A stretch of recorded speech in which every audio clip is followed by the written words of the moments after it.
I would like to call the June 13th, 2017 meeting of the New Durham Zoning Board of Adjustment to order.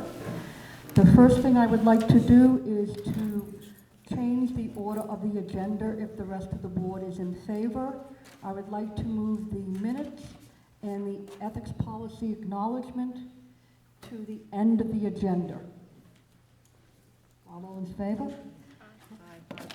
I am Terry Jarvis. I am Chair of the Zoning Board of Adjustment. To my right is Attorney Whitelaw, who is the counsel to the board. I am Wendy Anderson, I'm Vice Chair. Stephanie Richard. Dave Shigori. Art Hoover. No, I didn't see one in front of me. Joan Martin. They just got shifted.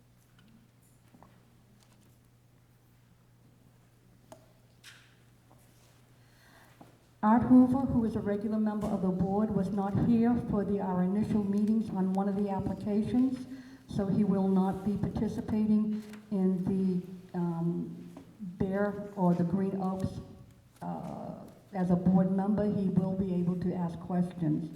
The first order coming up is case number 2017-002, an application submitted by Varney Engineering on behalf of Krish and Karen Charette for variances from Article 6, Section C, .3.A.1, which is a septic tank, is going to be less than 125 feet from the edge of a public water source.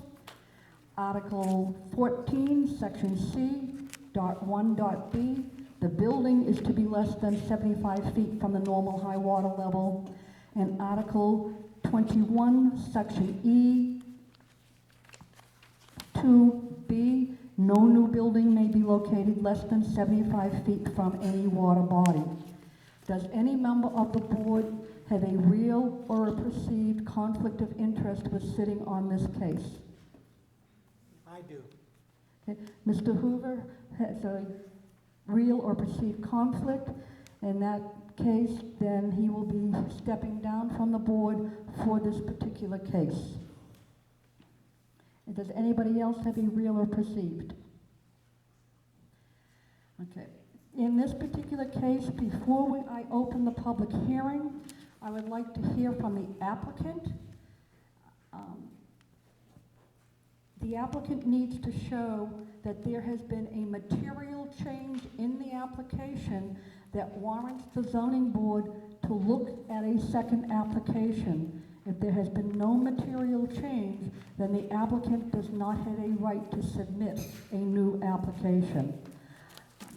What I would like to do is I did a spreadsheet based on my review of the plans that were submitted. I would like to give a copy to all of the board members, and I would give a copy to Mr. Varney. Are you going to be presenting on behalf of the applicant?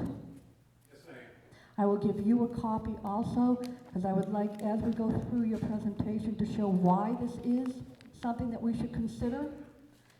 I want to confirm that the numbers that I have come up with, that you agree with.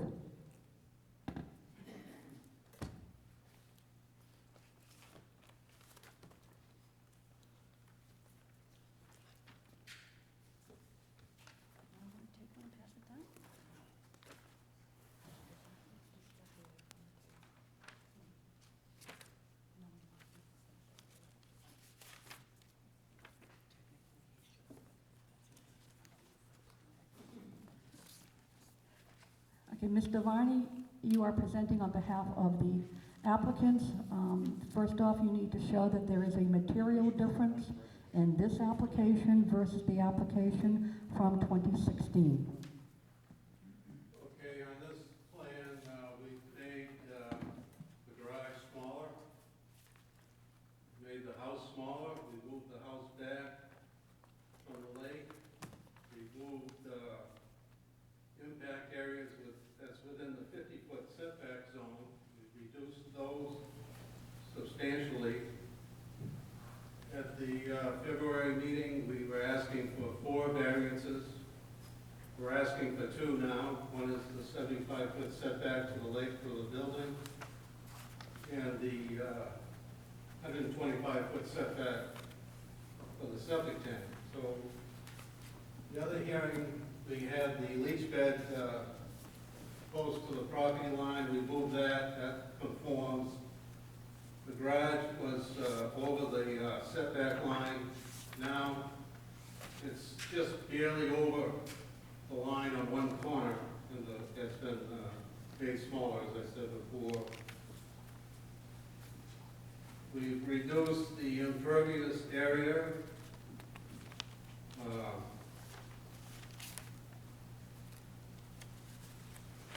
We removed some of the area within the 50-foot setback, as I said. So we've substantially changed this. We've reduced the building size, the lot size coverage is under 20%, which I believe it was before. I think that's it. Chris, do you have any things that we've done differently here?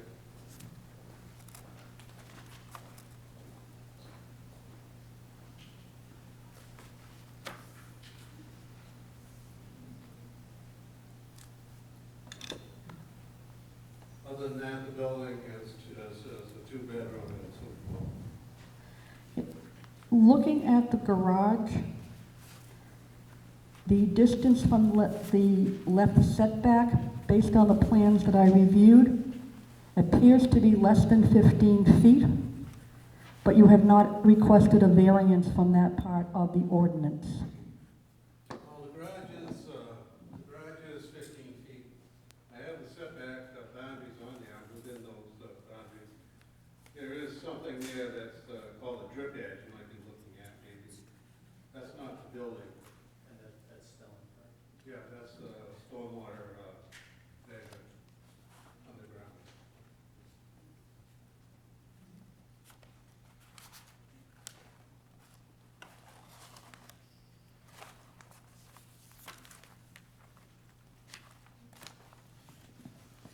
Could you go through the spreadsheet and confirm or change all of the different measurements?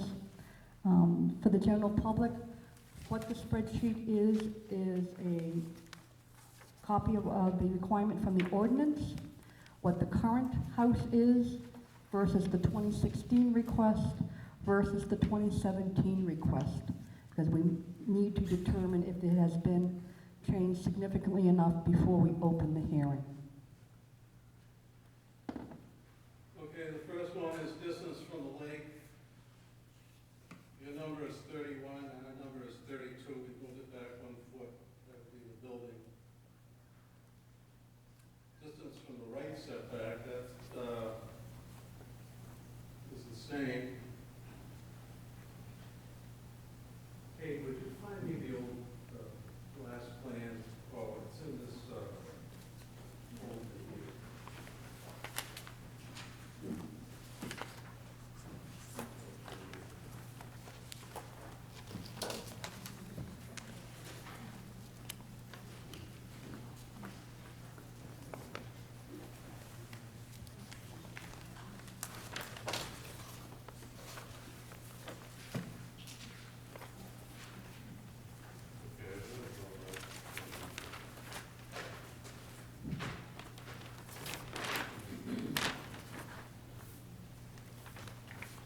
Okay, the right setback is the same. The left setback is different. That'd be 24 feet instead of here.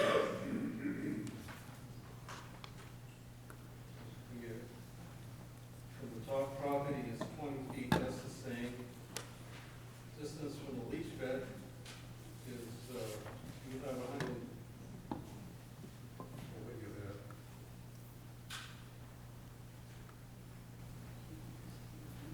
Okay, I picked that.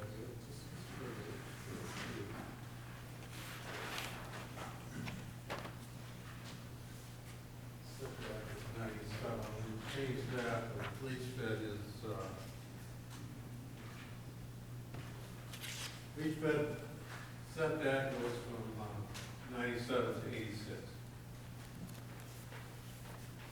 The number of stories is the same. The height Excuse me, did you say 97? The distance of the house from the leach field? No, the leach bed to the lake. The distance from the leach bed to the house has changed, but I don't have that here. I can measure it.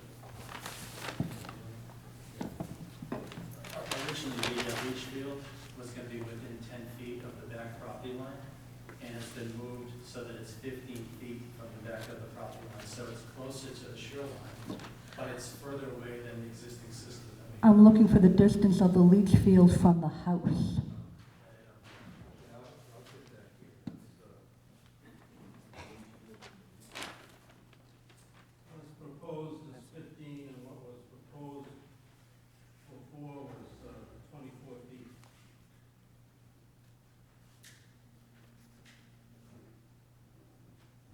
The number of rooms, I believe, is the same. Number of bathrooms is the same.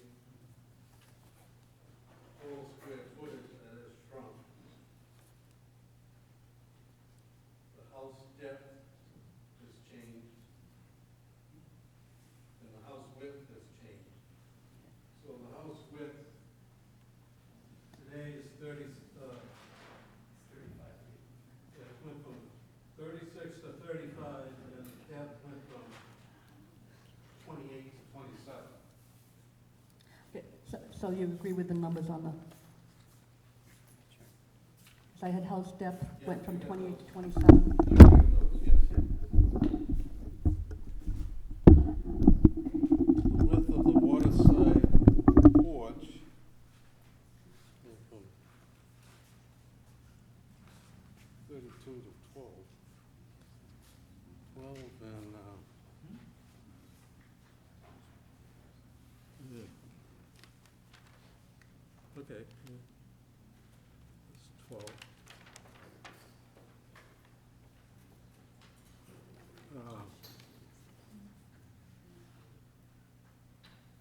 Well, we made the waterside porch go from 12 to 10. Yeah, the overall width of the decks on the front of the house on the lakeside has been reduced, of course, because of the house has been reduced from 36 to 35 feet. And then the side porches, I'm sorry, of course, the width of the front decks or the porches have been reduced because the house has been reduced from 36 to 35 feet. And then the depth of the side porches have been reduced from 10 feet deep to 8 feet deep. So they're 10 by 8, and then the center porch, which is covered, will be 12 by 16. So it's 16 wide by 12 deep.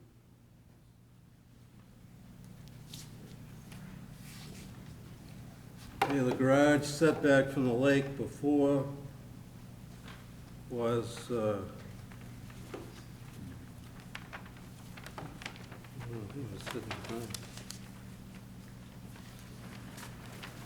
today it's 74 feet, and I think before February was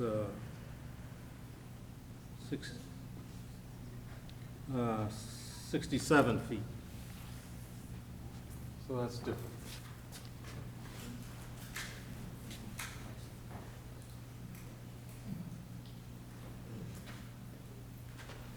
And from the right setback, it's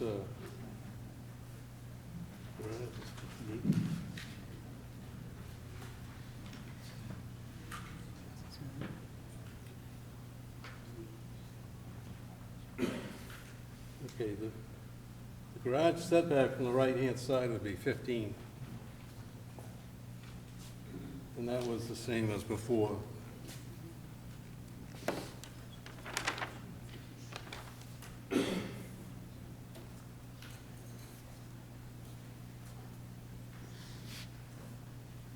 From the left setback, I understand, yeah, this is backwards here. The left setback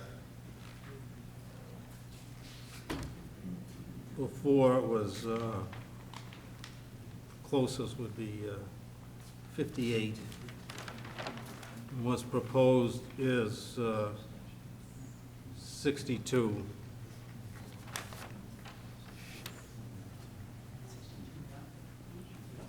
Yes.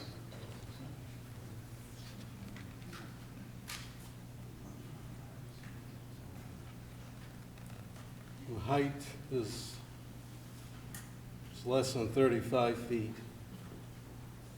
Distance from the property is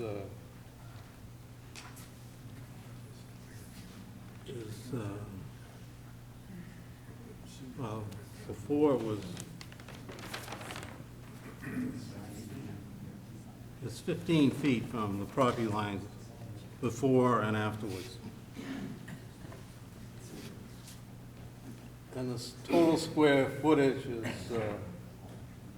sounds right, I believe you have that right. From 624, we reduced it to 480, we made the garage smaller.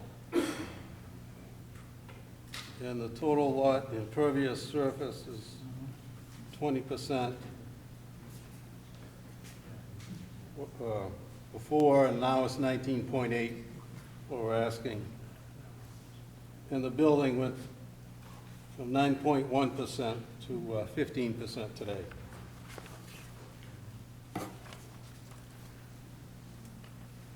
And then the leach bed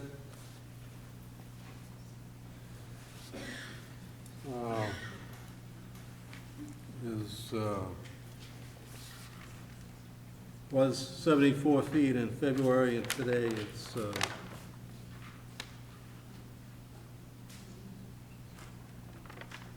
86 feet. Oh, no, wait, I'll say that again. Leach bed setback before was 97, and now it's 87? 86. Okay.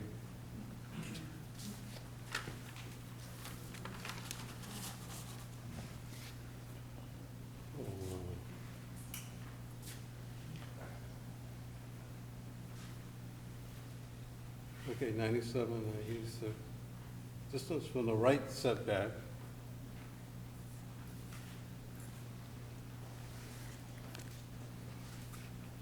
is today, or before, was 10 feet. Today it's 14. From the left setback,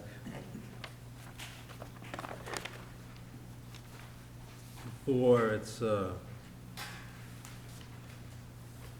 78, and today it's 71.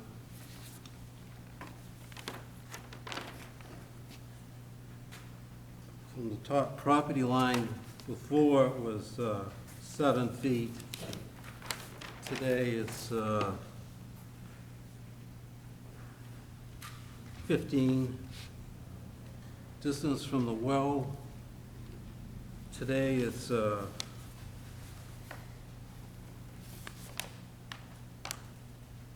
septic tank is 63 feet. And before it was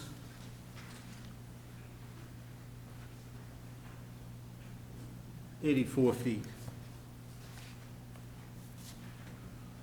Distance from the building before it was 24 feet. Today the leach bed is 15 feet. Distance from the lake on the plan it says 86 feet today. Before it was 97. And the well stays the same, we're not moving the well.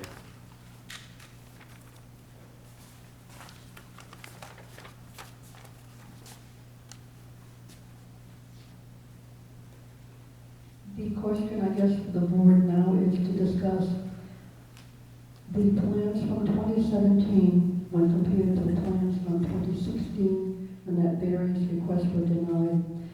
have they made a,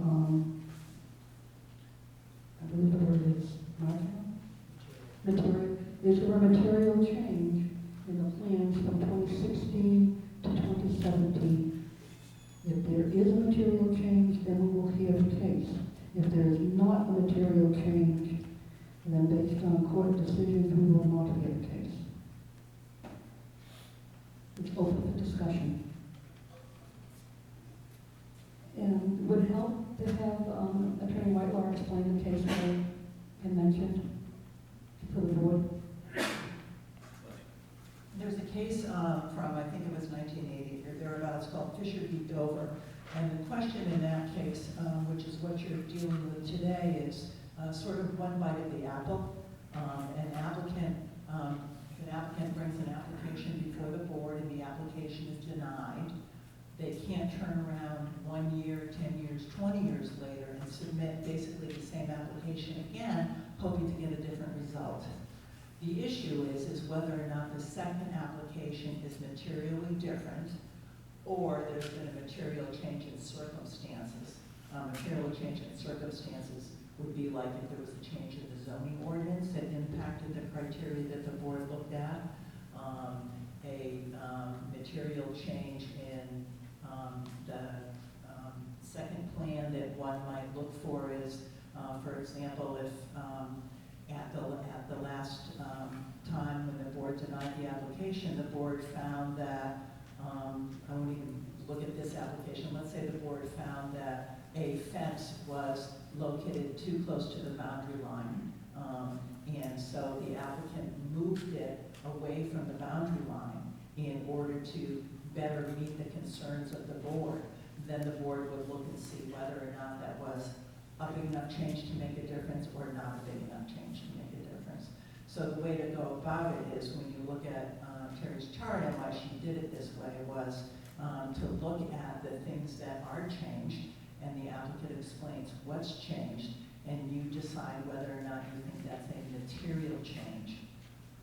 It is kind of loosey-goosey in the sense that it's a judgment call by you folks, but that's why you do it. And the policy reason behind that is because there's for there to be finality in decisions that boards make. It applies to both the planning board and the ZBA, so that the boards and the neighbors and the abutters and the applicants don't keep coming back trying to do the same thing without doing what might be necessary to make it fit in more or whatever.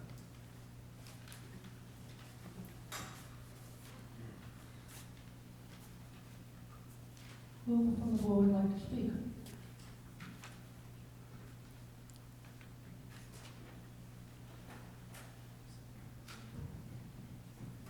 For the general public, some of us were not on the board for the ZBA last year when this initial case was, the initial request was brought forward.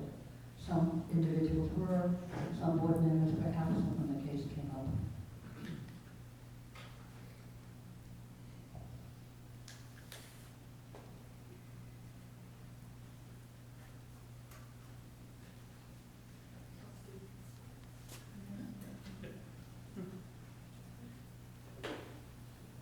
Thank you. I was here when this case was heard last year, and I'm a little disturbed that they're totally ignoring the intermittent stream, which actually is flowing pretty heavily right now because of all the runoff that we've had from the snow and the rain. And I'm not seeing any substantial changes. I'm still making the lot less non-conforming than it was to begin with. It's a small lot, and this is just above and beyond what I think that this lot can tolerate. You talk a lot about the setback from the lake, but you never talk about the setback from the intermittent stream.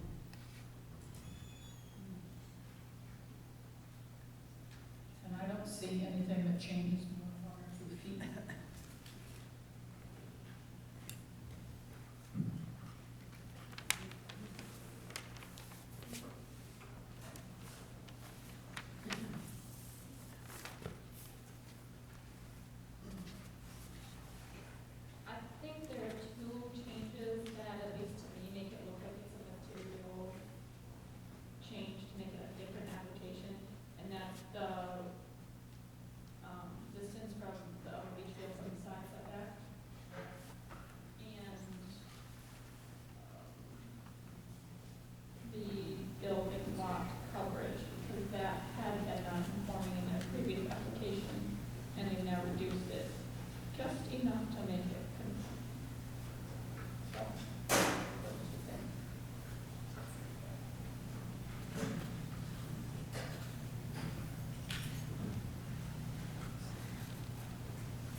Yes, I have to agree that they have materially changed the setback on the septic system. The fact that the garage now fits within the lot, which it didn't quite before, it stayed within the setback. The fact that the building is a little smaller, it's materially changed. I don't have a question on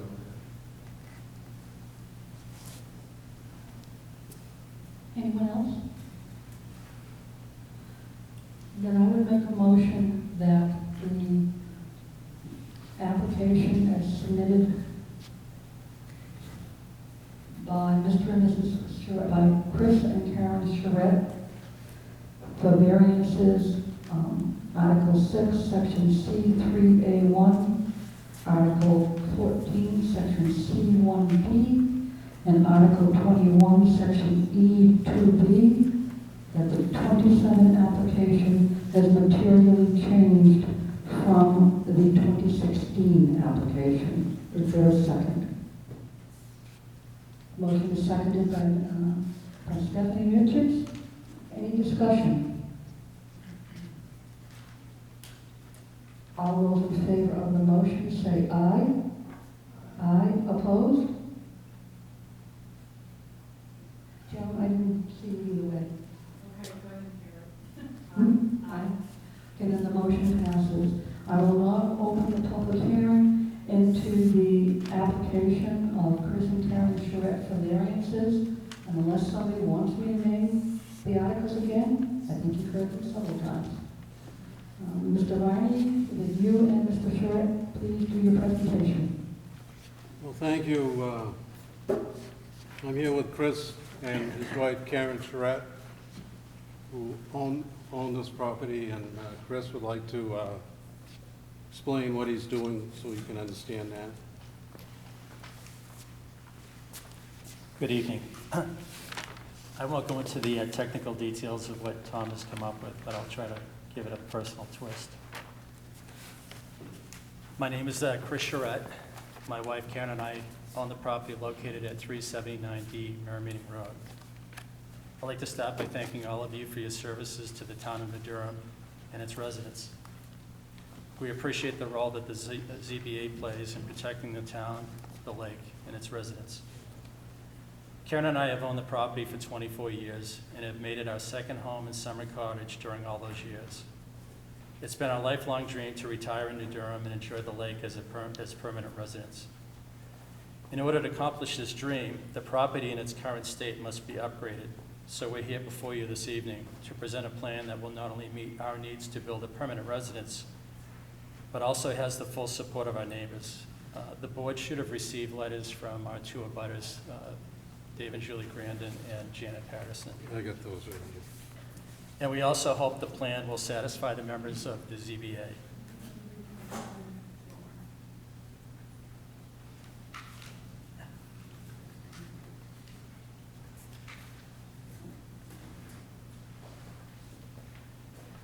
As you know, we stood before the ZBA in February of 2016, and our motion was denied. Over the course of the last year, we have modified our plan significantly, giving consideration to the comments and concerns of the ZBA. As you also know, our lot is a non-conforming lot, a lot that could not possibly accommodate the current zoning laws. However, the plan that we are presenting tonight is designed to meet the spirit of what we're all trying to accomplish. The design plan that Mr. Vani has prepared will not only make our non-conforming lot less non-conforming, but will also fit into the landscape and character of the adjacent properties.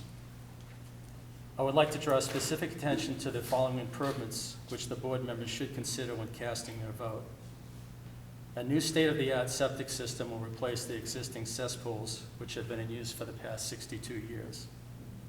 Under the new design, the leach bed and septic tank will be moved to the furthest possible point away from the lake shoreline and adjacent wellheads. The lot's overall impervious area will be reduced from its current 29.6 coverage to 19.8, thereby meeting the no greater than 20% impervious requirement. Our new plan also meets the town's zoning code of dwellings consuming no greater than 15% of lot area. The new plan will reduce impervious area within the 50-foot shoreline setback from 1,430 square feet to 611 square feet, resulting in a 57% reduction within the 50-foot shoreline setback. Under this plan, the foundation of the new house will be moved 13 feet further from the shoreline than the existing cottage. As a result, the house location will be set back further from the lake than the 4 adjacent properties. I would be happy to answer any questions or concern by the board or the town's residents that they may have concerning our presentation tonight. We understand the ZBA's rules of procedure, but I respectfully request the opportunity to formally clarify any of our positions or misunderstandings during the board's deliberation time. Thank you.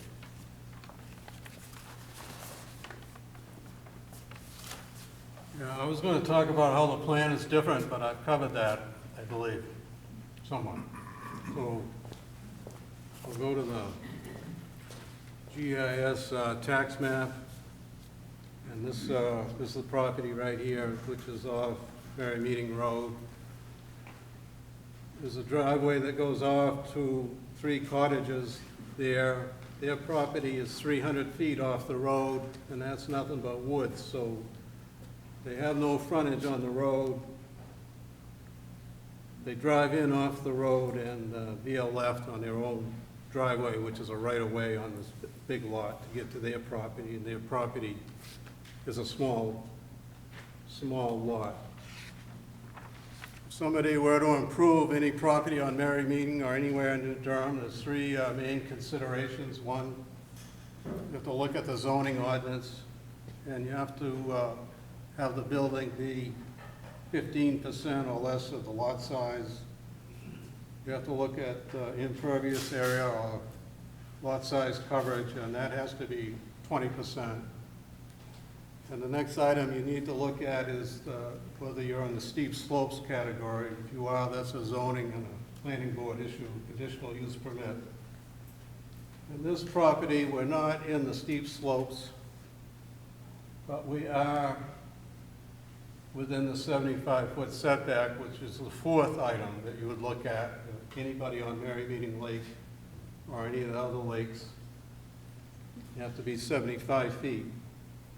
So we have the lot size coverage to meet the zoning, which is 20%. We've accomplished that. We have it at 19.8. We've done that with impervious pavement and a pervious walkway with patio pavers and so forth. And the building size, which we had before in February was over 15%. It was 17. We reduced that to 15, so we meet that zoning requirement.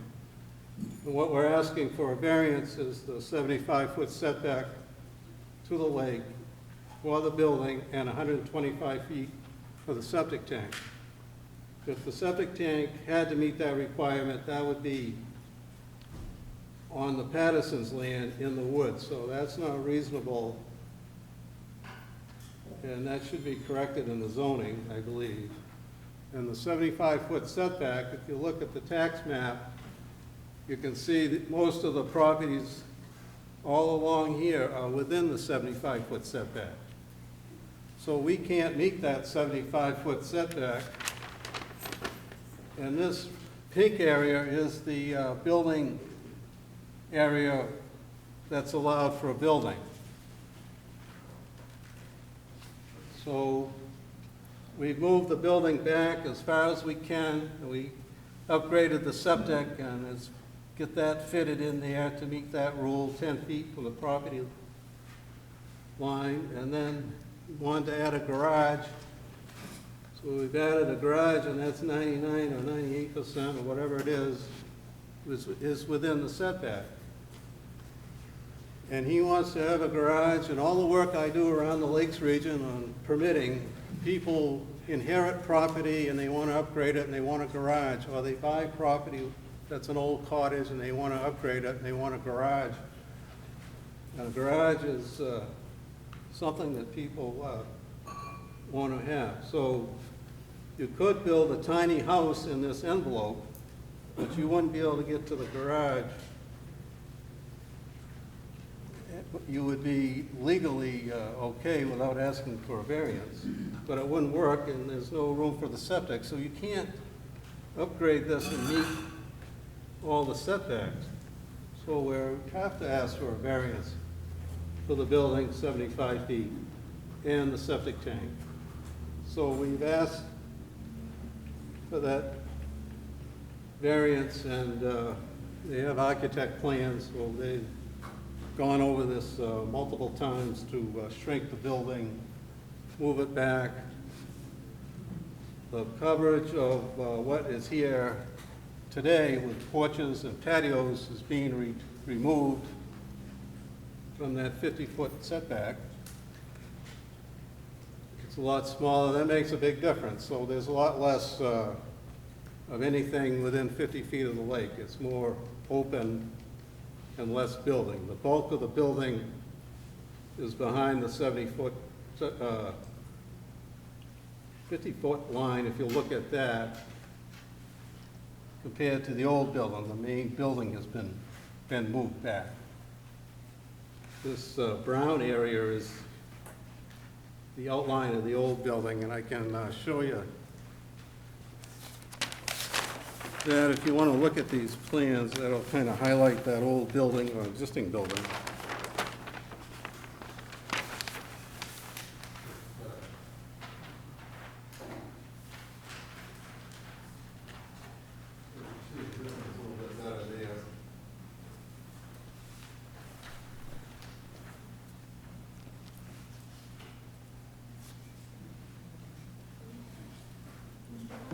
Yes.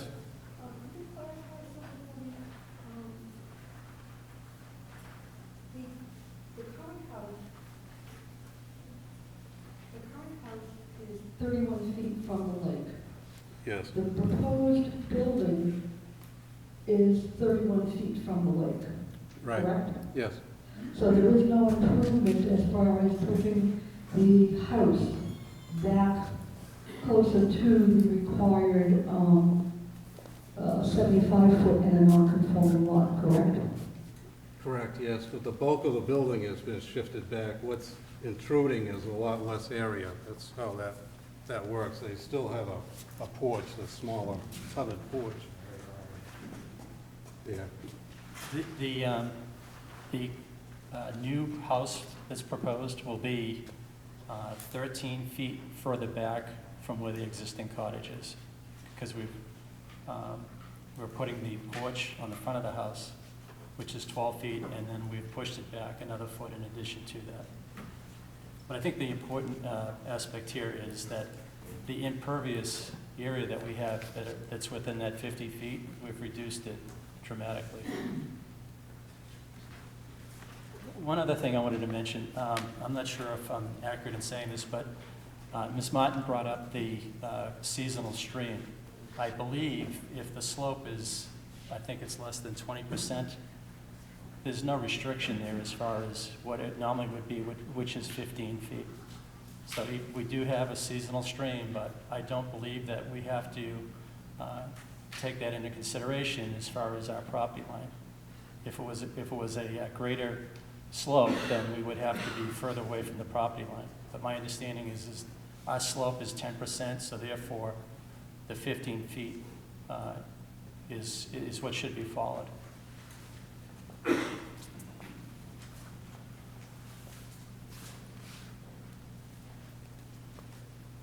You speak to the requirements in the ordinance, Article 21, Section C. Article 21 deals with non-conforming buildings, land, or uses. Section C is new buildings and structures, alteration and expansion of existing non-conforming uses. All non-conforming property may be used for new construction, buildings, and/or structures, including septic and leach fields, and any non-conforming building may be altered or expanded, provided, 1, they conform to the non-conforming setbacks and height requirements below, and 2, such expansion does not make any existing lot, structure, or use more non-conforming within the terms of this ordinance, and 3, state requirements for underground waste disposal requirements are met. It is my understanding that currently there is no garage on this property. The garage, as I read the plans as presented, itself requires ordinance variances, which makes the lot currently non-conforming more non-conforming. Could somebody address that issue, please? The only part of the garage that's in the setback is this tiny corner here, and that's a foot or so. It's a very small area, and the garage is 20 feet wide. 98 or 99% of it's within the setback.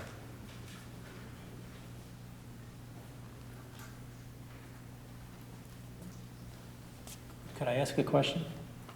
If the garage were 75 feet from the shoreline, would this even be an issue? It could very well be. There's several different issues looking at the plans as presented, and the variances, whether or not additional variances might be necessary. For what But reasons? we then? have to deal with the application and the plans as presented to us for public hearing and review tonight by the board. Anybody else have a comment?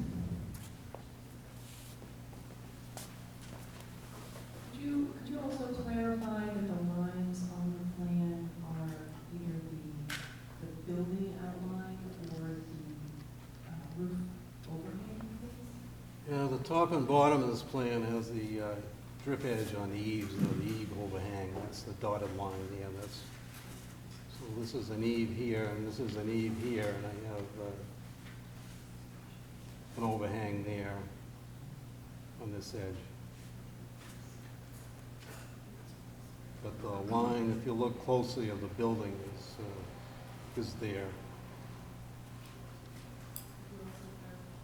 Also clarify on the garage as well, please? Same thing on the garage. That's a 1 foot overhang that you can see. See a strip, 2 lines 1 foot apart, so it's a 1 foot overhang on either side, the top and the bottom here.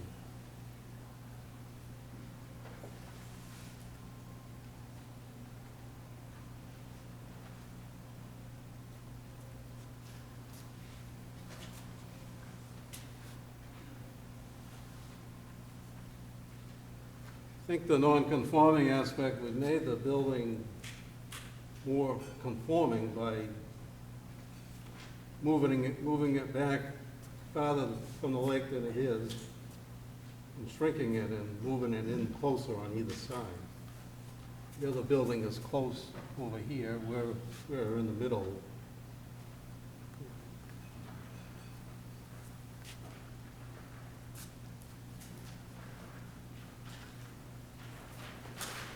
I'd like to ask that the board consider the plan in its entirety. I think we've done a lot of positive things here. And again, we're just trying to, build a home that we're gonna be able to live in as our permanent residence. And I don't know anybody in New Hampshire that would build a house without a garage. That's just, to me, it just doesn't make sense, so. And we've looked at so many options as far as making the garage part of the house. We can't go below ground. And if we were to put it beside the new home, to me, all we're doing is we're encroaching closer on the lake. So we're trying to push everything back as far as possible, and also, take into consideration the lake. And I think, the septic system in itself is gonna be a huge positive, as well as, reducing our impervious within that 50-foot boundary of the shoreline.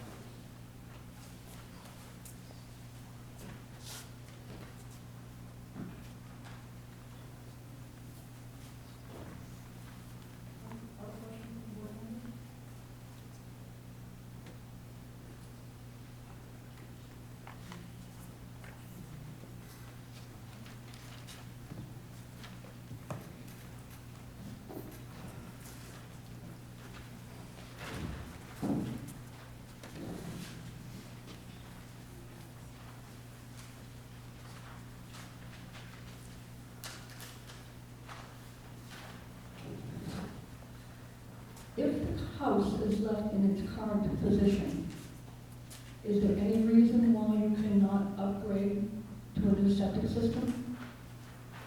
We could do that just fine with the house that's there now, yeah, we don't have to.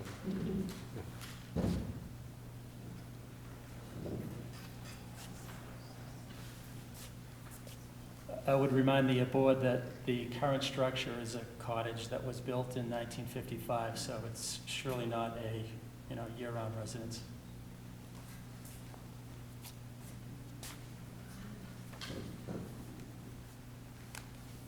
Could not the house be made into a year-round residence with an upgraded septic system without the garage?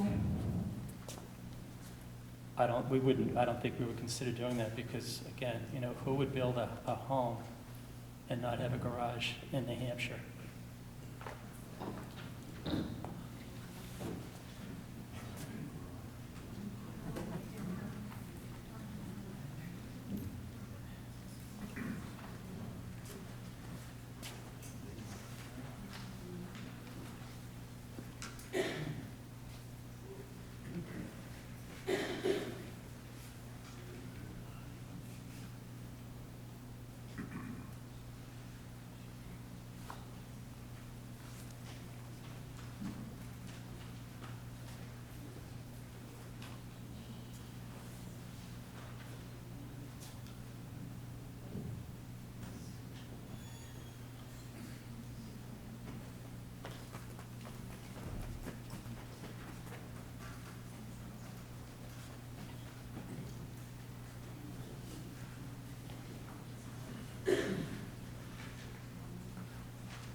No, it's on piers.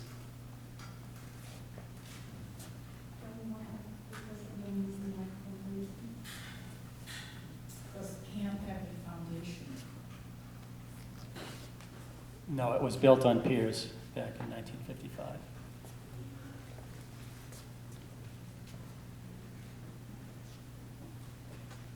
Can you tell me the distance of the septic system to the entrance stream?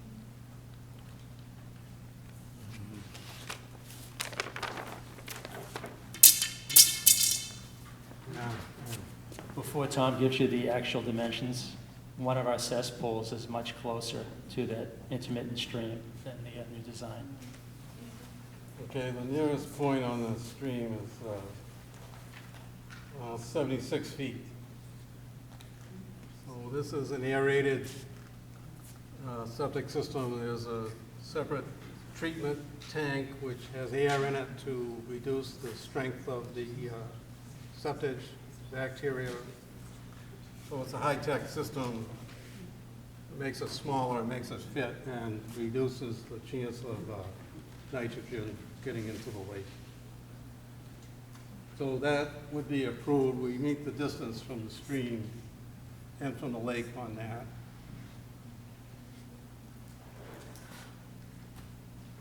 As far as the state shoreline protection law, what's important is the tree cover in this zone here, 150 feet to 50 feet. And we maintain enough trees and vegetation there in the so-called unaltered area of the shoreline requirements.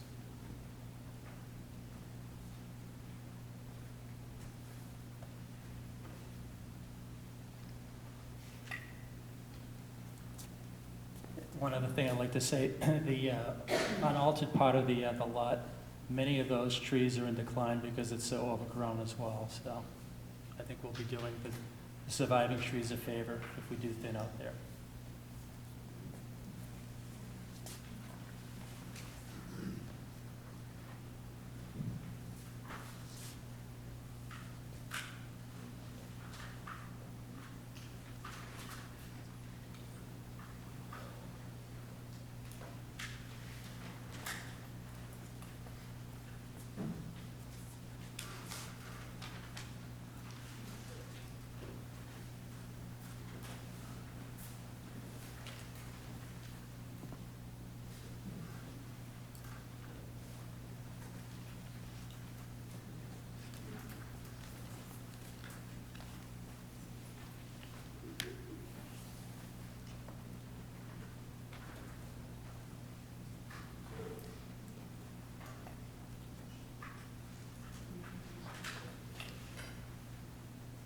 Ms. Martin, do you have any additional questions for the applicant or Mr. Lyon at this time? Maybe how many feet from the garage is it in the street? How many feet from the garage is it in the street closest? Well, let's say it's almost 13 feet, 12 and a half feet. No, it's gotta be further than that, Tom, because we're 15 feet from the, Oh. Well, no, the stream comes on the land a little bit. Yeah. there is a small, It's 12 and a half or 13 feet. That's to the nearest point here. The stream is not straight, it takes a serpentine direction here, so it's close there.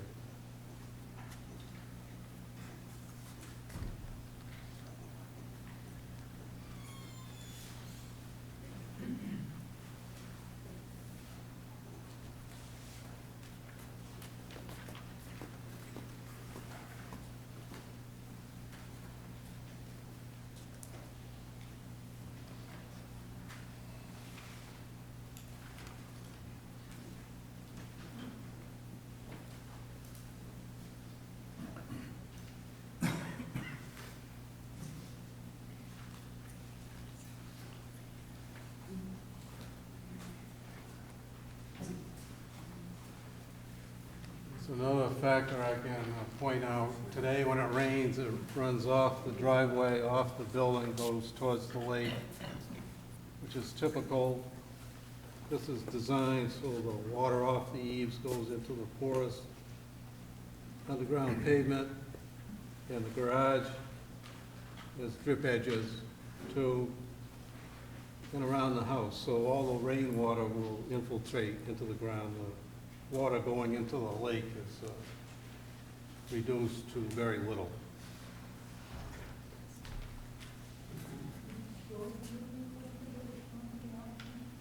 This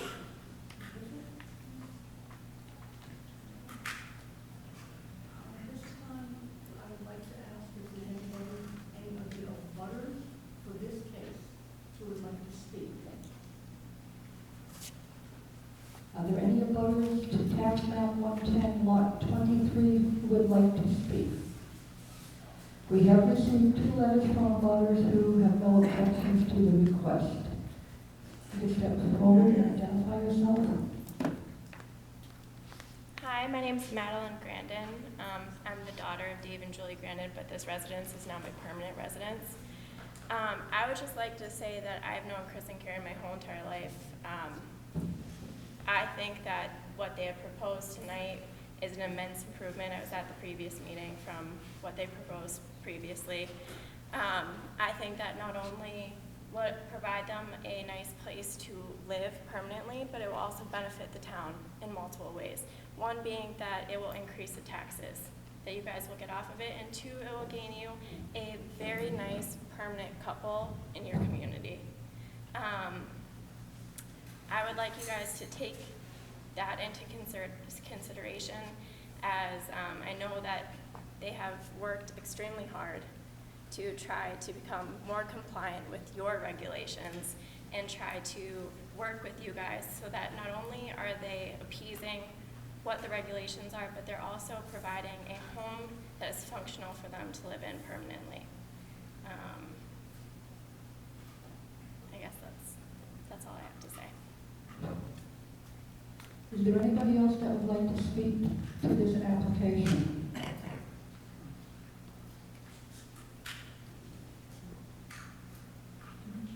Is there anything that you, Mr. Varney, or that Mr. or Mrs. Charette would like to add to what they have already said? I'd like to go over the requirements for the variance. This is Article 14, 75-foot setback.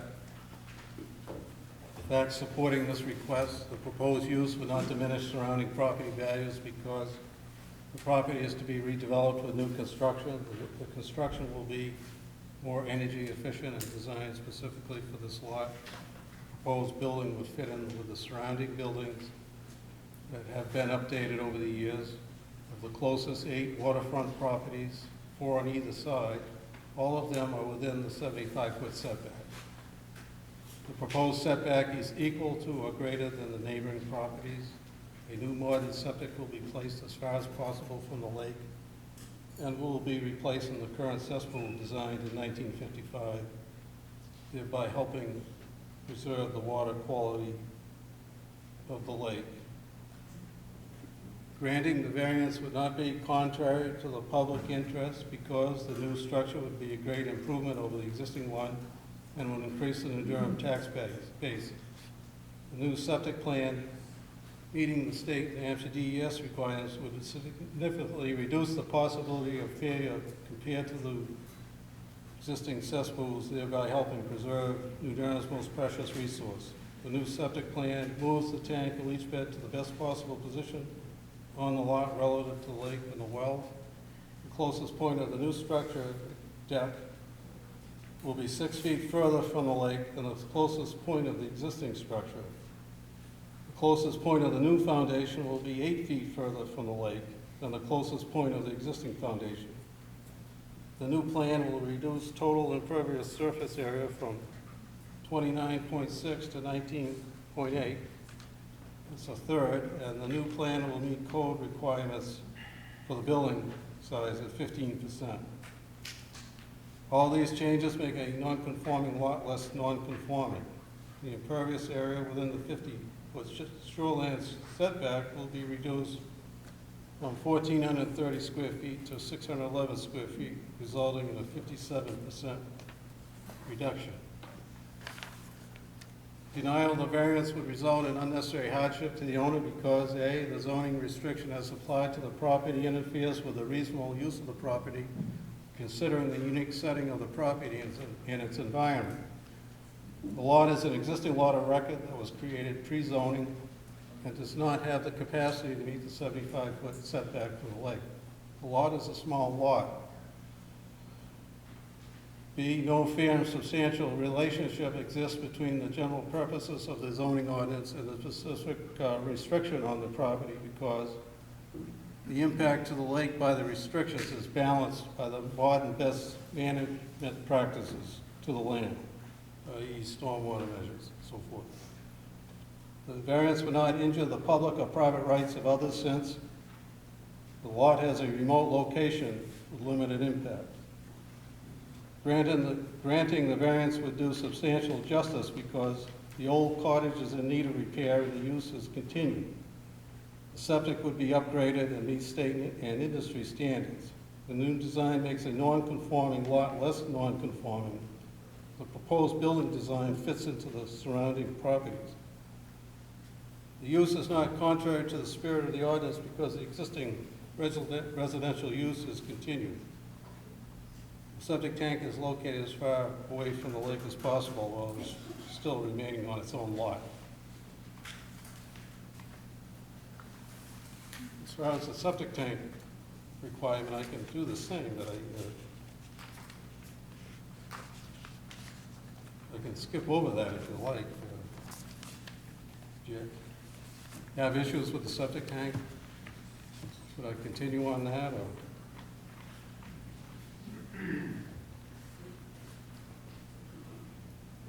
Well, I'll go forward with that. That's Article 6. Septic tank to be less than 125 feet to the lake. Septic tank will be 77 feet to the lake. Proposed use would not diminish surrounding property values because the property is to be redeveloped with new construction. A new modern septic design will be placed as far as possible from the lake, and it will be replacing the current cesspool design and built in 1955, thereby helping preserve the water quality of the lake. Granting the variance would not be contrary to the public interest because the new septic plan, meeting their state requirements, would significantly reduce the possibility of failure compared to the existing cesspool, thereby helping preserve New Durham's most precious resource. The new septic plan moves the tank and leach field to the best position on the lot relative to the lake and well. The existing cesspool is 70 feet to the lake. The new leach bed will be 86 feet to the lake. Denial of the variance would result in unnecessary hardship to the owner because A, the zoning restriction as applied to the property interferes with the reasonable use of the property, considering the unique setting of the property and its environment. The lot is an existing lot of record that was created pre-zoning and does not have the capacity to meet the 125 setback from the lake anywhere on the lot. No fair and substantial relationship exists between the general purpose of the zoning ordinance and specific restriction on the property because the impact to the lake by the restrictions is balanced by the modern best management practices to the land.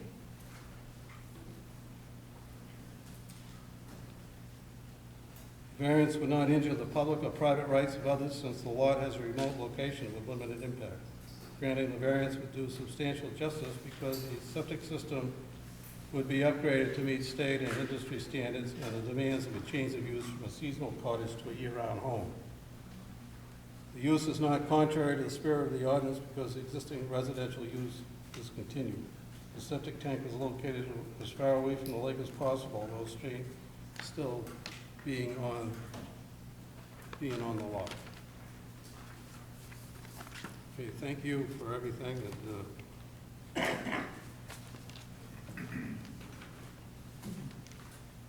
there any other individual who would like to speak before I close the public hearing on the application of Chris and Karen Charette?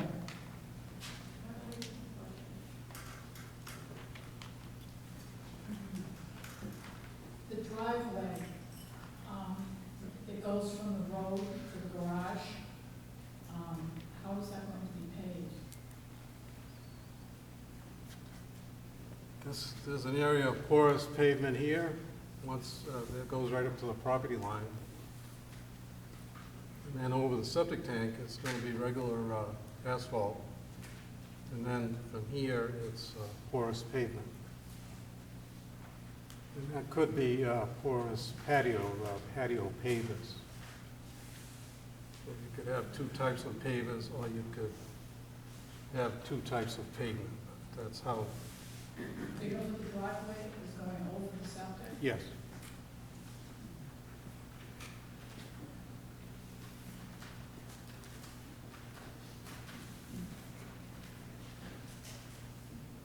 If there's no other questions or comments from the public or the applicant, I will close the public hearing into case number 2017-02 and open up for discussion by the board. What I would like to do, if everybody's in agreement, is to each of the 5 different criteria, discuss each criteria, and then take a vote on criteria, and then move on to the next one if everybody's in agreement. Criteria not necessarily in the same order as you have them. The first criteria is that the variance is not contrary to the public interest. I'll start off. I agree that the going to the septic system is an improvement for the property. Replacing the cottage with a house certainly is not contrary to the public interest because it will be taxable. However, it is adding a building to the property that's not currently there, so that a non-conforming property is becoming more non-conforming. Without the garage, there would be the possibility of perhaps relocating the septic system, possibly moving the house further back from the lake so that it was not the 31 feet from the lake. In part, it is not contrary, but in part it is contrary in my opinion. Ms. Anderson? I agree with you. There is a substantial improvement in the septic, but I do agree that if there wasn't a proposal of a garage, it's possible the house could be moved back and actually fit within at least the 50-foot setback. Obviously, the 75-foot setback could not be met, but I do agree with Terry on that one.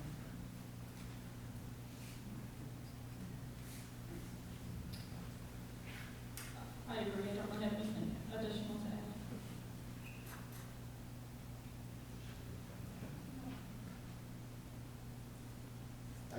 have to agree that I can't see that this is actually making a non-conforming use less non-conforming.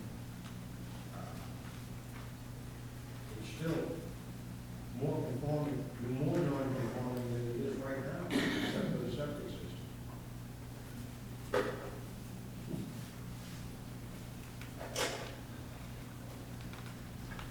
Well, I agree, part of it is in the public interest and part of it is not.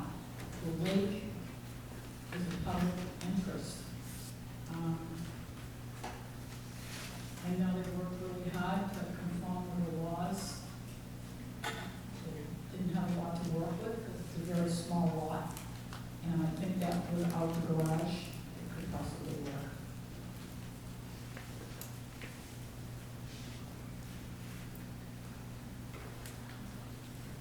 I'd just like to summarize what I heard, and please correct me if I misheard or omitted something.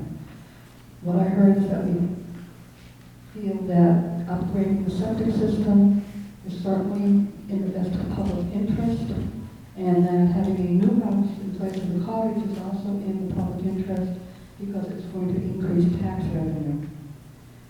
However, what I have also heard is that it is going to make a property that is non-conforming more non-conforming, that without the garage it might be possible to move the house further back so that it was not as close to the lake as it currently is, and less non-conforming than current. Did I miss any comments or facts from any of them?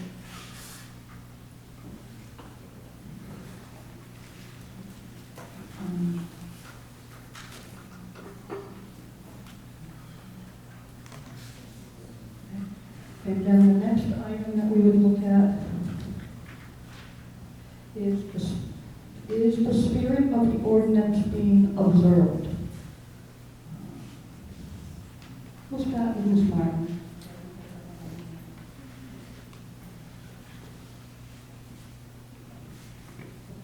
Well, partially and partially not, because it's contributing to the overcrowding by the size and the addition of more full-time residential houses.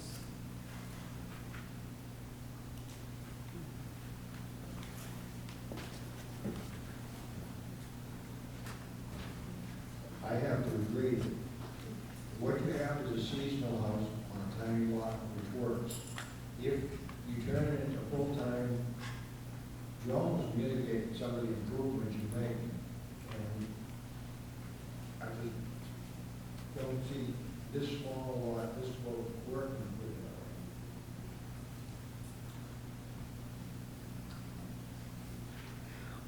it. The variances related to the septic system, I think are within the spirit of the ordinance.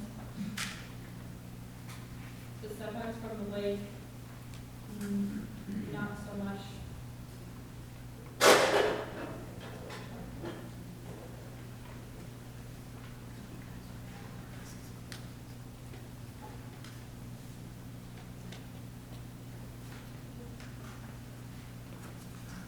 I feel as far as the septic part goes, they're definitely attempting to follow the spirit of the ordinance, and it makes it better. They're making a better attempt at cleaning the septic, and they are working with what they have.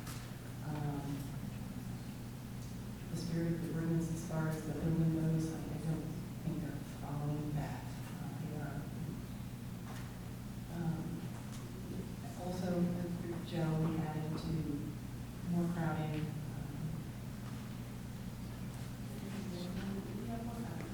More buildings just makes it more crowded.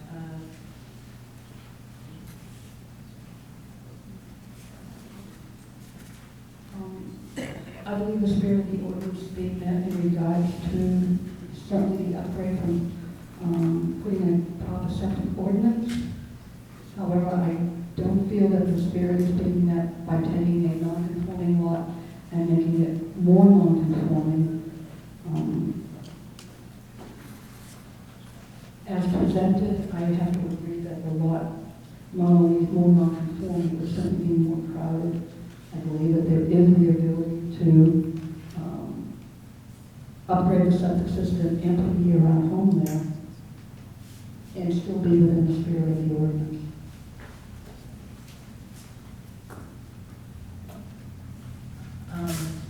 I appreciate the concerns about crowding on the lot by the addition of a new building.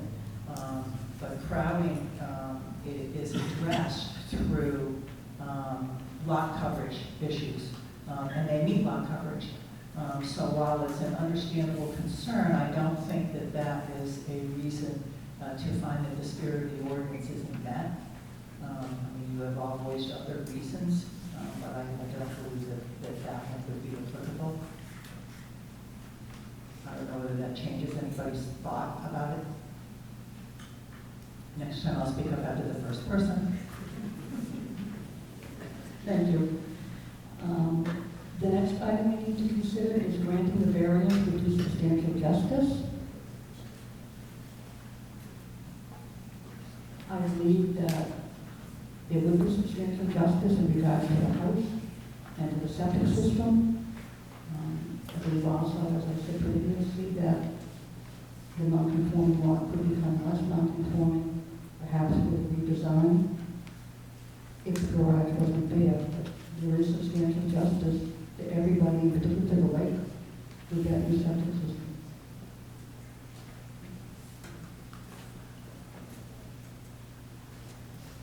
Can't invite a lawyer, I think they're not going to talk. The court has, as you know, with working with this, and probably the public knows from listening to it, there's the criteria set forth by the legislature isn't all that clear all the time.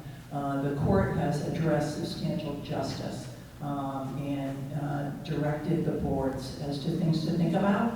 And there are two things to think about, to consider together. One is whether the gain to the general public in denying the variance is greater than the loss to the applicant. Does everybody understand that? And then the second, also to be considered is whether the proposal is consistent with the area's present use. So like in this case, it is what the proposed use is very different from what's already going on out there on other properties. So there's two parts to determine what on earth substantial justice means. So it's gain to the general public is more than, You would deny the variance if the gain to the general public was greater than the loss to the applicant.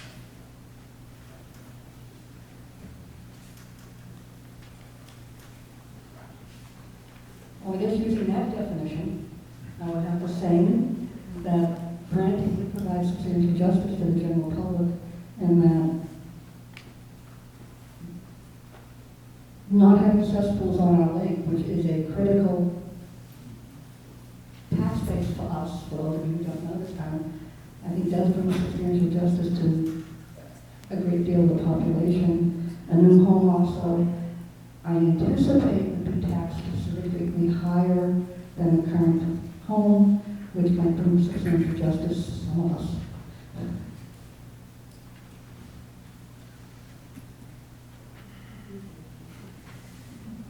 I was meant to be a hard one as well. As far as the public benefit, I think obviously we said before that the septic definitely is a huge public benefit, as well as to the personal benefit of the applicant. The house is obviously a personal benefit to the applicant and also to the public as far as tax base. I agree on that. And also the fact that it is slightly farther away from the lake, and they are increasing the permeability of the entire lot. Overall, they're changing it significantly, so that is obviously a public benefit because of that lake. And, I think the only thing that doesn't really benefit the public is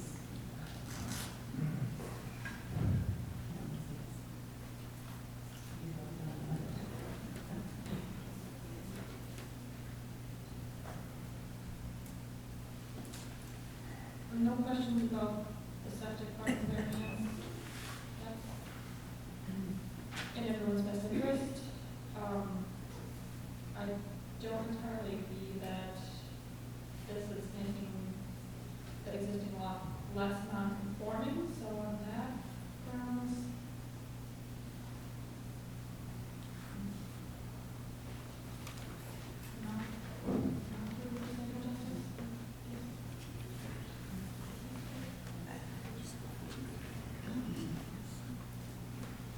I have a little problem with the definition we were just given as far as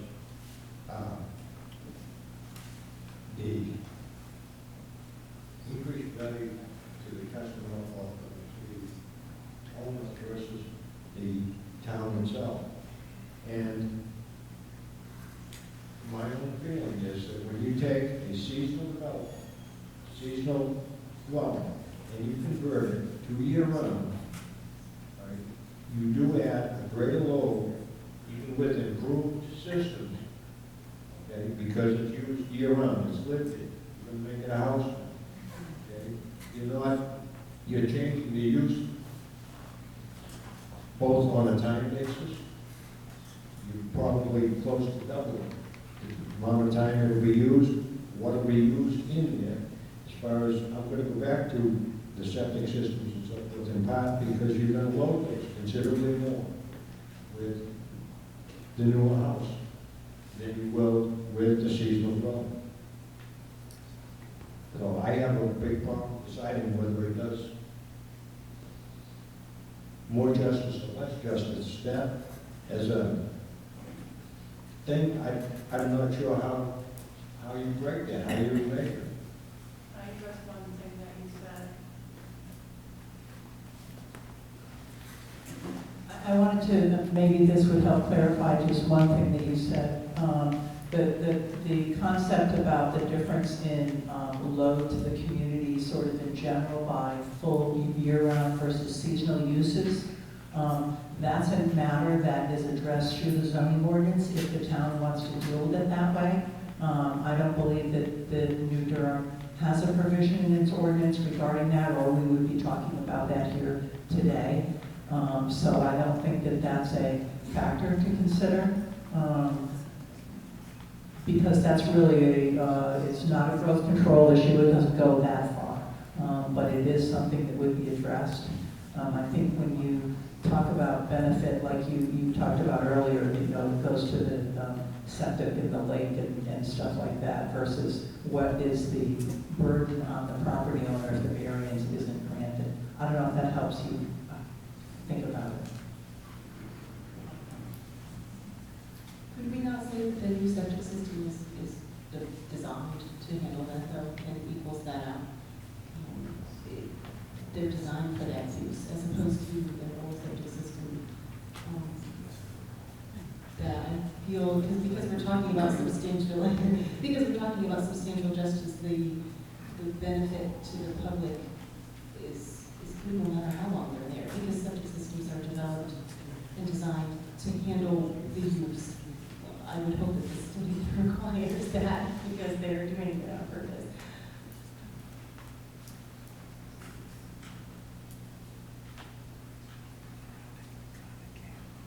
I mostly agree with Dave that the public cleaning is questionable. In doing this project, you're creating more runoff, you're disturbing previously undisturbed earth, and I agree there's no way that they're going to be able to stay within the dimensional requirements. And again, if there wasn't a garage, they might be able to do better.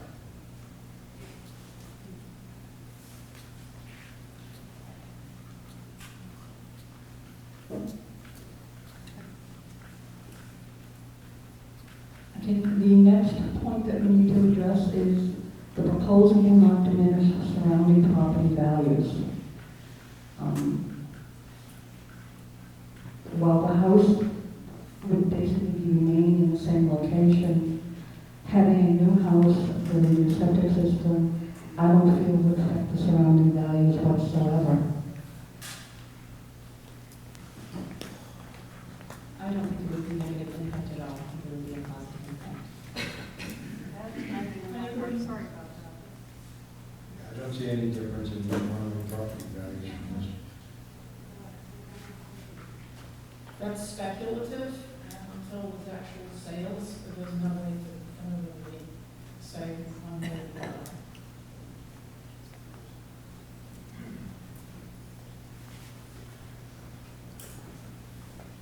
The last point that needs to be addressed in the variance is the three-parter. So we'll take each one separately. The first is denial of the variance would result in unnecessary hardship to the owner because the ordinance as applied to the property interferes with the reasonable use of the property, considering the unique setting of the property and the environment. Everything at the lake is unique. Most everything up there is non-conforming. I do not feel that if we deny this request, it's going to stop the property owner from using this property. There are other alternatives that could be addressed that will allow them to have a year-round, two-story home on the property. We all love to have garages in New England, but it's for those of us who don't. I don't see that as denying the applicant's substantial use of the reasonable use of the property. I agree with you too. I agree, it's a tough lot and it's small, as we said, but like Terry said, a lot of the lots out there are. So we always have to try to work with what we have, I think, and try to meet the ordinance the best possible given the conditions. I have to agree. Well, it's not a hardship because the Durham house never existed. And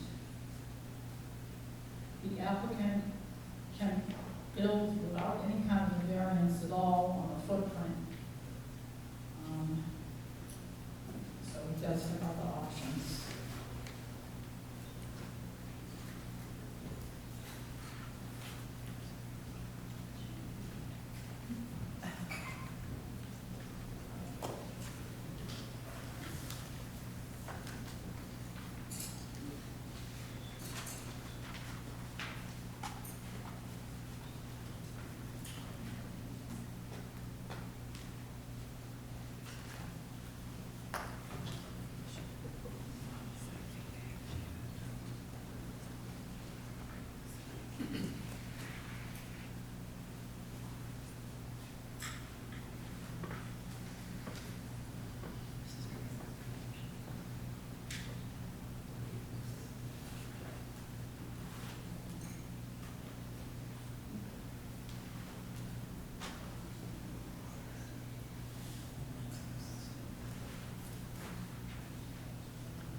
On the application and in the statute says, no fear of substantial relationship exists between the general purpose of the zoning ordinance and specific restrictions on the property because the variance would not injure the public or private rights of others. Granting the variance would do substantial justice, and the use is not contrary to the spirit of the ordinance.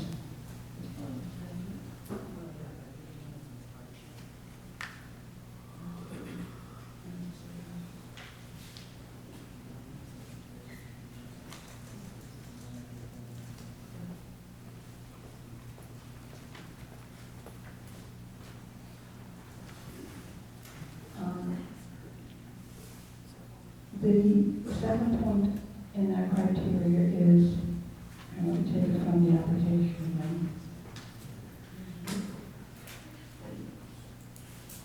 The variance would not injure the public or private, no fear of substantial relationship exists between the general purpose of the zoning ordinance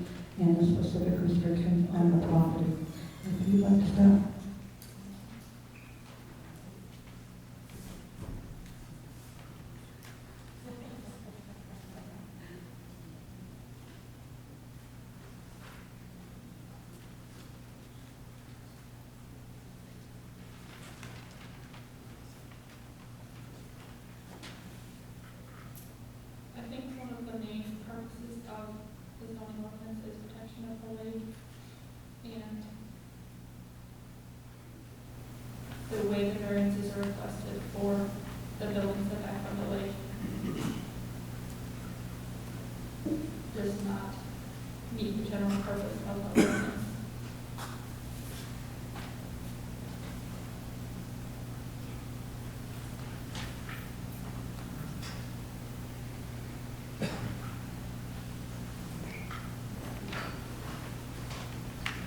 Just the property can be used and enjoyed as it is. And I don't to build what they desire. I think that it's not contrary to the spirit of the ordinance. The spirit of the ordinance is to preserve and protect the waters of Durham Lake. And although they gave it a good try, I still think the dimensional waivers exceed what would be considered within the spirit of the ordinance.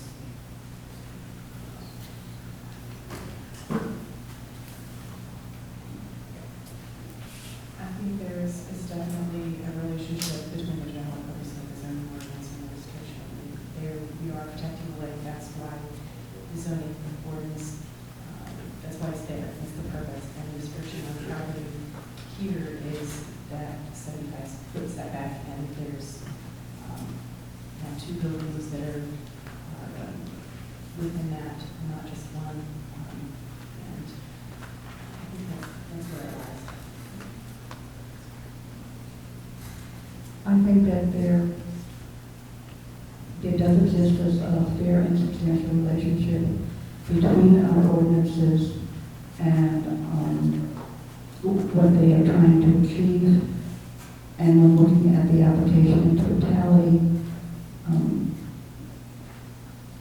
I don't feel that the general public purposes of the ordinance are being met. Okay, the last criteria is little and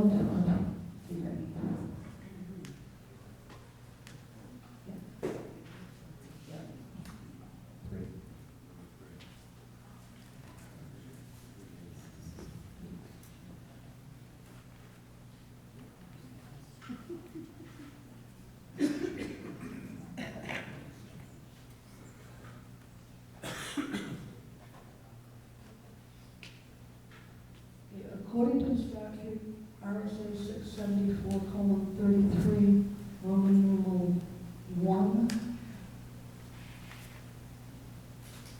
B5B, it states that the criteria in subparagraph A, which is the discussion of unnecessary hardship, if the criteria in subparagraph A are not established, an unnecessary hardship will be deemed to exist if and only if, owing to the special considerations of the property that distinguishes it from other properties in the area, the property cannot be reasonably used in strict conformance with the ordinance, and variance is therefore necessary to enable a reasonable use of it.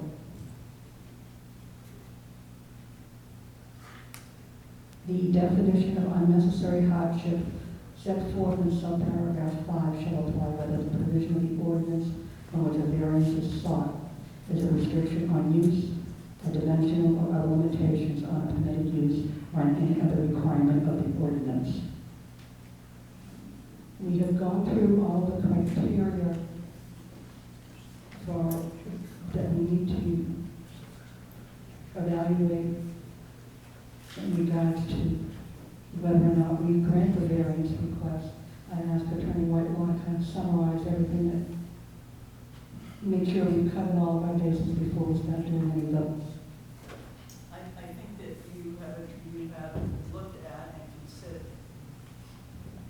at and considered the criteria for variance. You just read subparagraph capital B, which is if the board should find that the hardship criteria under A are not met, then the board is to consider whether or not owing to special conditions of the property that distinguish it from other properties in the area, the property can be reasonably used as taken according to the ordinance.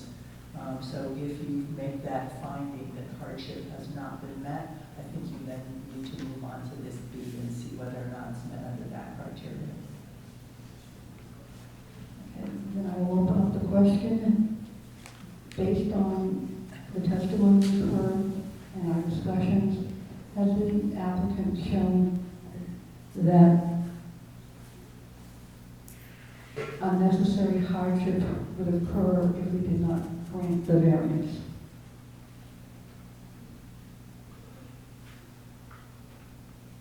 I do not believe it would. I believe that there are, as I said previously, there are other ways that they could achieve their goal of a year-round home and a septic system and not make a non-conforming lot more non-conforming. I do not see not having a garage as an unnecessary hardship. I think they can still have full use of their property. I agree with that. The use of the property is met.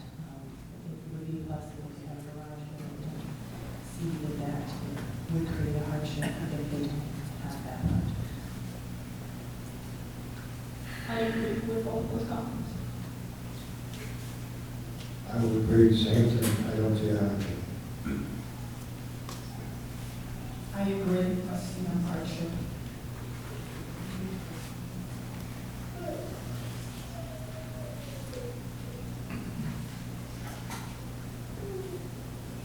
So I believe I heard that everybody agrees there is not an unnecessary hardship. And we need to address the,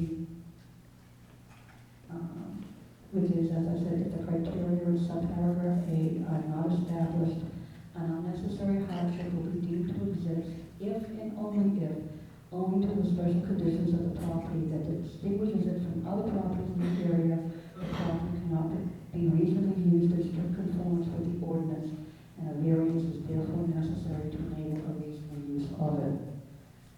I believe that many of the properties in that area of the lake are non-conforming, have many of the same issues, and that they're small lots.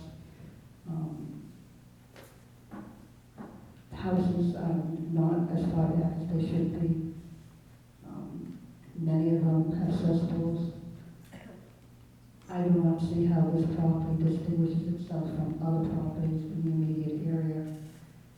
In fact, I believe we heard testimony that indicated that this lot is like the other lots in the area. So I do not feel that 674-33, 1, 5, that would be approved. I agree. I agree. Agreed. Agreed.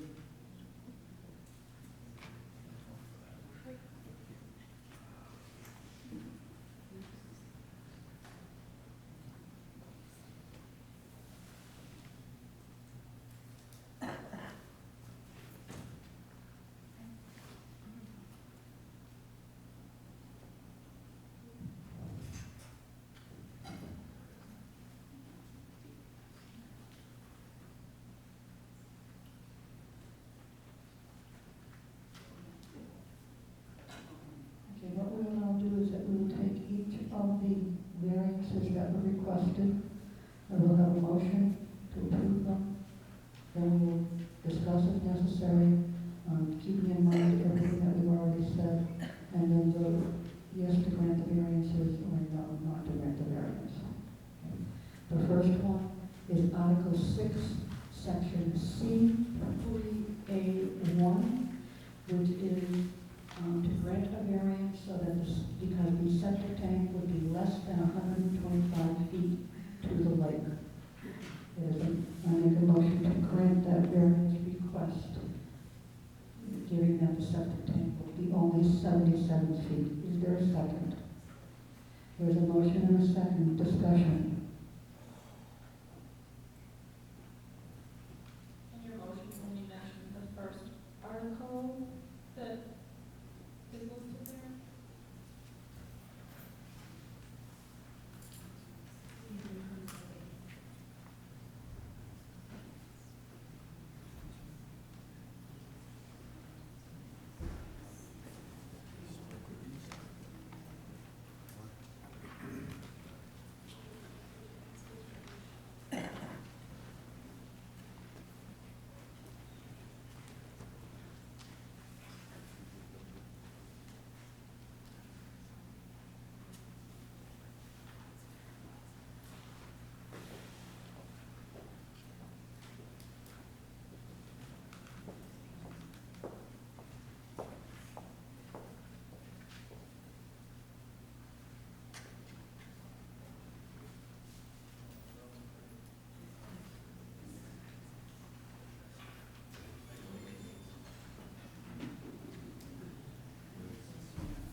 that Mr. Riley corrected the requested variances so that they follow the 2017 ordinances.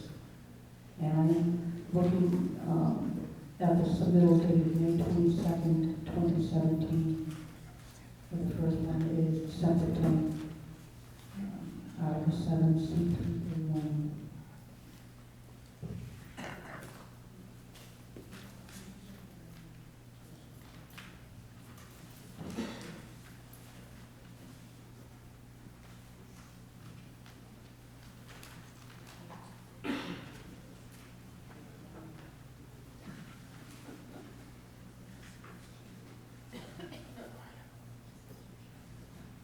The reason why there's confusion is that this application came in before town meeting. At that time, the town of Durham was still under the 2015 zoning ordinances. At town meeting, we're a SB2 town. When we voted in March, the town adopted the 2017 ordinances. And so everything's had to be converted from one set of numbers to another set of numbers, which has led to some confusion over the last 4 to 6 weeks with applications, depending on what document was being looked at when they were starting their applications.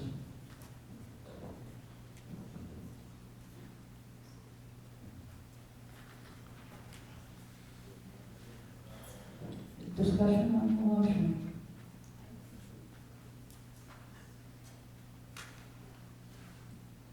All those in favor of the motion that would grant a variance to Article 6, Section C3A1, which would allow the septic tank to be 77 feet from the lake rather than 125 feet from the lake, say aye. Any opposed? I would be opposed. My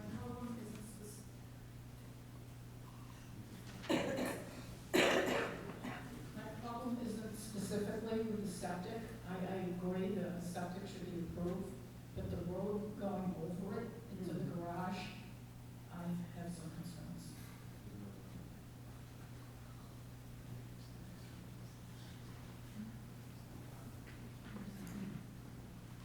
So the motion to grant a variance to allow a septic system to be less than 125 feet from the lake passes 4-1. The second motion is to grant a variance to Article 14, Section C1B, and Article 21, Section E2B, allowing buildings to be less than 75 feet from the lake. Specifically, the new house would be 38 feet from the lake, the garage would be 74 feet from the lake. Is there a second to the motion? Ms. Richards seconds the motion. Discussion.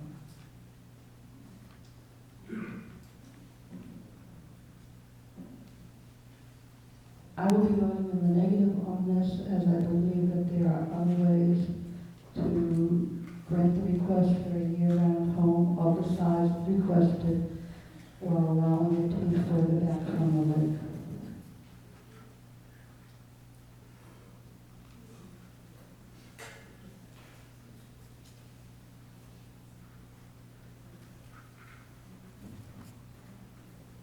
All those in favor of the motion granting variances to Article 14, Section C1B, and Article 21, Section E2B, say aye. Say aye. Opposed? Opposed?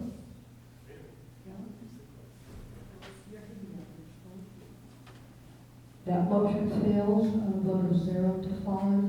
The variances to Article 14 and Article 21 are not granted.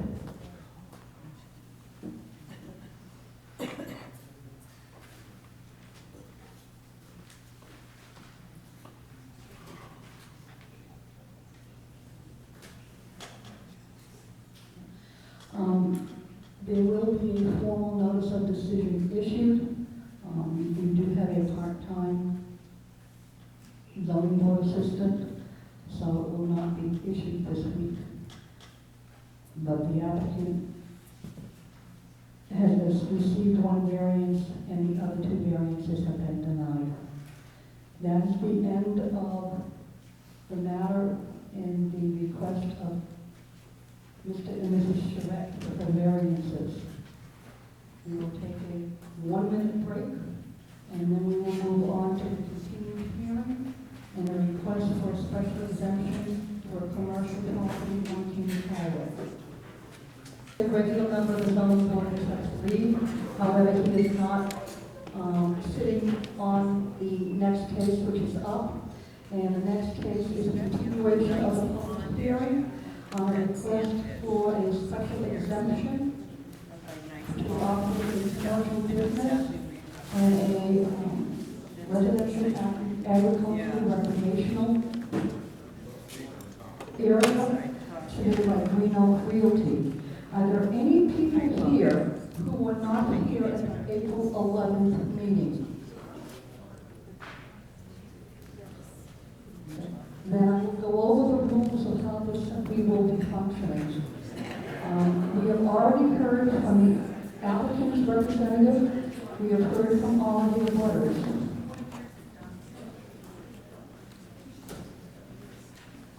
We will be hearing from the applicant himself, then we will be hearing from interested parties. After interested parties have spoken, then the applicant will be able to rebut anything that's been said. Then the abutters, then municipal officials, followed by abutters, will be asked for rebuttal statements if they so desire. Then it will be by the general public. At that time, we will be closing the general hearing, the public hearing. In order to speak, first off, you must have signed in with Ms. Susko, who is sitting at the desk up against the wall. If you rise to speak, you must be recognized by the chair before speaking, and you would do that by coming up to the podium. You must state your name, spelling it if so requested, because we have had a couple of unique names, in relationship to the particular case. You need to speak to the case. Speakers must ask permission of the chair if you want to speak to anyone other than a member of the board. Anyone that has spoken will not speak again until everybody else has had the opportunity to speak. Are there any questions on how the public hearing will be continued? Then I would ask first for, Mr. Varney has spoken. I would ask that the applicant come up since he was unable to be present at our April meeting. One other item, as we hear from the public, if we are hearing the same comments over and over again, just for timeliness, what I might say is, all those that agree with the statement that the speaker said, raise your hand. So instead of having 100 people make the same statement, we can get a feeling of the group that there's 100 people out there that agree with the speaker.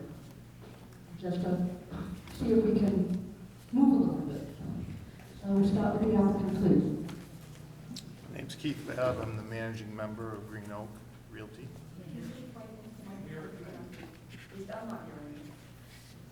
My name is Keith Babb. I'm the managing member of Green Oak Realty. And I want to apologize to the board for not being able to attend the April 14th. It was due to a snowmobile accident that my wife was involved in. So please accept my apologies. Excuse me, I don't think the microphone is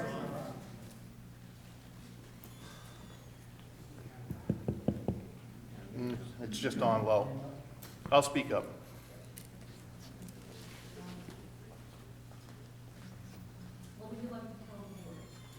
No, I believe there were some concerns brought up at the last meeting with regards to some of the blasting operations that would be done, in conjunction with, the producing of aggregate. I would like to, I guess, take a few minutes and explain. Blasting is probably the safest it's ever been in the many, many years that it's been done.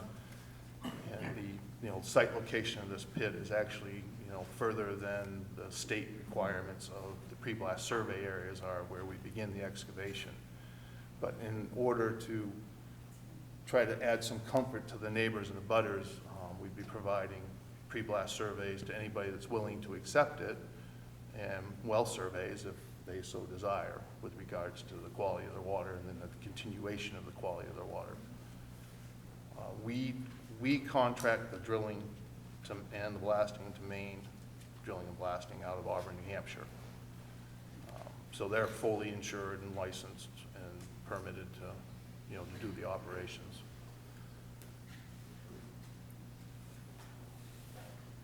Not sure what other concerns were there. There was concerns of noise.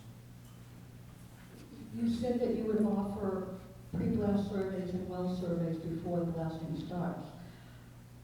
When, or will those surveys be repeated, and if so, at what increments? Because this is more than simply a 4-year operation. They could be provided annually.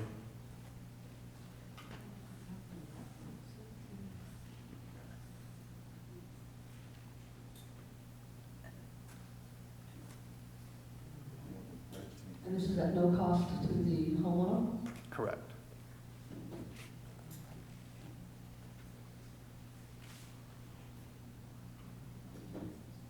Do you folks have any questions for?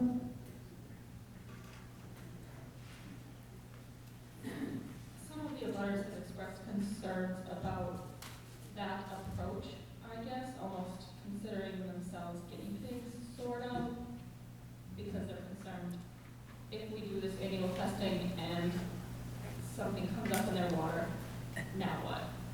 So, I guess, is there any preliminary work that can give them that peace of mind, and or what would be the solution if there were to be contamination down the road? I believe Tom can. Yeah, I can answer that when we get to that. I can go over some other things first and get to that if you like. We can wait until you're speaking in rebuttals. Well, I can answer that. You invited me to speak now, and then I can rebut later, I believe, right? Wait, I said that the applicant could speak because Oh, he you was mean not able to be him and here. not me? Yes. Oh, okay. Well, can I answer her question then? If you can do it in less than 5 minutes. Oh, yeah, sure, yeah. There's a protocol for doing that. That comes through the DES. That's a groundwater sampling requirement. It's a model ordinance that hasn't been adopted by the town of New Durham or other towns, but if you submit the alteration of terrain, it would be a requirement.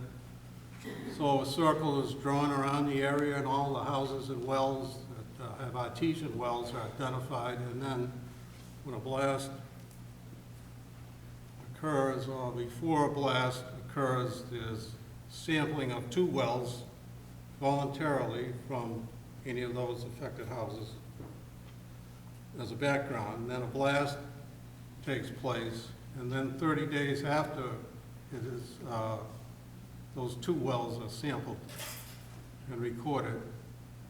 And then when another blast that repeats itself, so at the end of the year there might be 3 blasts, and all that is recorded, the samples are taken to a lab and the results are published and so forth.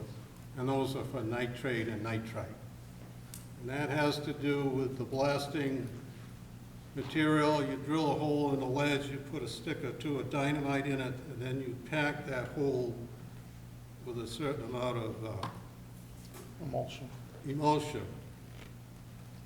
If the person doing that is sloppy, then that will cause a problem that the state worries about. If it's done neatly, it's not a problem.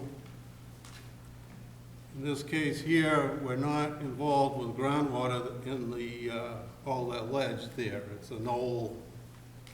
The neighbor's well is 800 feet deep. Other wells are fairly deep. It takes water to transport that emulsion.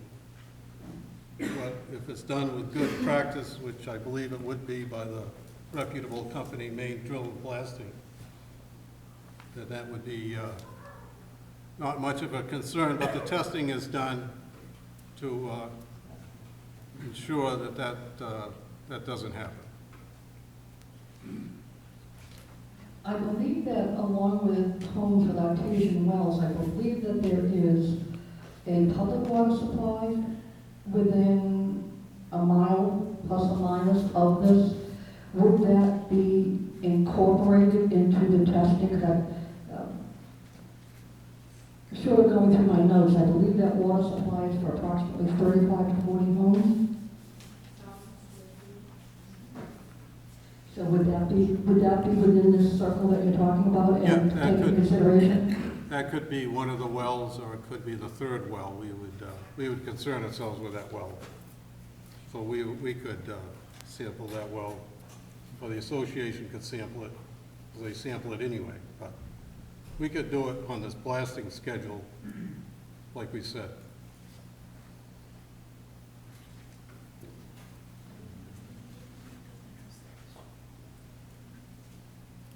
Okay, if you don't have anything else at this time, I would invite people who are Not municipal officials and not abutters, as has been declared by Mrs. Go. She's my abutter person. And if people would like to speak, please come up to the microphone and speak.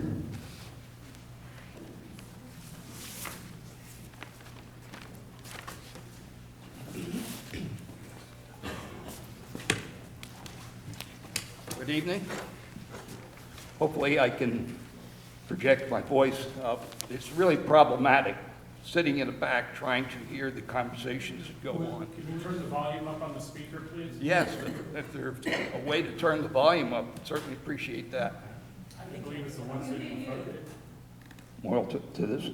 Yep, so, okay, let me try that. Well, thank you for the opportunity to speak this evening. My name is Ken Marshner. I am a resident of Wolfeboro, and for the last 30 years have lived in the Sherwood Forest development, which contains the public water supply that is at risk in this particular project. The Sherwood Forest development is a series of about 44 homes, and is within a few hundred feet of where these properties, the subject properties, are located for a couple of the boundary lines.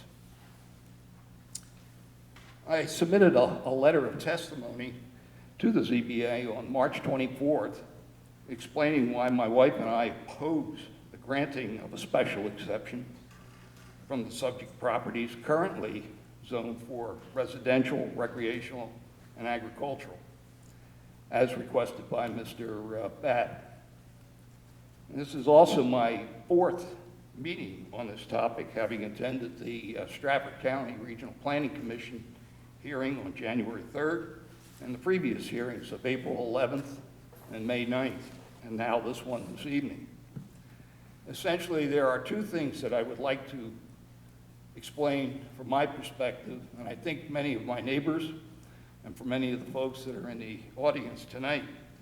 One being with respect to the ZBA rules on special exemption, and secondly, what I call perception versus reality. So in this hearing, if this hearing is focused on New Durham zoning and land use ordinance, Article 7, Section A1, as in the agenda, as mentioned in the agenda, commercial use is the wrong section for the special exemption rules to seek relief, especially within the residential, recreational, and agricultural zoned area.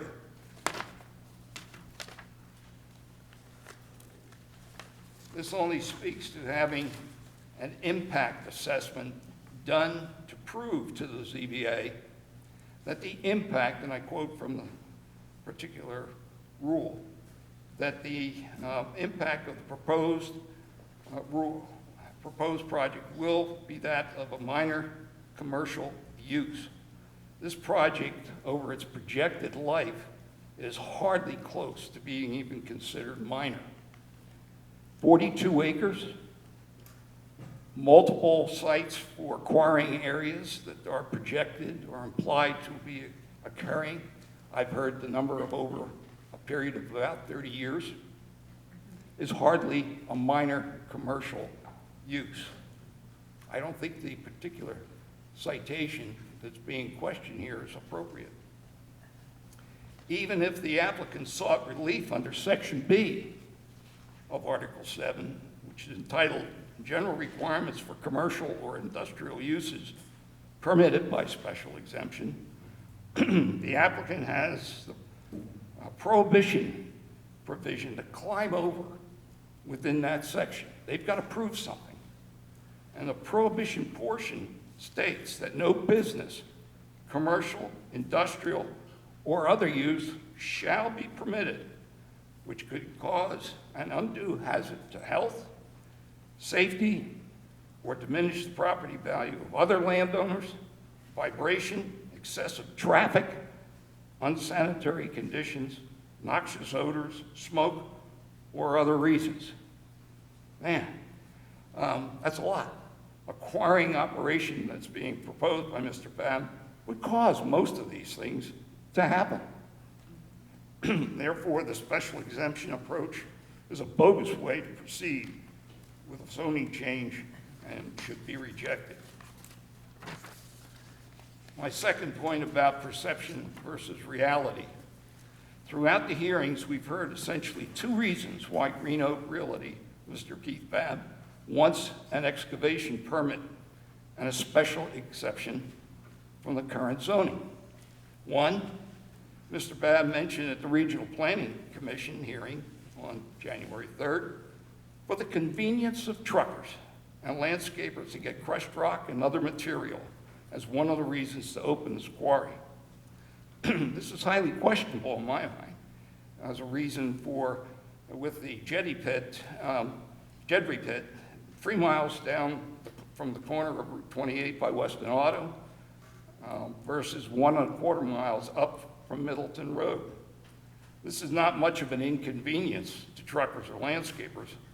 Mileage and time saved is not a satisfactory explanation to opening a new quarrying operation that will pack so many people.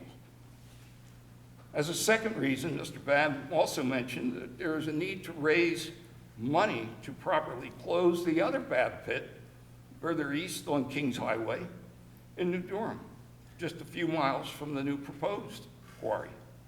This is ludicrous to think Mr. Babb needs to open a new site to financially close an old pit that Mr. Babb failed to reclaim in a timely fashion, as required by a previous permit.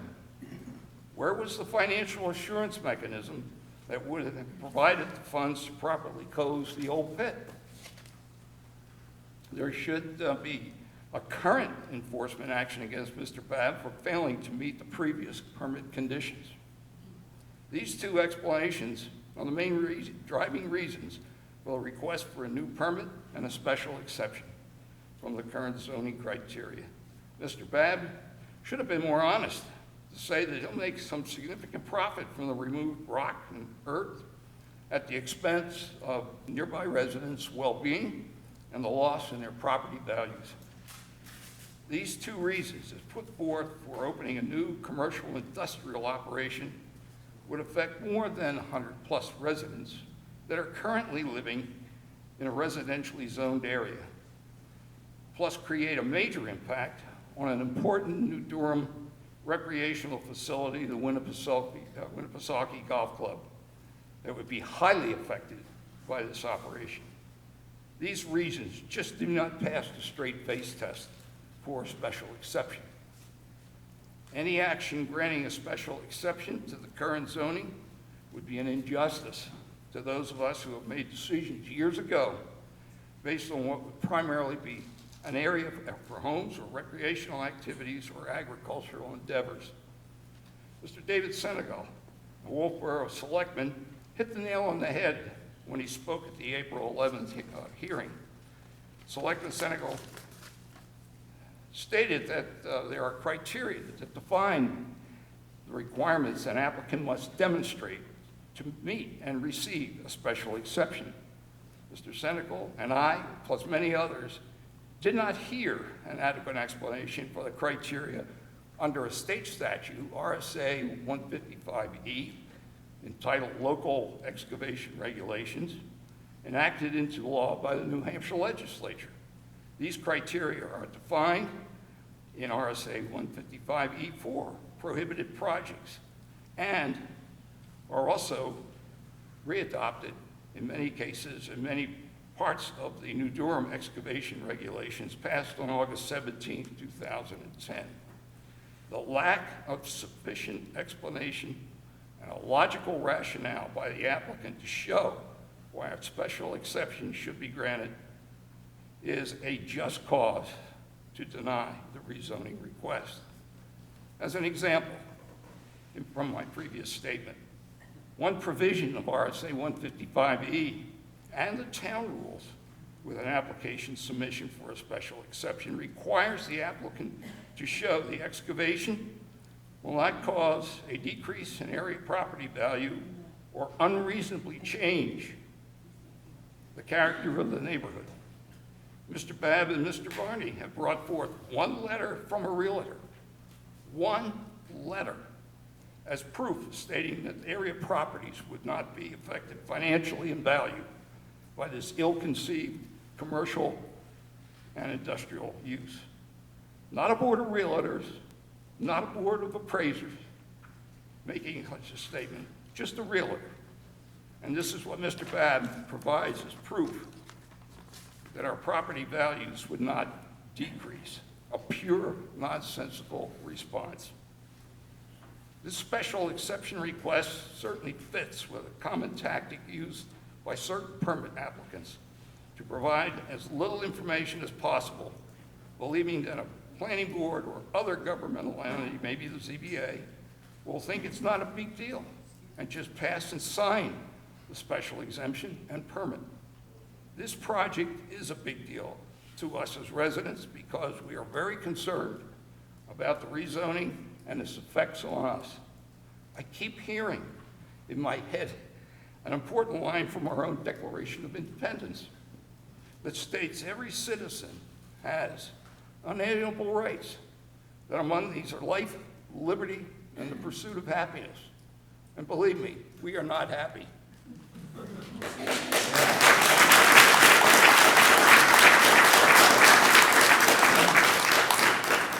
Fortunately, the Department of Environmental Services would require an alteration of terrain permit for this site.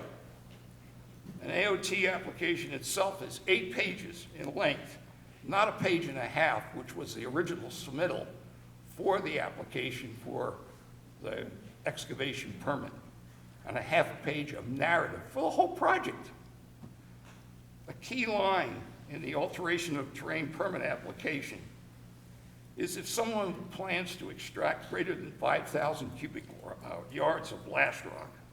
Please let me allow to read section 9B, the line that says, if greater than 5,000 cubic yards of blast rock will be generated, and there are drinking water supply wells, public or private, within 2,000 feet of the blasting activities, a groundwater monitoring program must be developed and submitted to New Hampshire DES.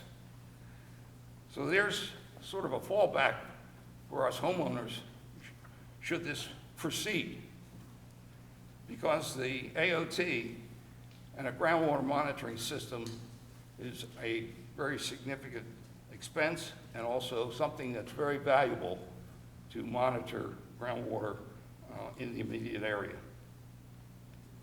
I remember the applicant's plans as they were presented to the Regional Planning Commission hearing stating that Mr. Babb wanted to remove 3 million cubic yards of earth and rock. We're not hearing much about 3 million cubic yards now in the special exception request.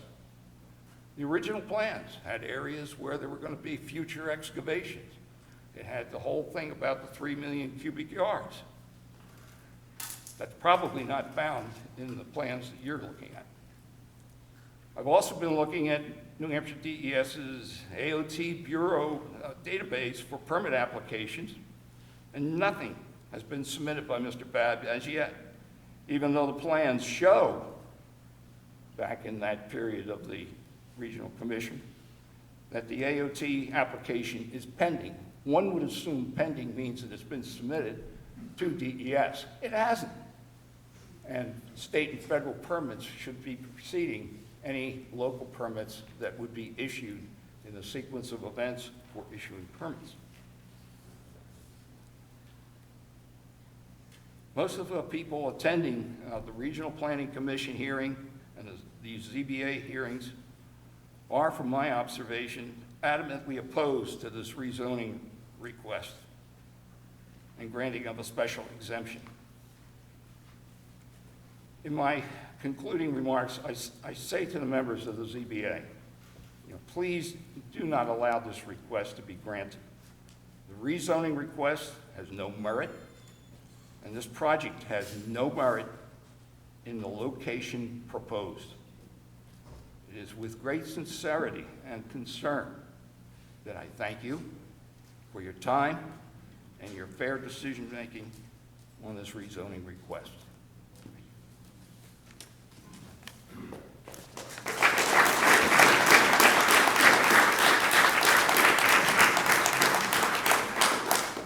Does anyone have any questions for the speaker?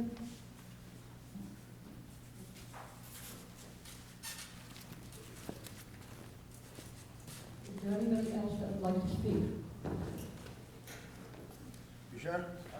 Thank you. Sorry, I'm a little short here. My name is Nicholas Stevenall. How are you guys tonight? I just recently purchased 398 Kings Highway. One thing I do want to touch base on, Mrs. Jarvis, you just said that she's your abutter, person in charge of abutters. The law clearly states that all landowning abutters and adjacent properties are to be notified. At the first hearing, it was postponed and pushed off because only 3 people were notified by certified mail. I own 40 acres directly across the street from that lot. But in a parallel line, I'm not in the abutter. That's directly across the street. There's only 6 houses in a little grid right there where that pit is supposed to go. So how could I not be considered a abutter? I've lived in this town my entire life, and I paid a lot of money in taxes this year. My home is 21 feet from the main road. My well is 35 feet from the main road. My dog of 8 years old was run over in October by a dump truck. So the last thing I want is dump trucks driving past my house day in and day out. The day before yesterday, I drove by Jedry's Pit with 7 6-wheel dump trucks in the breakdown lane, one right after another. Cars going by them as they pulled into Jedry's Pit. So those are the kind of things that we would be subject to on that road. That many dump trucks driving back and forth. Most importantly, there's the 3 developments, which almost every home in that development houses children that get on and off school buses day in and day out. So, long story short, I don't want to take up any more people's time. I just ask that you don't let this happen. Thank you.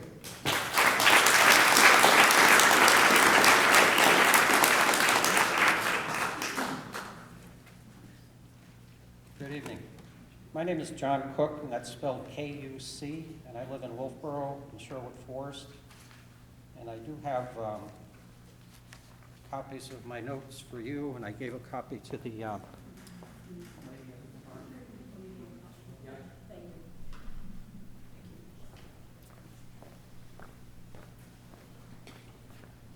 First of all, I agree with everything wholeheartedly that Ken had mentioned before on just how bad this operation will be for the entire area.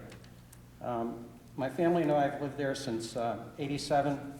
It's a great place to live. We enjoy the quiet and the peace. But it's all about to change should this operation go into effect. And I guess the best way to describe that is my wife and I recently went to Sam's Club down in Concord, got out of the car.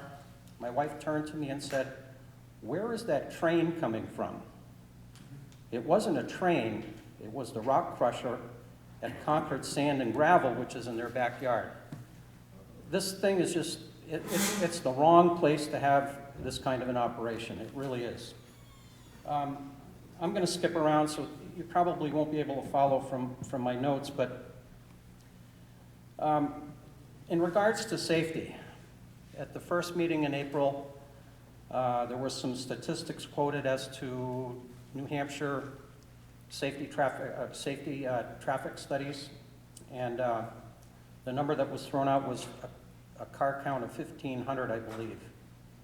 And then it was also stated that there will be approximately 15 loads per day being sold from this operation, which 15 times 2 becomes 30 trips back and forth.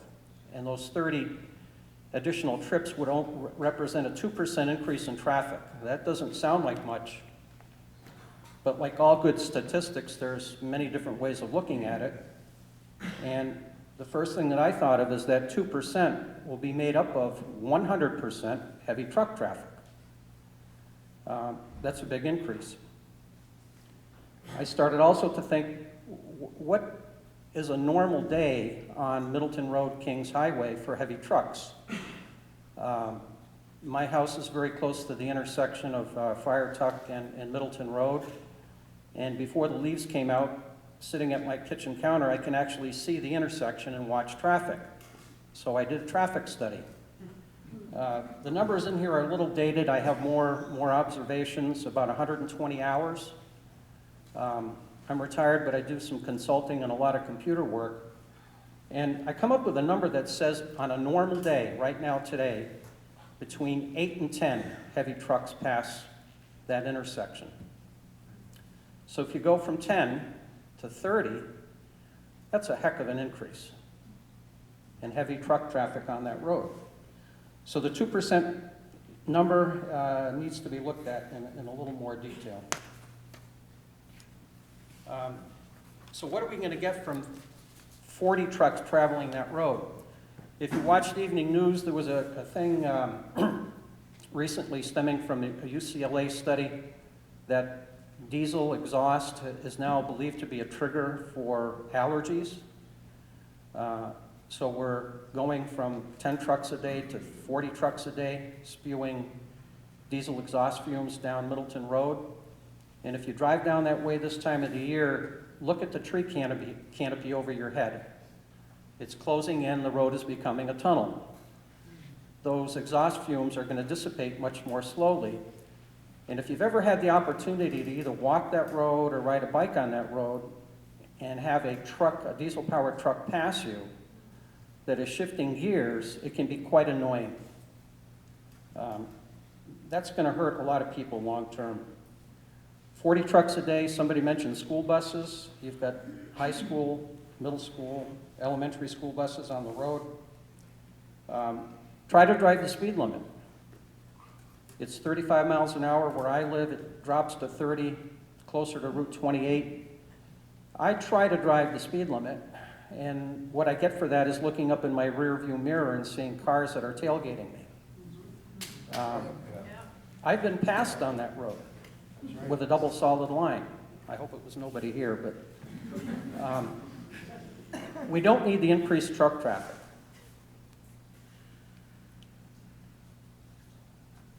Ken mentioned briefly the water system for Sherwood Forest. It's a community system, services a lot of people, but it also involves a lot more than just the well. There is a well.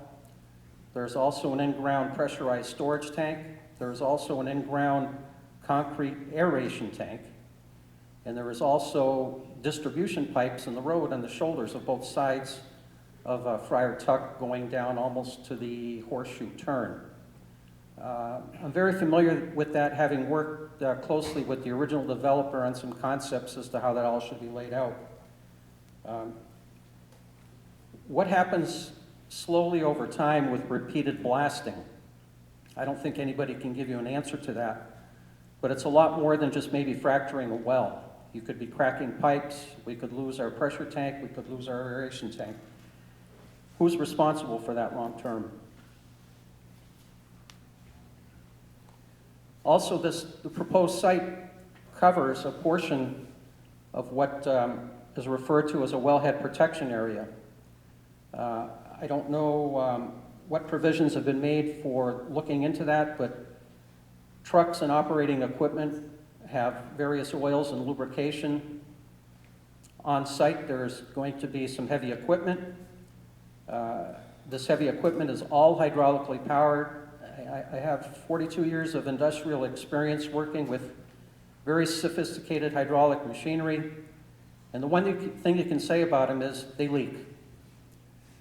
So in an area where we have very good control over our water quality, we're going to be introducing equipment that will introduce hydraulic fluids and other lubricants into the groundwater.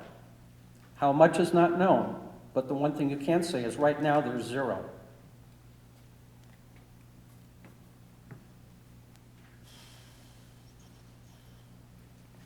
Think about refueling all of this equipment. You have the same type of concerns.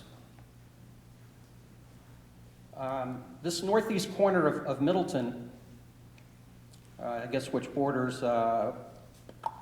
is it Brookfield or Brookfield, Wolfeboro, Alton? The New Durham town has a classification of a Tier 1 conservation area. Although the actual site is not on this property, up in that corner of your town, you have this environmental concern over what about the wildlife? What's going to happen with blasting and ongoing excavation? And how long will this excavation take? Get back to this 3 million cubic feet of mined material. If you do some numbers, and this came out to be so staggering, I did it many different ways, but if you looked at a common-sized dump truck that hauls away gravel and dirt, 14-yard capacity, 18-yard capacity are very common sizes. And if you take the number of days of operation that the quarry has said it will be running, and say, okay, how many truckloads per year, how many cubic yards per year, and how many years does it take to move 3 million cubic feet? You come up with some mind-boggling number, like 76 years. It's crazy. I believe there's something going on there that we really don't understand. Think for a minute, if you will, about the quarry comes in and it leaves. What will the town have? Well, the one thing that you will have is a 60-foot tall granite wall protected by a chain link fence. And that wall will be there forever. Forever. Who's going to want the property after that? Who's going to maintain the fence forever? Chain link fences in the woods fall down. Trees grow, frost heaves them, and they fall apart. That could be a big concern long term. The comment about real estate values and real estate not being affected. The very fact that these meetings are taking place is having an effect on the real estate. I called a realtor with a lot just down the road from there out of interest, and I said, well, what about the quarry that's going in? And he said, well, it basically has everything on hold until a decision has been made. The guy was very professional. He didn't say anything negative. But just think about that. He has told the seller, don't expect any activity until a decision is reached on what's going to happen with the proposed quarry. I called another realtor for different reasons unrelated to this and just happened to ask at the end of the conversation, what would you think about owning property next to a quarry?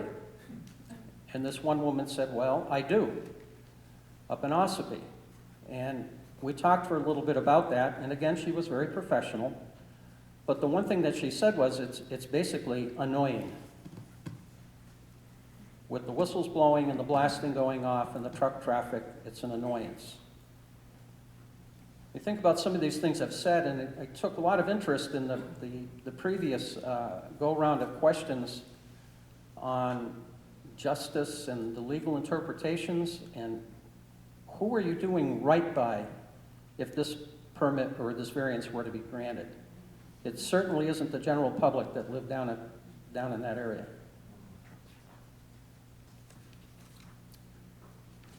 And I believe that's the end. I can go on and on and on. This just, it's troubling. And, you know, I guess in summary, to say this again, it's just the wrong place to have this thing going on. It really is. It doesn't fit that area. It's not safe. It's going to be noisy forever. And I heard all the decibel rating figures that were given, you know, in that April meeting. I've got an engineering background. I understand that stuff. Bottom line is you're going to hear it. It's going to be there. And the potential for groundwater contamination, environmental hazards, leaking oils and fuels, a 60-foot tall wall that I don't know is going to go how long. Those are going to be real things. And I just reminded myself of one other negative. The original plans show a 20-foot wide by 100-foot long by 2-foot deep pond to store runoff water. Think about what a great place for mosquitoes that's going to become after heavy rain. Also think about, on the original plans, there was a notation that said the topsoil will be scraped away to expose the rock, stored for whatever reason. But what happens when you remove the soil?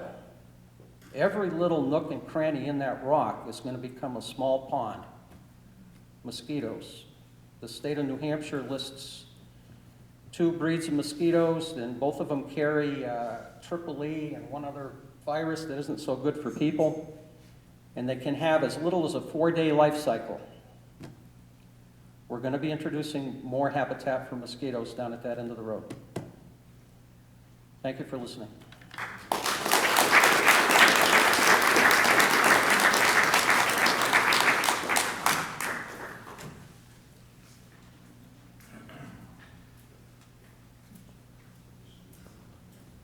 Good evening.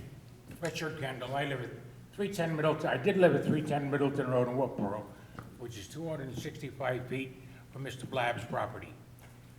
I had my house listed and appraised at $325,000. When the word about the quarry came out, that was the end of that price. I did sell it, but I had to drop my price $50,000. That's because of the quarry. And what letter he has, I don't know where he got it from, but I think you should look into a decent appraiser giving you some figures on what it'll do to the property values. That's all I have to say.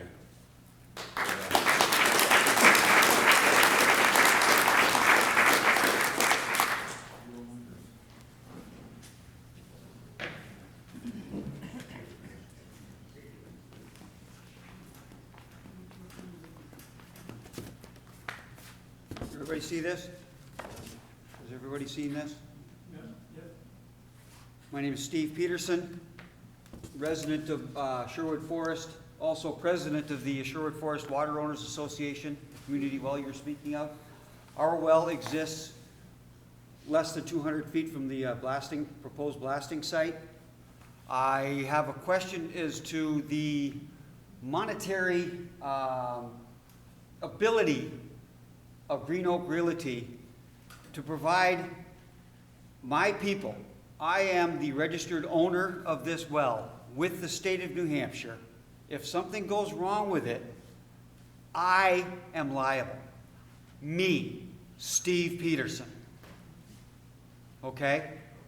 What bond is he going to put forth that if my water is contaminated, or as has been mentioned before, water lines get ruptured in the street, create flooding, an infrastructure problem, where do I turn immediately to take care of this problem? Drinking water is a right. It's not a privilege in this country. We have worked many years to give this right to ourselves. And I will not stand here and have someone's monetary gain endanger my family's welfare nor the families all around me who have moved to this area for residential, agricultural, and recreational use. And I agree with what Ken Marshner said and what Mr. Cook said. They both have spoken what I was going to speak. Thank you very much.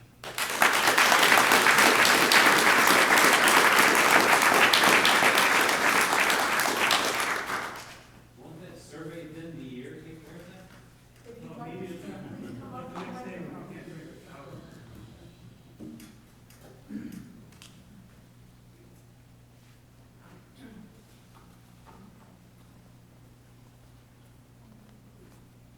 My name's Gail Holm. My husband Don and I live at 336 Kings Highway. I don't have any statistics or numbers for you, just an emotional plea. 28 years ago, we bought our land on Kings Highway, used it as a vacation home for many years, and ultimately moved up here 17 years ago. 8 years ago, we entered into a covenant with the town of New Durham and put 32 of our acres into a conservation easement in order to protect the water flow in Beaver Brook into Shaw's Pond, and to protect the waterfowl. We have tons of great blue herons this year. Every kind of animal that is in this part of the country that comes through our property, and we love it. And the idea of particulates and silica in the air fouling Shaw's Pond is just unbearable. And we hope you will see fit to turn down this application. Thank you.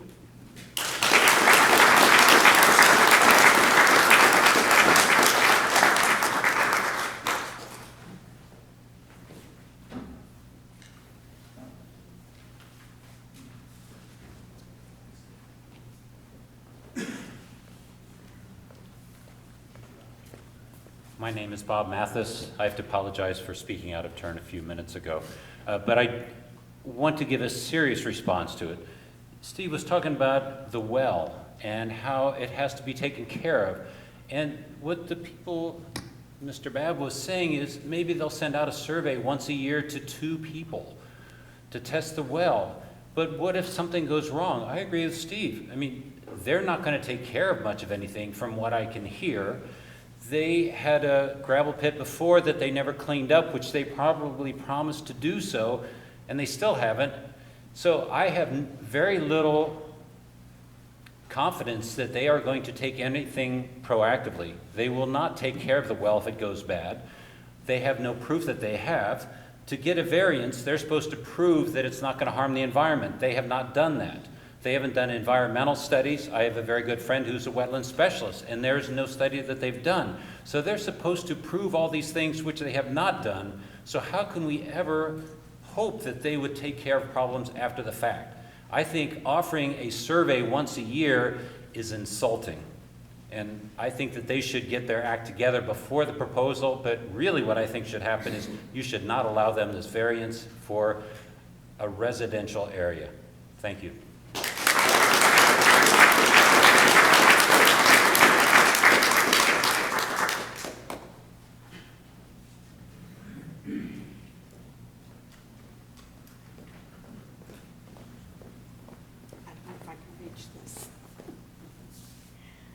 Good evening. My name is Jan Kaskowitz. My husband Chuck would be here also if he had a previously scheduled commitment. We have lived off of Middleton Road for about 30 years now. We cherish our home and the opportunity to live in Wolfeboro on Rust Pond. Both Chuck and I work hard, wanting to be able to leave this property to our grown children who grew up on Rust Pond and went to school in Wolfeboro. They consider it a privilege to be able to come back to Wolfeboro for visits and vacations. We are deeply concerned about the loss of value to our property due to this gravel pit and what it could possibly mean financially to us and to our children. We are greatly concerned about the amount of noise that this gravel pit will create, and more importantly, the health hazards brought about by the dust and plumes of silica and other particulates in the air that we breathe. Will these contaminants eventually end up in Rust Pond as dust travels through the forest and the air. Russ Pond Association has worked very hard through the years and continues to do so to monitor the water quality of the pond. Having waited for so many years to get Middleton Road repaired, we are greatly concerned about the road being used daily by such large trucks and the damage this much traffic would cause to the road. On such a narrow, winding, hilly road, in many places, there's barely enough room for a car to pull over, never mind a large dump truck. Not only the wear and tear on the road, but the safety of those wanting to walk this beautiful road with our pets or young children, a road that doesn't have sidewalks. The loss of so many acres of natural habitat in this beautiful area would be heartbreaking. We, being in a more populated area, are thrilled when we have the opportunity to see deer, turkeys, whatever, even a bear last year. Should Green Oak Realty Development be granted permission to operate a gravel pit, where will all of these beautiful creatures go? Chuck and I are asking the town of New Durham Zoning Board of Adjustment to deny the request of Green Oak Realty an excavation permit at Kings Highway, map 206, lots 010 and 011. Respectfully, Chuck and Jan Kaskowitz.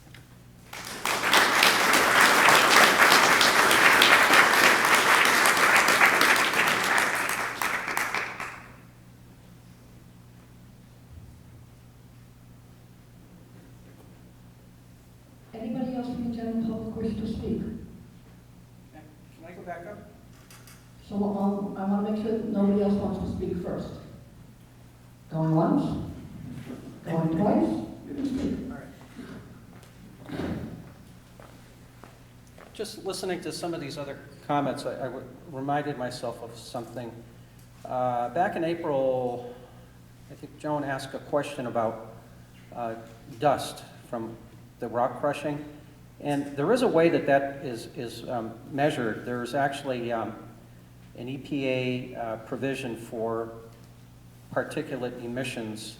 They refer to it as Method 9. It has a more common name of smoke school, and it is a way of determining how much emissions are coming off of things such as a boiler or a quarry operation.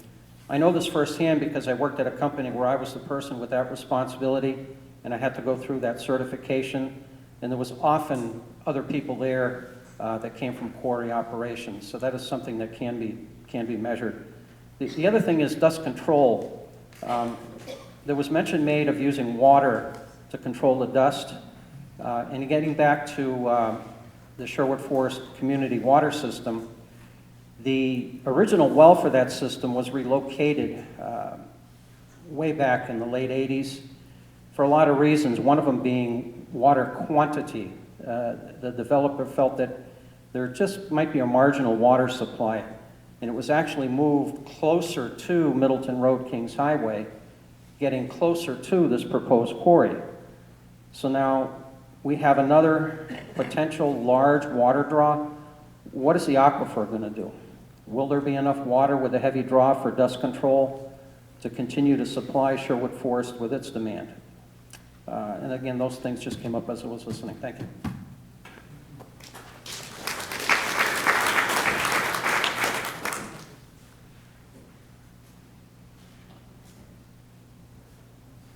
Mr. Patterson, could you bring your cat up? I believe it was Mr. Patterson that, yeah. I'd just like to have a closer look at it, if you don't mind.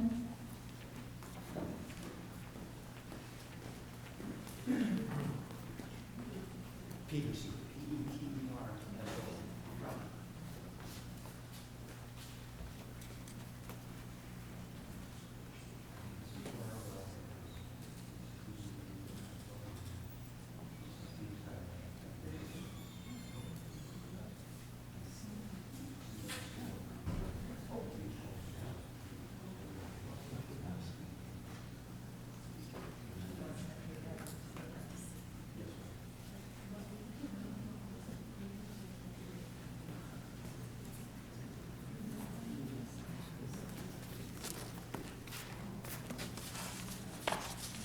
Steve Peterson, again, President of the Sherwood Forest Water Owners Association.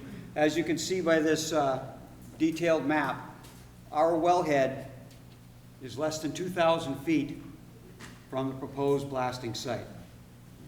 And as I mentioned, I am on the state record for being liable monetarily if something goes wrong with this well from the minute it fails. Are you willing to step up to the plate, Mr. Babb? Thank you. Peter? Mr. Peter? Are you able to get a picture of that? He's done. Thank you. Thank you. Any other interested parties that wish to speak? And then what we will do now is we will go through the same order but in rebuttals. First off will speak will be the applicant or the representative. The zoning board members will take this time also to ask additional questions that may have occurred to us since anybody spoke previously. So, Barney, do you want to start?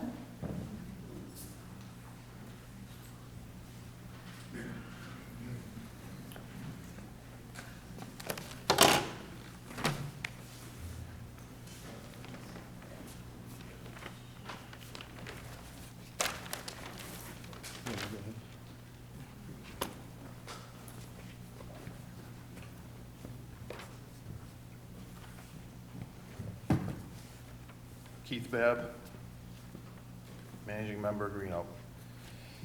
In rebuttal to some of the concerns that were arised, we'll start with dust. Dust is pretty simple. Under the MSHA regulations under the Department of Labor of federal, not state, we're required to do actual dust testing annually at every plant. So we've passed it in 15 years in flying colors now. With regards to the water for dust control, we use nozzles that use roughly between 0.5 and 0.75 gallons of water spray per minute, which equates into about 900 gallons for the whole entire day. Not much more than a regular 4-bedroom house consumes in its normal day. So with regards to any, well issues, we're not going to draw that much water. Trucks, I guess I want to set the record very straight about the Jedry's pit for everybody in the audience also. John Jedry does not have any material in his pit at all. His pit has been empty for a very long number of years. Every ounce of material that comes into Jedry's pit is trucked in through Ossipee, Wolfeboro, down to Alton. So he is creating 3 times the truck traffic that I would create just by selling material, because he's trucked it in, he's processed it, they're coming to get it, and they're leaving. And his truck's going back to get more material. So with that being said, the Middleton Road reconstruction was actually, the materials were supplied by our Alton facility because there is no facilities close enough there to supply it. Jedry's material doesn't necessarily make state spec all the time. I go on and on and on. The old pit, or we shouldn't even refer to it as an old pit, because it actually has an active permit and a bond in place. So if I wanted to start operations in that pit tomorrow, I could start operations in it, blasting and crushing. Yes? Oh yes, it has an active permit. So bond is on file with the town for the reclamation. So it's not a monetary issue, as one of the abutters brought up.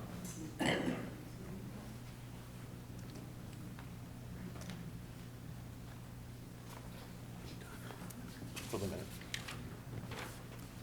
Okay, I'll respond. At the last minute, Mrs. Richard asked about the blasting noise.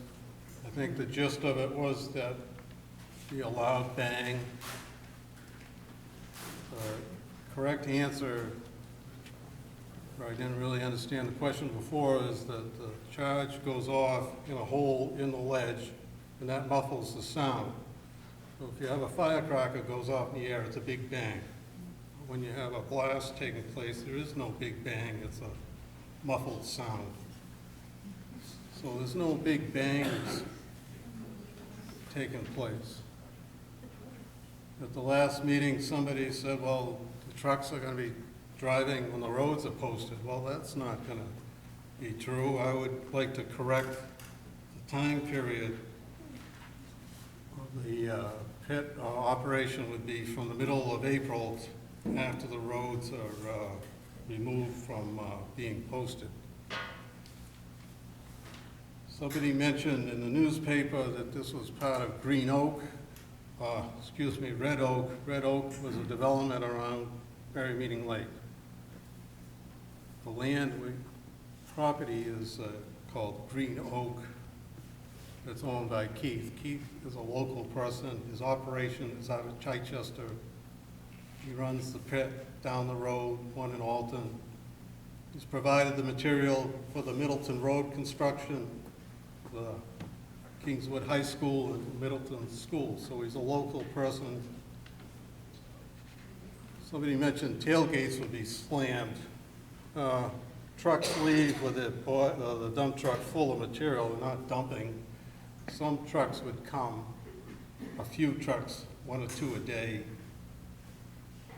A tailgate would be controlled by the dump truck driver. It doesn't have to be slammed. That could be controlled by Keith and the person at the pit. It's one person at the pit. It's not a bunch of people there during the majority of the time, which is 8 months, or heavy equipment there and so forth. In response to some of the things I just listened to, I'll respond to some of those about the perception versus the reality. The reality is when you drive down Middleton Road and you get to this property, you're going to see 100 feet of woods. You're going to keep on driving by. There'll be a driveway with a sign. That's what you might notice. If you go in here looking with your eyeballs, you're going to see a large berm, which is a site berm, to hide this. And the work being done and equipment is behind that. You're not going to be able to see that. So you're going to drive by here, and you're not going to see a desolate area bombed out with multiple pieces of equipment and piles of ledge. This is all woods here, a driveway, and it's screened by the 100-foot trees and the visual berm, which is also a side berm. There are no trees there now. No one wants this thing. He has a bond that is existing permit, which he just said. Somebody said, well, that's closed, it hasn't been restored, it's abandoned. That's not true. That's active permit. It has a bond for restoration. That's important. Planning board has approved that. They don't let that happen. They would shut him down if that expired. They have a plan where the building inspector goes and looks at it. Every year, gets paid $200 a year to do that, report back to the planning board. And there's another requirement about that. So planning board keeps tabs on that, and they're doing their work. It's not an abandoned permit. And somebody says, well, you don't have an alteration of terrain permit. And I've explained that before. We'd like to go to the planning board and get feedback, and if we change the plan, then we'd submit that plan to the alteration of terrain people in Concord without having to change it. They don't like it when you have to change it. We know that from past experience. We want to get it right the first time. We're trying to see if this is a suitable location here. That's why we're here. The details of the operation of the permit are the planning board that deals with the sound and noise, groundwater, and the other permitting that's involved. we talked about the wellhead protection area. That's on the land, but it's just comes here. That's 1,500 feet from the well in Sherwood Forest. We have no impact on that. The 1,500 feet is a buffer zone. Well, we're outside the buffer zone on that. Then the testing that we described, the 2,000-foot radius and testing after the blasting is done. That's to ensure protection of all the neighbors. The 100-foot runoff pond, that's to deal with stormwater runoff to protect the water runoff on the road and goes towards the pond there. That's what we're trying to do there. That's an environmental protection thing. It's not, we're not making it breed mosquitoes or anything. People call this a quarry. It's not a quarry. It's an excavation.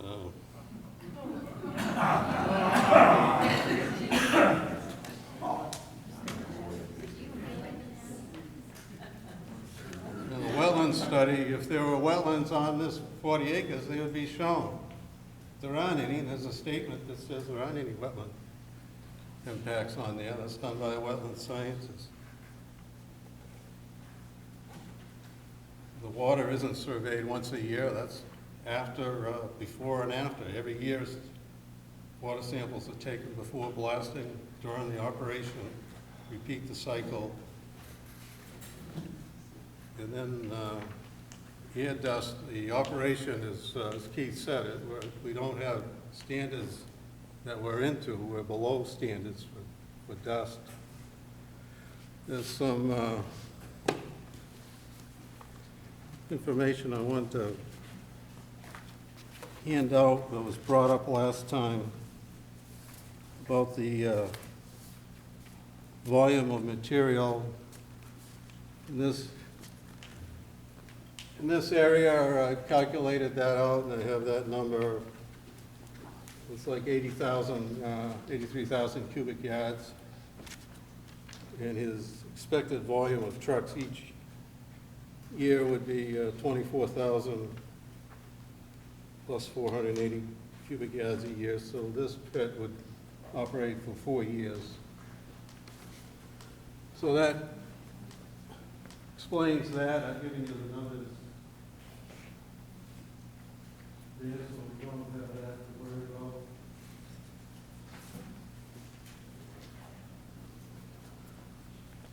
We heard talk about the land use suitability map that was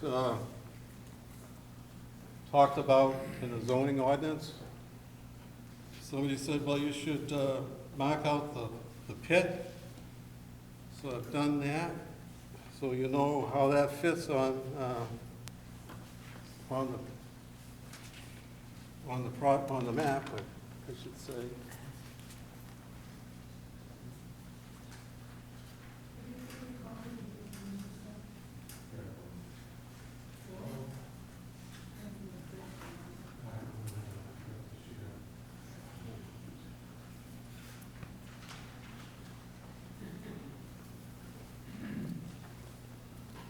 So we had discussion at the last meeting, and I've shown the marked out area of the 40 acres of this property on this map.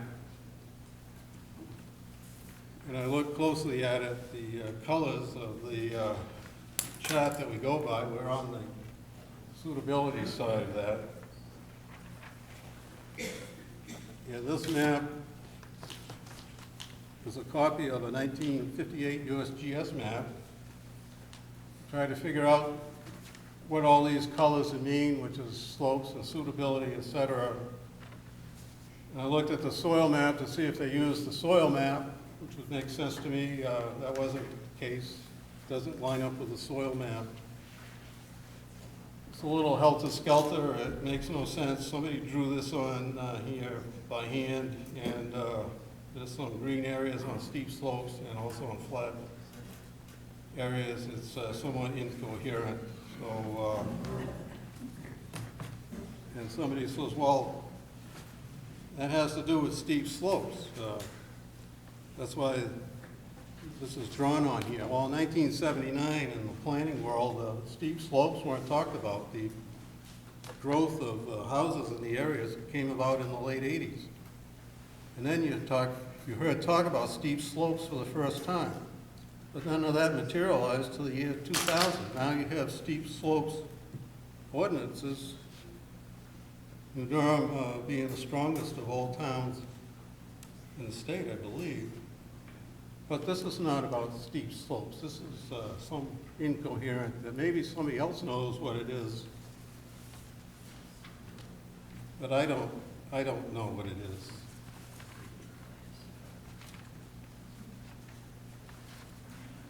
This is a small operation. It's the same as what's going on down the road when we had planning board hearings there. One abutter showed up, he had no objections, the other abutters didn't come, talked about it 2 or 3 or 4 meetings. That was fine. That could continue tomorrow. There'd be no objection. Trucks would travel. I don't believe there'd be an objection to that.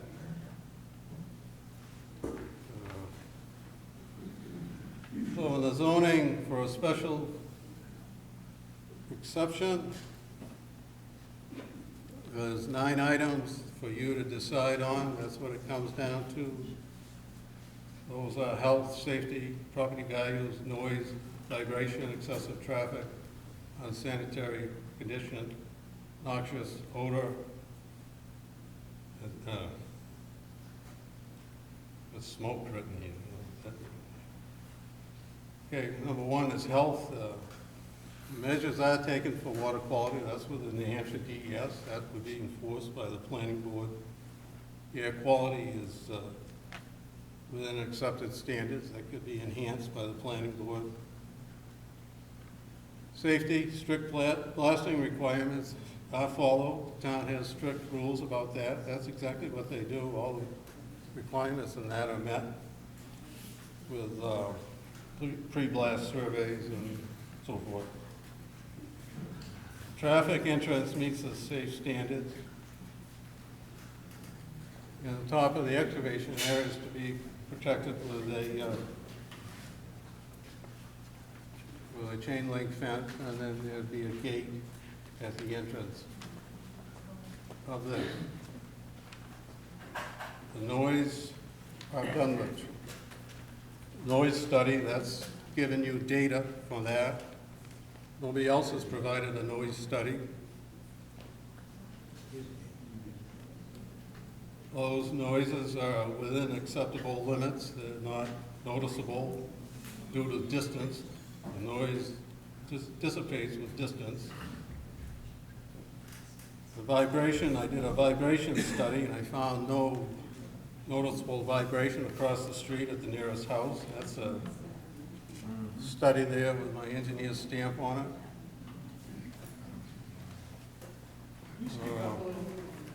Traffic. What's the decibel level of the crusher? Excessive. You may not address anyone but the board. You must be recognized before you can ask any questions. When he is done speaking, We can't hear him. Can't hear a thing he's saying. when someone is speaking, you are not to Not you, interrupt him. We him. can't If you hear have him. questions, you wait until they're done, and when you have your turn for rebuttal, then you can ask the board for the questions and to get the answers. These were in the rules that you were given. We cannot hear him. You give him your microphone? It's hard to rebut someone that can't hear. If you can't hear him, we will have him speak to the microphone closer. I am speaking to the person that was asking a question without being recognized. It is on. Oh, it's on? Huh? You can hear me now? You have to be close to it. Okay.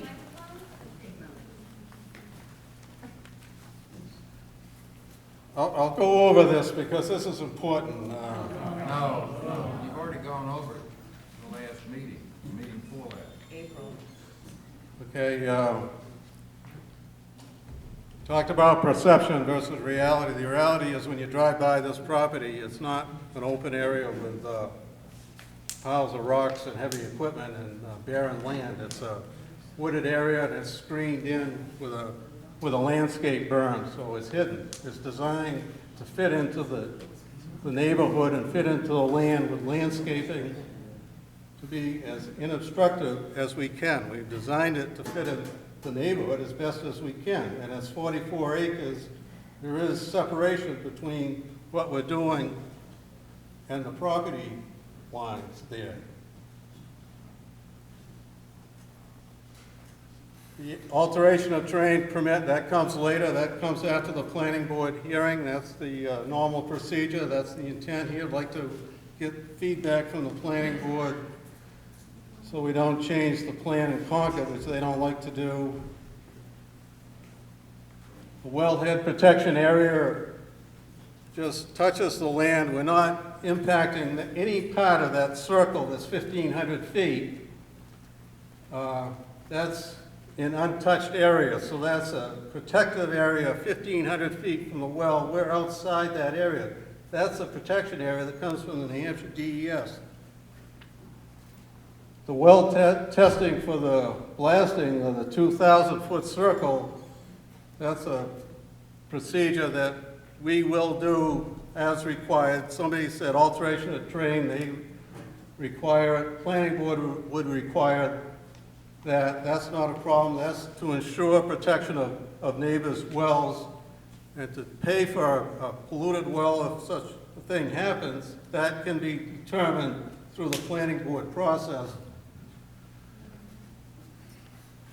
We're not here to destroy the land or the neighborhood or that. What we'd like to do is have an excavation area that serves the overall community. This is a good location. When we looked at all the land and the requirements, it meets the requirements.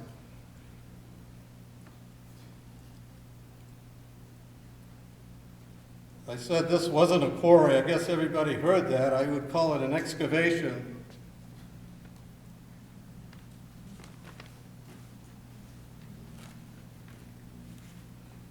And we talked about the existing pit is in operation. And that's monitored by the state, as I said.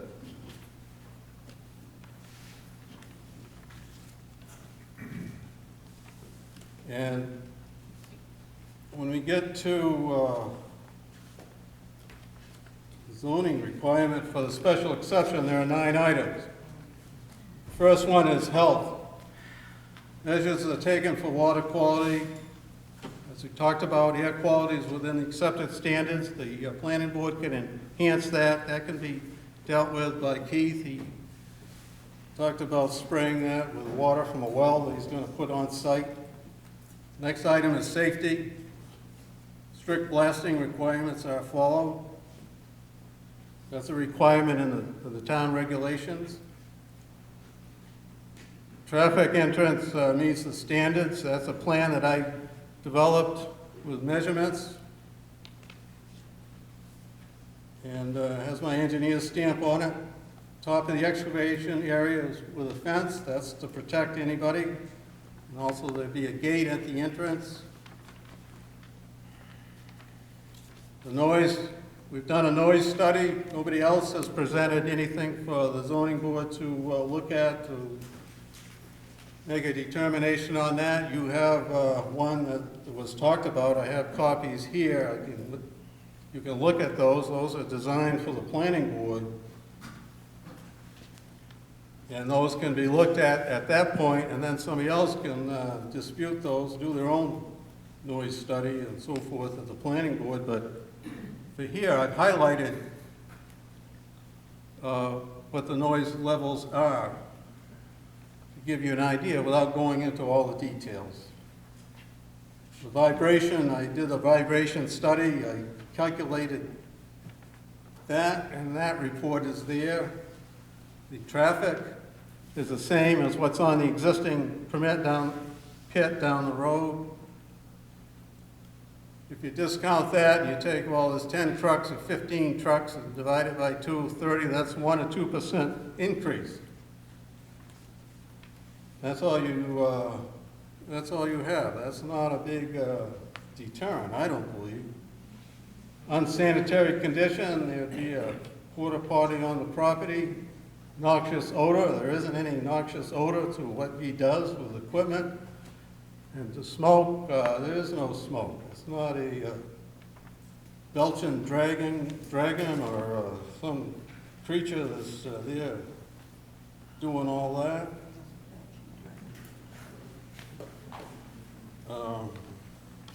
One other item I'd like to get to.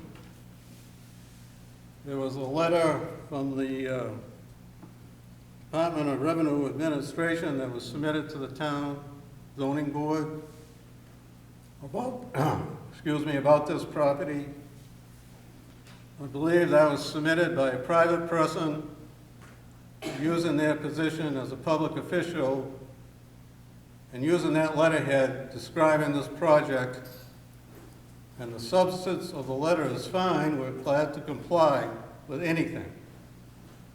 But getting that letter should not be looked at, should not influence the zoning board. Because it comes from the state, they don't normally write letters to towns describing excavation pit operations. So you can look at that letter, but if it influences the zoning board, it's a problem.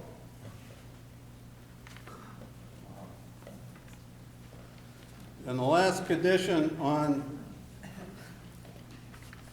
this is property values. And as I said, it's a small operation. It's not a big operation. It's hidden in the woods. It's tried to fit on the landscape. Yeah, so who would be impacted by that for property values? Well, the neighbor on the right here, Buell, their property is 500 feet of woods, and then there's 200 feet of woods that's on their land, but you cannot see through 500 feet of woods to this area where the operation takes place. So you can't see the project. And the noise study says that the noise is not noticeable at this site. So on this property, when you do a property appraisal, the property appraiser goes in and out through the house and looks at everything on the outside. And what do you see? Well, okay, there's a gravel pit here. Trucks come and go here. You don't see it, you don't hear it. How's that going to devalue that property? On the other side, you have the Trite's house, which is the same. There's 400 feet to the property line, then another 150 feet to the house. When I was at the property before the last meeting, I thought for sure we could see that house, but guess what? I couldn't see it, just a glimpse. But this plan has a fence on this berm here, so they can't see it, but you can't see it anyway through the woods. There's no woods, it's clear cut. Excuse me. No. Clear cut. No So, woods. and the noise is the same thing. The noise diminishes by distance when you get here, not counting the trees, the soft grounds, the other factors. It could have been done in the noise study, but I kept it simple. Across the street at the McKenzie property, if you're standing there and you're looking right on the road, what you see is 100 feet of woods, and then you see a landscape berm 10 feet high, so you can't see anything to block the view. So you're not going to be impacted by that. So the property values at these properties would not be diminished. If you go across the street here, that's farther away. If you go to Sherwood Forest, that's way over here. The only impact to that is the 1% or 2% traffic. It's outside the sound area, it's outside the ability to see the area. And when you get over to these houses the same way, they're downhill below the road, it's very hard to see. The golf course is 4,000 feet away, the clubhouse, the entrance is 4,000 feet away. This is way over the hill and through the woods. There's no impact to the golf course.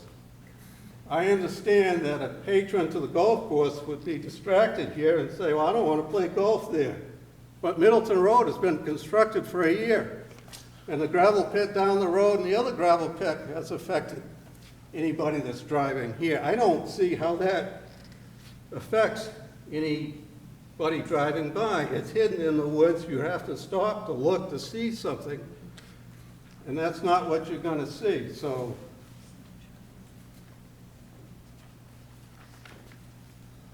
the big picture here, when you allow this, this provides material that serves a larger area than the immediate local abutters area, goes to the larger group, which is economic. Somebody building a house, if they're buying stone, here it could be $2 a yard, or if you bring it in from Ossipee or wherever, it's $10. It makes a difference to a lot of people, more than the local people here, 10 or 20 times more than the people that you're hearing from. The other factor is there's traffic. The Gentry pit that was talked about, the trucks come from Ossipee every day to go to Alton and then back to Wolfeboro. Those trucks go through the intersection in Wolfeboro. That's not been mentioned by anybody from the regional impact or the selectmen or anybody, but that's a big issue. This would relieve that. This would take traffic away. So this has implications that are not for me and myself at my local house or whatever. It's for the general good. That matters. This provides material in this area where you don't have it in Wolfeboro. It's not allowed in Wolfeboro. New Durham, you allow it. That's a positive thing. It allows roads to be rebuilt. Anybody that drives on a road would benefit from this. If you deny this, then where does it come from? It comes from far away. It comes from Ossipee, or it comes from Barnstead or Farmington, which there's just not much material there. Dave Shiguri knows that. So this is a positive benefit. It's a small operation. Doesn't impact anybody. Thank you. Before you sit down, I have some questions for you. This proposal is map 206, lot 10 and lot 11. While they are both owned by the same person, I have not seen any request for a variance or a setback. Even though one person owns them both, those ordinances still apply. What is the plan? It'd be a boundary line merger. That would be a one-page form that goes to the planning board. That would merge these two lots. That would be after we attain approval. We don't want to merge them today. I'd like to get to the planning board. That would be the requirement, and it would be merged. And then the setback issues would go away. You also stated on page 2 that no fuel is going to be stored on site. What is the capacity of the fuel truck that will be coming in? How often will it be coming in during the 3 weeks of crushing? What's the plan if a spill occurs? What's being done to protect the, I believe it's called the Lake Winnipesaukee and Rust Pond watershed? How are you going to handle that? We're no different than anybody else that receives fuel oil for their houses. A 2,800-gallon truck comes to deliver that to everybody's house that has fuel oil. We have the same 2,800-gallon truck that comes to our site to deliver fuel.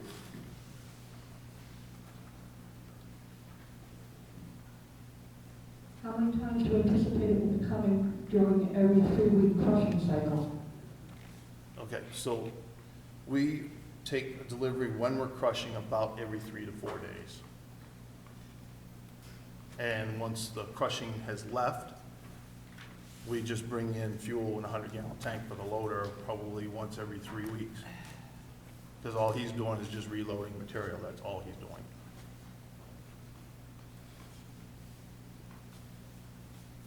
So the crushing operation is portable. None of the equipment stays on site after it's done processing. And what are you going to do in case of a fuel spill? Because that certainly affects the watershed, the health and the safety, and that is a concern for us to consider. Yeah, it would be dealt with in the same manner that any other fuel spill is dealt with. Call the fire department, and the cleanup crew comes. Where the trucks are going to be fueled, are they going to be in a containment area, or is it going to be in the open dirt area? It'll be in the open dirt area.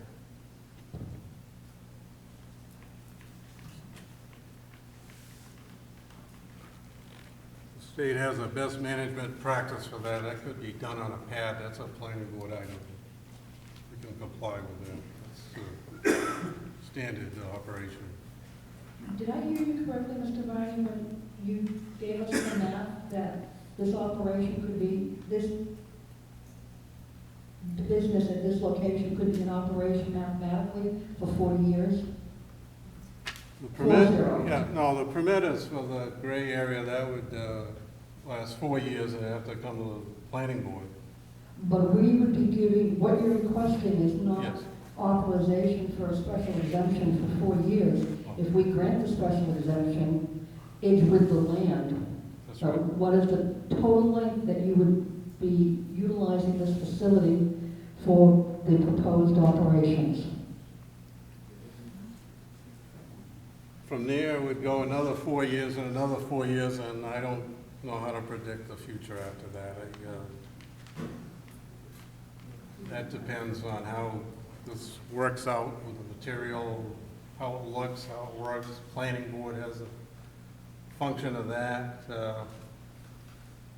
3 million cubic yards, I put that on the plan because that's the total value of the volume of that whole lot of land, okay? And I did that to show that's what it is, okay? So somebody said, well, you're only showing 100,000 yards. Well, I put it on there. I do that to tell the planning board what we're doing, but we're not proposing to do that. That takes a lot of, regulation through the planning board to do that in operation, how, traffic, the retail operation, his business, and that kind of thing. So, yeah, it would just give us a start here for 4 years and then take it from there. There's a watershed line here, so this water goes that way, which goes to Russ Pond. We're not into that, probably never will.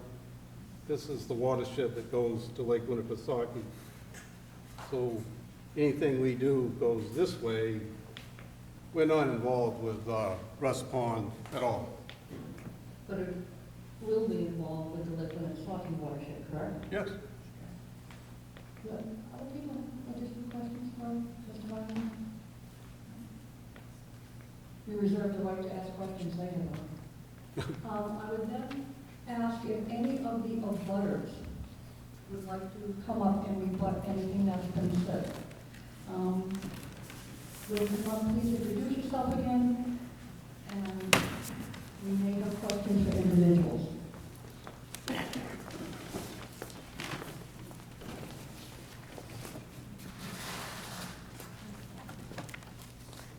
Good evening. My name is Jason Reimers, and thank you for listening to me again. I'm with the law firm of BCM Environmental and Land Law in Concord, and I represent the Lake Winnipesaukee Golf Club. We submitted an April 7th letter and a shorter letter after the last substantive hearing, so I'll try not to repeat myself. 2 months ago, we were here for the board to consider an application for a special exception, yet most of the presentation that night was irrelevant to the special exception analysis. The applicant did not even address the special exception section, which is Article 7. Tonight we heard a little bit, but for the first time, which I think is pretty remarkable. This is not a complicated matter, and I say this in all seriousness. The most complicated part about this is keeping straight how many sections of the zoning ordinance this application violates. And pre-blast surveys don't solve any of them. 2 months ago, I listed 8 separate reasons why, under the law, you must deny this application. I'd be happy to list them again for you if that would be helpful. Let me know. Concerns like dust, wells, and traffic are all very relevant to certain special exception criteria. And you should deny the application for those reasons. However, there are several legal issues that require you to deny this application. And I'll hit on a few of those. There is no question that this is an industrial proposal, an industrial use under the plain language of the zoning ordinance. That should be the end of it, and the board should deny the application. 2 months ago, the applicant stated that this isn't industrial or subject to the zoning ordinance because it is regulated by the new Durham excavation regulations.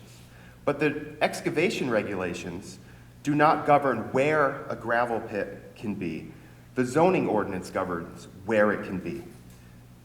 If any gravel pit is properly approved pursuant to the zoning ordinance, or if it doesn't need to be approved, no matter where it is, it must then abide by the excavation regulations.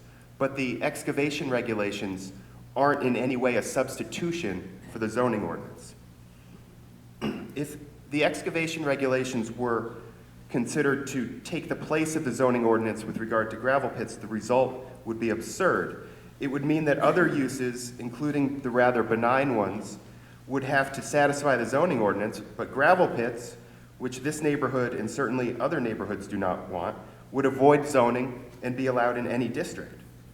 And there's no language in the excavation regulations or the zoning ordinance that carves out special treatment for gravel pits. Why would they? And even if you consider this as an application for an industrial use, the special exception section, Article 7, has 2 hurdles for an industrial use that this applicant cannot clear. And if the applicant cannot clear either one of those hurdles, the application must be denied. First, this area is a major residential and recreation area. Thus, under Article 7A 2B, an industrial use is simply not allowed by special exception. That should be the end of the story. Second, an industrial use can only get a special exception if the use would be on land most suitable for urban growth on the land use suitability map. 3/4, and this is according to the application, 3/4 of the property is on steep slopes. And the applicant acknowledges that the steep slopes Conservation Overlay District ordinance applies. So there's no question about these things. And the land use suitability map, I know there's some confusion about it, but it appears to be tied to steep slopes. And the land use suitability map is not incoherent if Mr. Varney doesn't know what it means. And in any event, the land use suitability map is incorporated into the zoning ordinance by the zoning ordinance, so it is law. So there's no question that gravel pits are not allowed on steep slopes because steep slopes are not most suitable for urban growth. And since the majority of this property appears to be in the is, according to the application itself, in the steep slopes district, a majority of the property cannot at the same time be land that is most suitable for urban growth. It would be like me being able to stand in 2 places at once. The applicant's position just doesn't make sense. And looking at the land use suitability map shows this. The frontage is colored as most suitable for development, but the gravel pit area and the vast majority of the property is not. The applicant has apparently tried to show the property on the map tonight for the first time, so I believe. Could I see a copy of that map that was handed out tonight?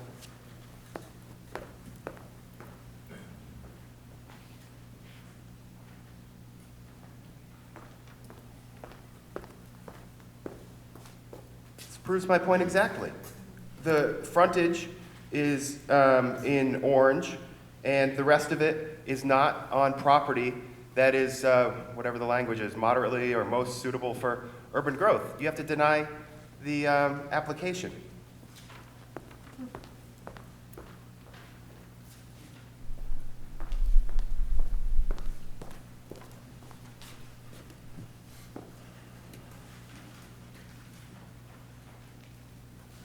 I was going to say that prior to tonight, the applicant had the burden of proving where it is, and he hadn't done so.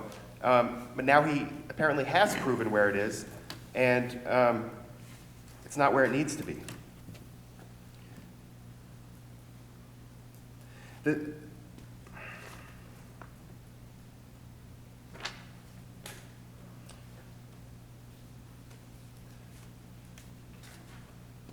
Going back to this being in a major residential and recreation use area, you've heard from the neighbors, this is a major residential area. It's a neighborhood. And the golf club is also in the neighborhood, which makes it a major recreation area. And both of these facts mean that a special exception cannot be granted for a gravel pit in this area.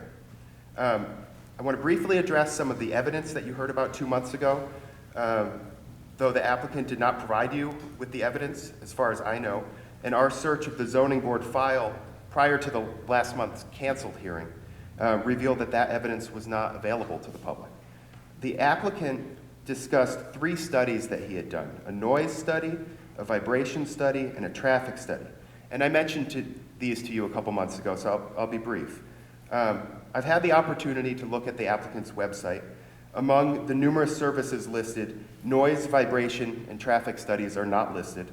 And as I mentioned a couple months ago, these are specialized analyses that are done by certified experts in those fields. With regard to traffic, noise, and vibration, there are several issues. First, the applicant does not appear to be an expert qualified in these topics. And second, we don't have the reports. Mr. Przybylski of the golf club got the town file a week or 2 before the last month's canceled hearing, and these reports weren't in there. If the board grants a special exception without these documents being available to the golf club or the rest of the public, the golf club's due process rights would be violated because it would not have had the opportunity to review them and potentially have them reviewed by experts of their own. Finally, there's the letter from the realtor. Like the studies I just mentioned, that was also not in the documents that we sought from the town. All we have is all we had a couple months ago was a photo of the letter in a PowerPoint slide that nobody could read from the crowd. In New Hampshire, a real estate agent obtains a broker's license, and that's different than an appraiser's license. But a broker can still be an appraisal, you just get 2 different licenses. In New Hampshire, a real estate, or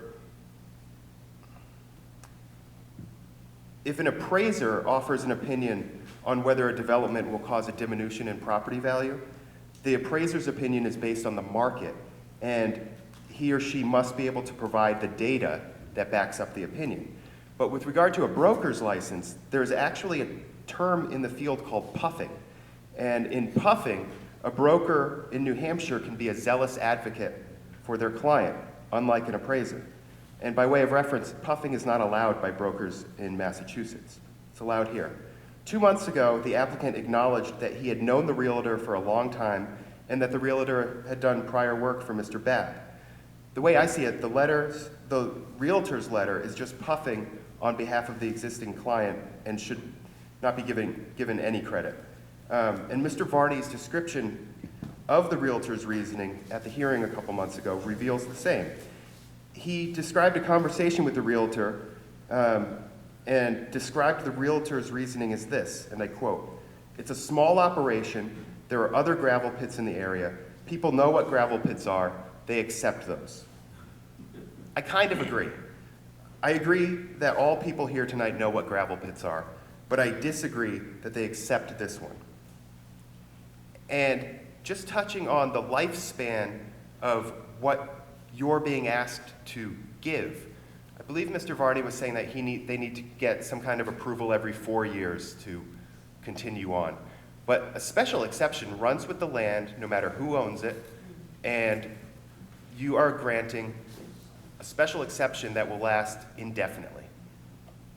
I don't think you should grant it. I don't think you can grant it. Thank you.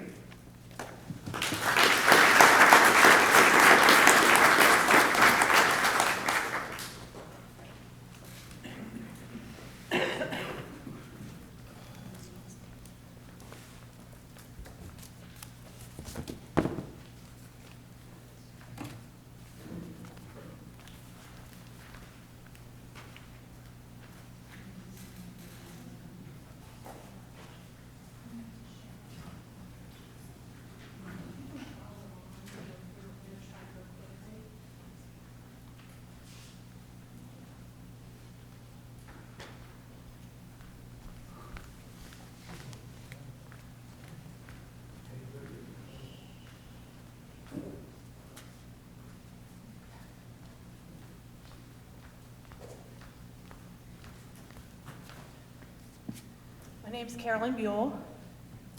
I'm an abutter to the subject property and reside with my husband John on Lot 12 at 395 Kings Highway. And I want to thank the board for giving us this opportunity, as warm as it is, to speak regarding this proposed project and giving us a chance to voice our concerns and objections. A couple things I want to do is talk for just a moment about perception and reality. Seems to be the hot topic of the night. I did talk about this a little bit 2 months ago. Mr. Varney has nicely colored this all in green, but the reality of it is that property has been timbered. And you can see it is not forest anymore, okay? It looks nice here, but that's not what it is. That is not the reality. The other reality that I did talk about 2 months ago is that berm only goes up so high. And the ridge line, all up along here, his intention, their intention, is to go, as they said, beyond here and keep going, going, going, going, up to 60 feet. Well, this berm is only, what, 20 or 30 feet high somewhere in here? All along in here, you're gonna see all this. It will be completely visible. That is the reality. If you look on there at the elevations, you can see just how high that berm goes and just where, along here, I drew a line a month or two ago, or whenever we were here, about where you're gonna see this. It will be there. And yeah, all this along here, it's all been timbered too. It's not full foliage beds. You'd have to put in forsythia that grows year round for it to be blocked out. All right. So I previously spoke to you 2 months ago, and my intention is not to rehash what has already been said, but to respond to Mr. Varney's points regarding property values. And that's why I'm standing here right now, because Jason just brought it up, so I thought this would be the right time for me to address what I had to say. RSA 155E4, Prohibited Projects 3A, states that the project cannot cause a diminution of property values. During the last presentation, Mr. Varney spoke to some degree about property values. He presented a letter to you, the board, summarizing that Mr. Babb's real estate agent did not feel that properties would be devalued due to the project. Since I cannot read the letter, which we've discussed, because it's unclear on the website and now it's not even there, I went back to Mr. Varney's quotes in the video of that meeting. Mr. Varney stated that according to the realtor Jason Starr, he says it will not have any effect because it's a small operation. First, I would like to point out this is no small operation. The acreage of this proposed site is just under 45 acres. The older pit down the road that he already has is 17. This is over twice that size. Over twice of what he already has. If you go look at that pit, if you go look over there and see how huge it is, you will have an idea, if you times that by 2, what's going to be there. Because that's the size of this. 3 million cubic yards of material being removed from here. This is not small. Mr. Varney then said, he asked Mr. Starr, how do you do that? Meaning determining the property values if they will be diminished by this quarry. Mr. Varney quoted Mr. Starr by saying, people, what they, meaning quarries, are. They accept these. They're all over. It shouldn't be any diminution to property values. Well, first of all, I do not accept these. And judging from the outcome of these meetings, I think there's a lot of others who feel the same way. I also feel that a letter written by a realtor whom you do business with and have used in the past is not an acceptable or even an appropriate way in determining whether property values can negatively be affected. Second, how do you determine if property values are threatened? I was surprised that Mr. Varney asked this question. After all the projects he has done in the past and is proposing now, to ask that question at this stage of the game to me is unnerving. When you have a toothache, you go to the dentist. When you need an addition to your home, you go to the contractor. When you have an electrical box that needs to be replaced, you call your electrician. In other words, you ask an expert. Mr. Starr, while I'm sure he's a great realtor, is not an expert in determining the impacts of quarrying and other desirable industries on property values. There have been people who have dedicated their careers and made it their business in studying such situations. I would ask you to turn to your next handout in your packet, the Vitae, which is the next piece. Dr. Diane Height has a PhD from Ohio State University in agricultural economics. Dr. Height has been an expert in her field for 17 years and is currently with the Department of Agriculture, Economics, and Rural Sociology at Auburn University. As her curriculum vitae is 22 pages long, I did not copy it all for you here, but I put in what I felt was most relevant. You can view it in its entirety online. If you go to the second handout, property value losses from quarrying operations.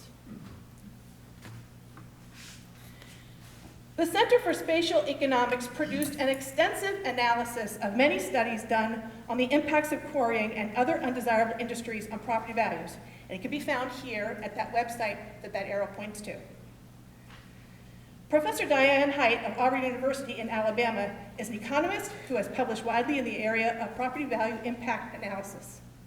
Using a hedonic pricing model procedure which separately accounts for the relative impacts on house values of a variety of attributes, Professor Height examined the effects of distance from a gravel mine to Delaware County, Ohio, on the sale price of over more than 2,500 residential properties in the 1990s. George Eriksick of W.E. Upjohn Institute for Employment Research recently used Professor Height's model to assess the potential impacts of proposed Stone Coal gravel mine in Richland Township. Now I'll get back to that soon in a little bit. And they reached a conclusion. And the conclusion states, properties closest to the gravel mine face the largest value declines, and property value decline diminished with distance from the mine. There are 6 points there, you can see them. 0.31 miles of the mine dropped by 25%. The decline, 0.625 miles away, between 15 and 20. 1 mile away, just under 15%. 1.25 miles away, 10%. 2 miles away, just under 10%. And between 2.5 and 3.1 miles away, as the crow flies, between 5 and 7%. It's important to note that these impacts are permanent, and I find that daunting. It's equally true that the gap in values resulting from the negative impact of quarry persists over time. Dr. Height's further studies have shown that these drops in value are true regardless of the type of quarry. Some of the quotes from this study: the chance of a gravel mine not having any adverse effect on housing values is 1 in 1,000. People worldwide oppose proposals for development of new quarries for various reasons. I'm not going to go through them all here. There are red arrows. You can take a look from health reasons, environmental reasons. They're all there.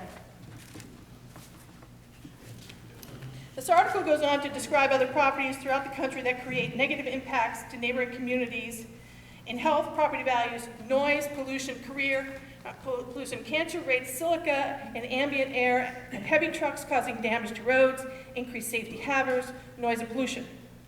I would ask you to turn to the next handout in your packet. It is an assessment of the economic impact of the proposed stone coal gravel mine operation of Richland Township. As I mentioned before, this assessment was done by W.E. Upjohn Institute, utilized Dr. Height's applied hedonic pricing methodology to study the impact of gravel mine on property values. The review is here for you to read, but I would like to call your attention to pages 4 and 5.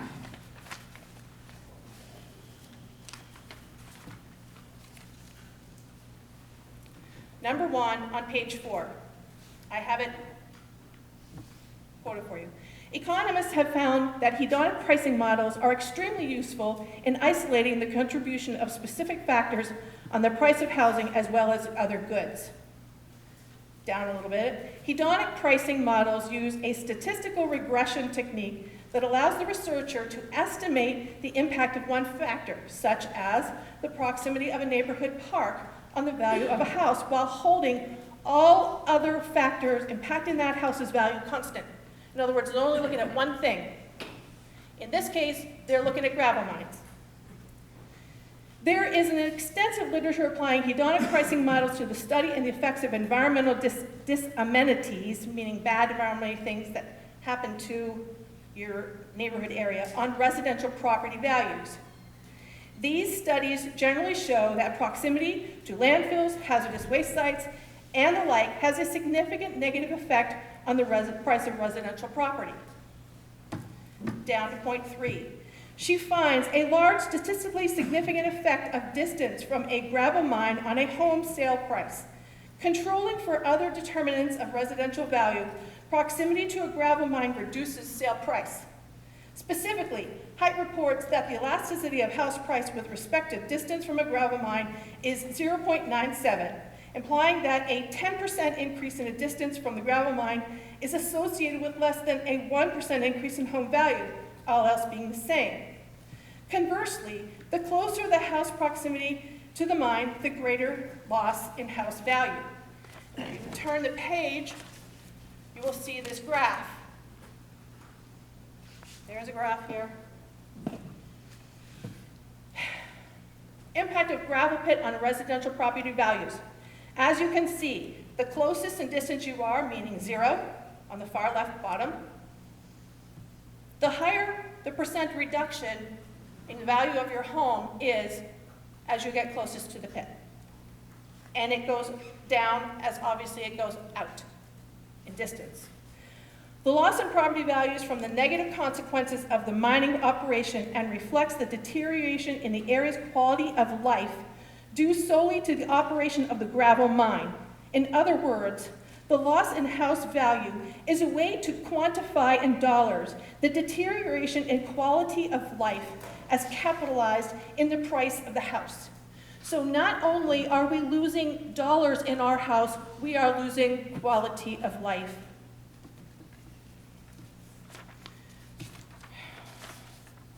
Next, I would like you to turn to the last item in your packet.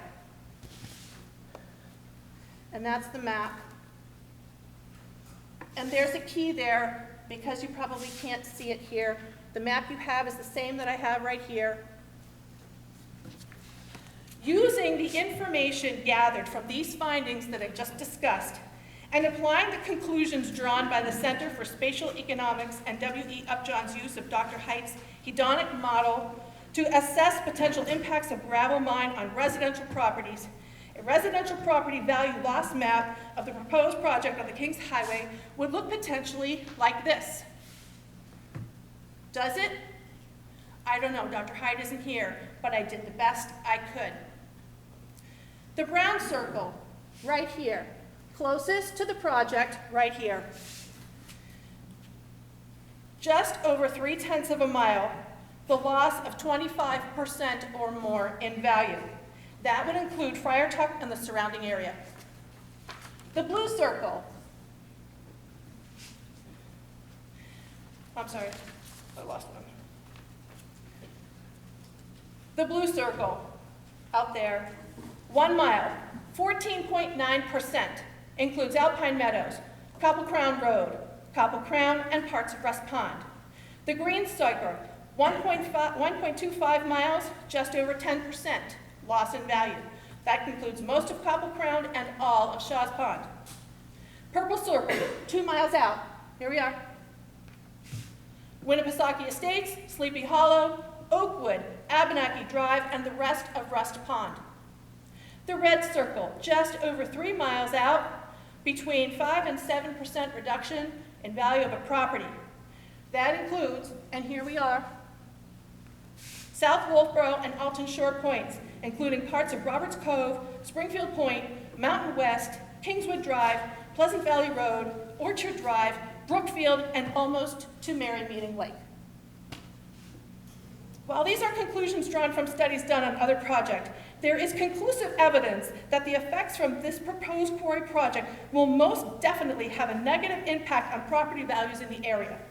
To review a quote, the chance of a gravel mine not having an adverse effect on housing values is 1 in 1,000. Ladies and gentlemen, RSA 155E4 prohibited project states that the project cannot cause a diminution of surrounding property values, nor can it change the character of the neighborhood. Mr. Babb and Mr. Barney have not proved to you that property values will not be negatively affected. Just because Mr. Barney stands here and points to my house or other houses here and says they're not going to be negatively affected, he does not have the expertise to say that. A letter from a business associate real estate agent who is not an expert in this area does not prove this. Nor does it go on to prove that the character of our neighborhood won't forever be changed. We are asking that the board uphold the requirements set forth in its own ordinance and by the statute set by the state of New Hampshire and deny the petition by Green Oak Realty Development. Thank you.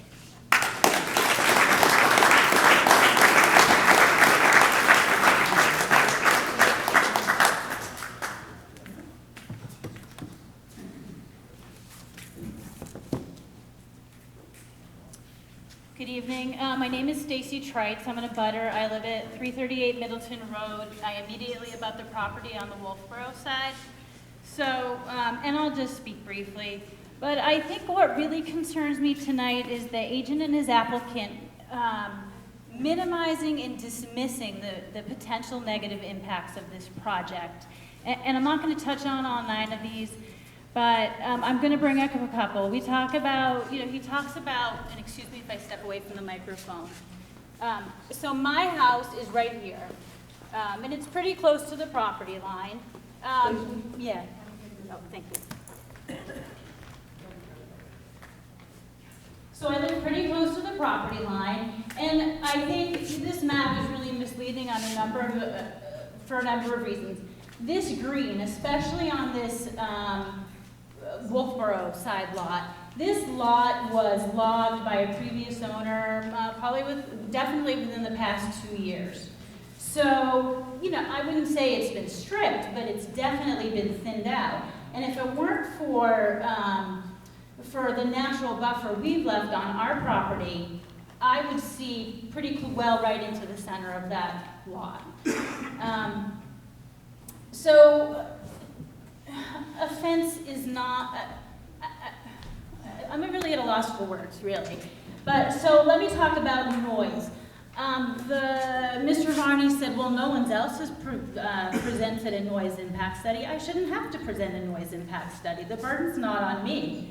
But I can tell you, and I'm sure other people here can tell you, if you're outside or you have your windows open on a Saturday or Sunday afternoon, there's a shooting range. It's somewhere, I don't know where it is. It's somewhere, I would say, it's on the other side of the road. It's probably in New Durham, maybe all. Sandpit. Sandpit, and all you can hear is, I don't even know what you call it, gunshot after gun, rapid fire all afternoon long. So don't tell me that I live here, you're gonna have these dump trucks pulling in, they're gonna approach, they're gonna hit their brakes, they're going to pull in, we're going to leave it up to the truck operators to control the slamming on their gates. I don't have to worry about the blasting because that's a subtle noise, but what about the day after day? The crushing of the rock? I don't need a noise impact study to tell me there's going to be significantly more noise there if this goes through than if there isn't. I'm just gonna look at my notes quickly.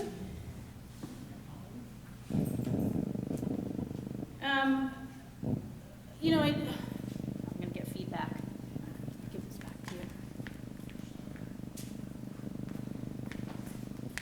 So with just the noise, the property value and the noise being dismissed, you know, we have this offer, well, we'll survey it once a year.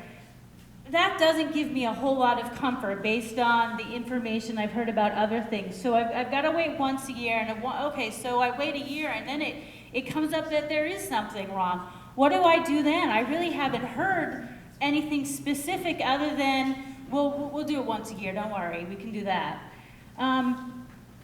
This map, I think, really, again, it's deceiving, because what we're looking at is this small gray area in the center, and we've got some berms, but really what you're approving isn't this, it's this use of the land for years and years to come. And it's going to be, you know, that gray spot, and then another one, and another one, and another one. And it's going to look different than this in 4, 8, 12 years. And just the last thing I wanted to say is the applicant and his agent talked about this is going to serve the greater good. It's going to provide services, product for contractors at a lower rate. I have not seen, I have been to every hearing since the original planning board ones, the one at Stratford County, all of these. At not one meeting have I had a contractor here say, yes, we need this. There's a lack of product. There's a lack of service. The prices are too high. So, you know, think about the greater good and the need, and I think based on the input you've heard, you'll draw the same conclusion. Thank you.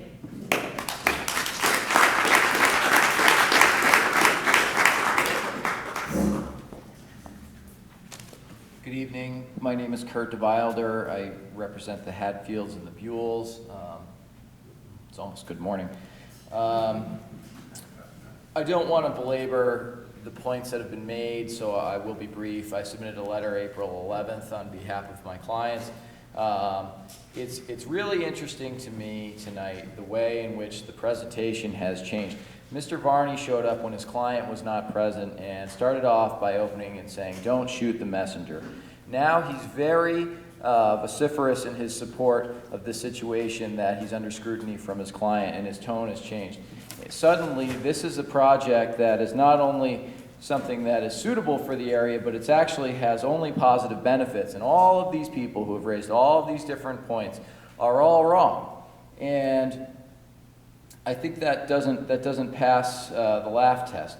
When we're talking about lowering the prices for materials by providing a local supplier, can we then extrapolate from that there should be an oil refinery, Walmart, and slaughterhouse in the neighborhood as well?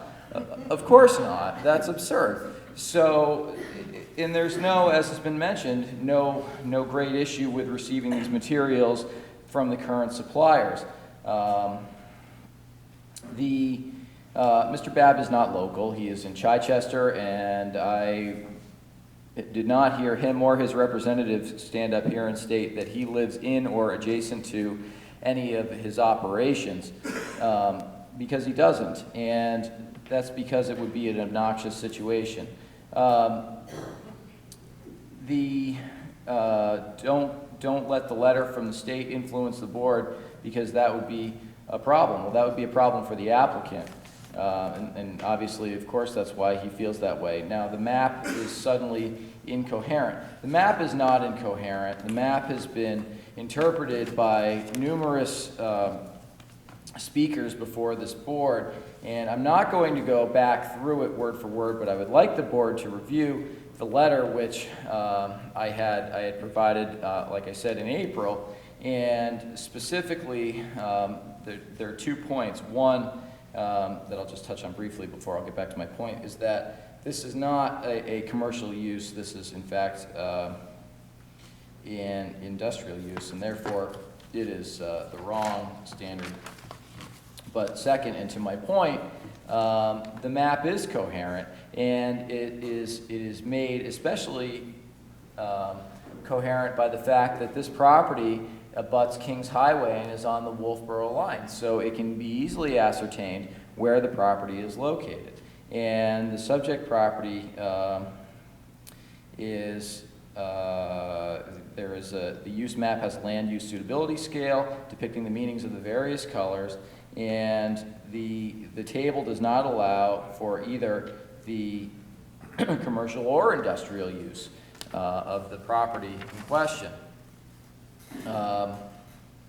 So without going through all the points that have already been raised, I hope that the board will review the letter. I do also want to commend the golf course's attorney. I think that he has gone to great lengths to raise many points which are especially salient, and I do not want to repeat them, but he has noted many of the things which I would have otherwise been speaking to, as well as many things that, frankly, I would not have come up with on my own. So I think he's done a great job, and I hope the board will take seriously the points that he's raised, because they are correct, and also those of the neighbors. In short, this is not a wonderful thing that's going to benefit and make everything right in the neighborhood. It is objected to by, even still at this late hour, a good 50 some odd people, and over the course of these hearings, I would say it's fair to say 100 or more people, for a myriad of reasons, all of which apply here.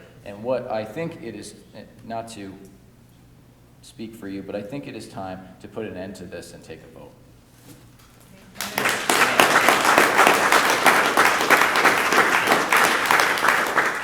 Are there any other abutters? Town officials? Other interested parties? Yeah.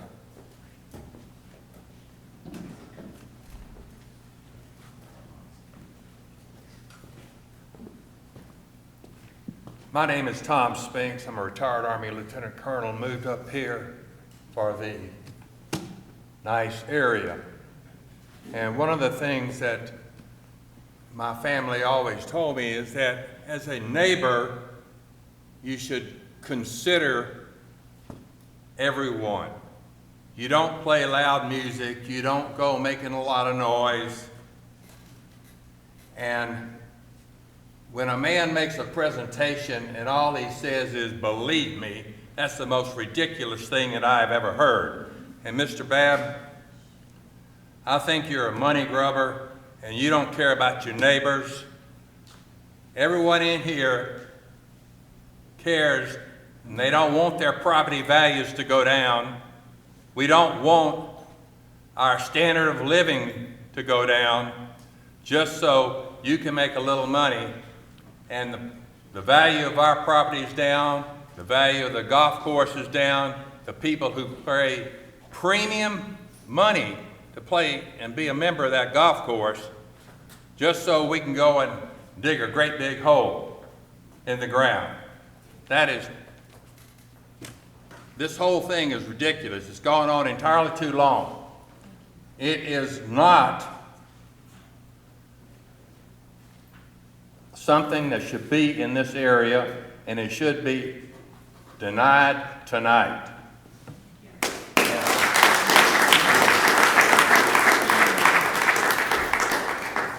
Are there any other people that wish to speak in rebuttal?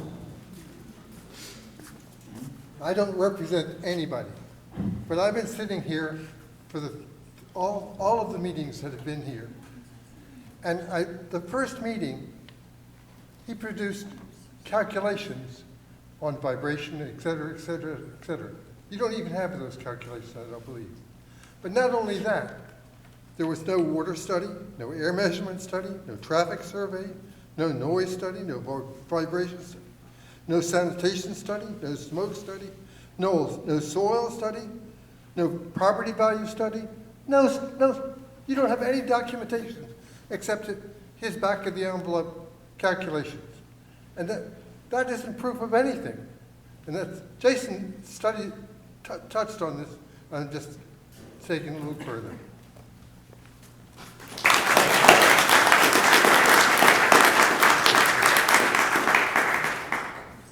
Any other speakers?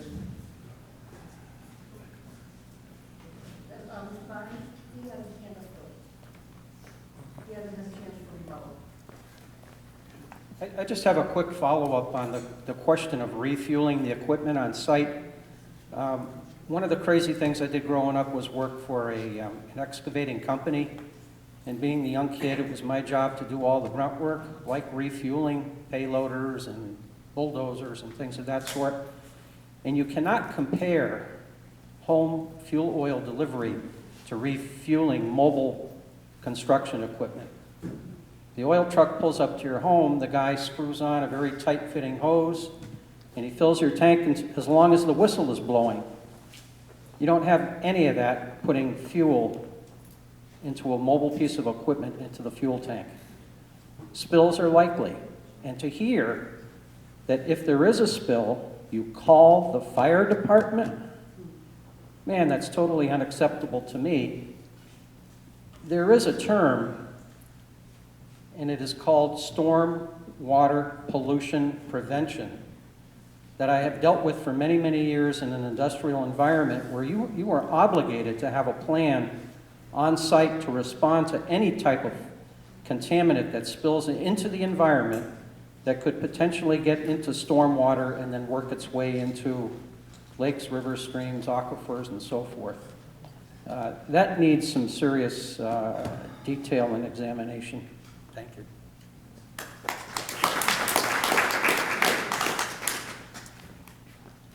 The study about real estate property values, the only study you have is the one that we've submitted to you. Nobody else has given you a professional study. They've talked about it, but I haven't seen a professional study that's, as a document that's given to you. You have... The document that we received tonight? No. Nobody's given you a document about property values except us. That's the only thing you have on your table there. Actually, I've only seen a slide. I have not seen the study, and I've not seen... We have a letter, that's all we have, but you don't have anything more, is what I'm trying to say here. As far as refueling, the state has practices, best management practices to how to deal with fueling equipment on a site or any other business that's done.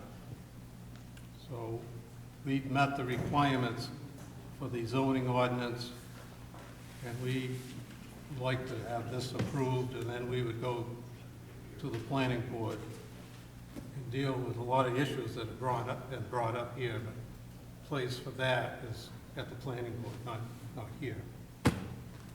Thank you. Very briefly, because I intend to come to a vote tonight, even if it's going to be 2 in the morning.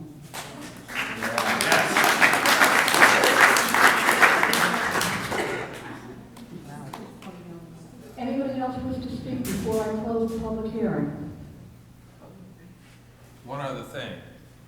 Come up and introduce yourself again, because somebody remotely will be doing minutes. Tom Spinks, retired Army Lieutenant Colonel. Barney hadn't presented one official study on anything.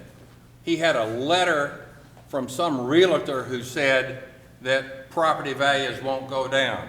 I think the lady that presented this chart, hers is pretty darn good. And none of the other studies, everything he had said the first night and the second night, he said, I worked this up at my office, and this is what the sound is, and this is what this is. And then he gets up here and says, now believe me, it's not gonna run your values down. It's not gonna make any noise, and you're not gonna have any water run off. You know, the check's in the mail.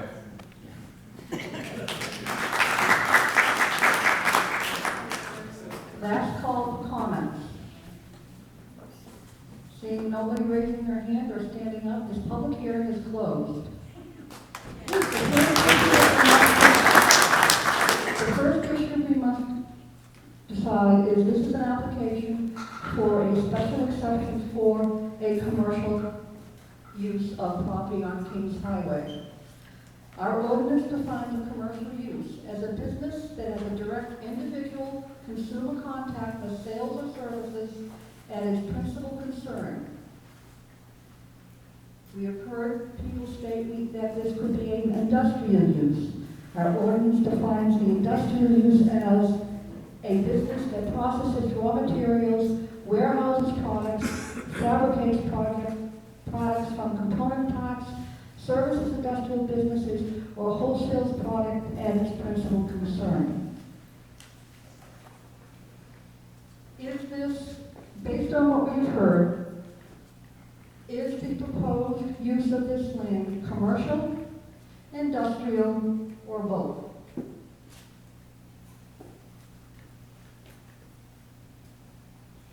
I consider this to be a combination use, but mainly industrial. I agree with Stephanie, Stephen. I agree with Stephen. I believe it is both commercial and industrial, and I will have to consult with the attorney if we come to that as a motion, but there's feelings from the rest of the people.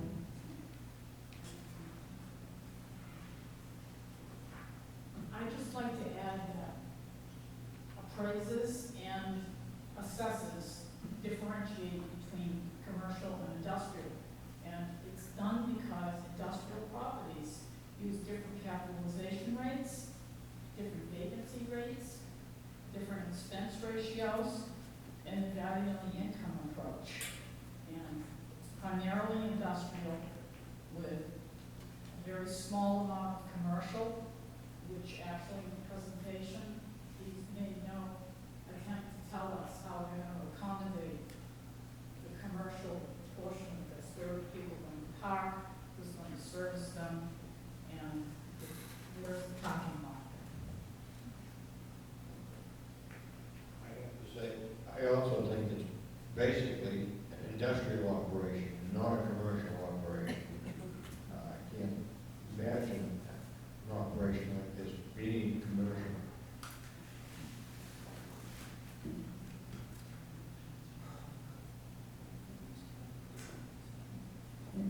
I will make a motion that the use or the application for this use is for a special exemption for commercial property. However, the use has been found to be a combination of commercial and industrial. And with the primary use of the property to be industrial. Is there a second? Second. There's a motion that's been seconded by Ms. Anderson and Ms. Martin. Discussion.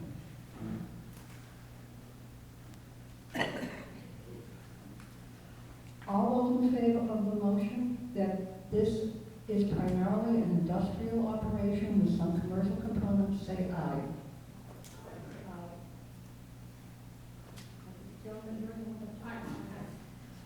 And the motion passes 5-0. I do call for nays because we only have 5 votes here. We're going to take a 2 or 3 minute break so that the board can consult with Attorney Whitewater on what our next step should be.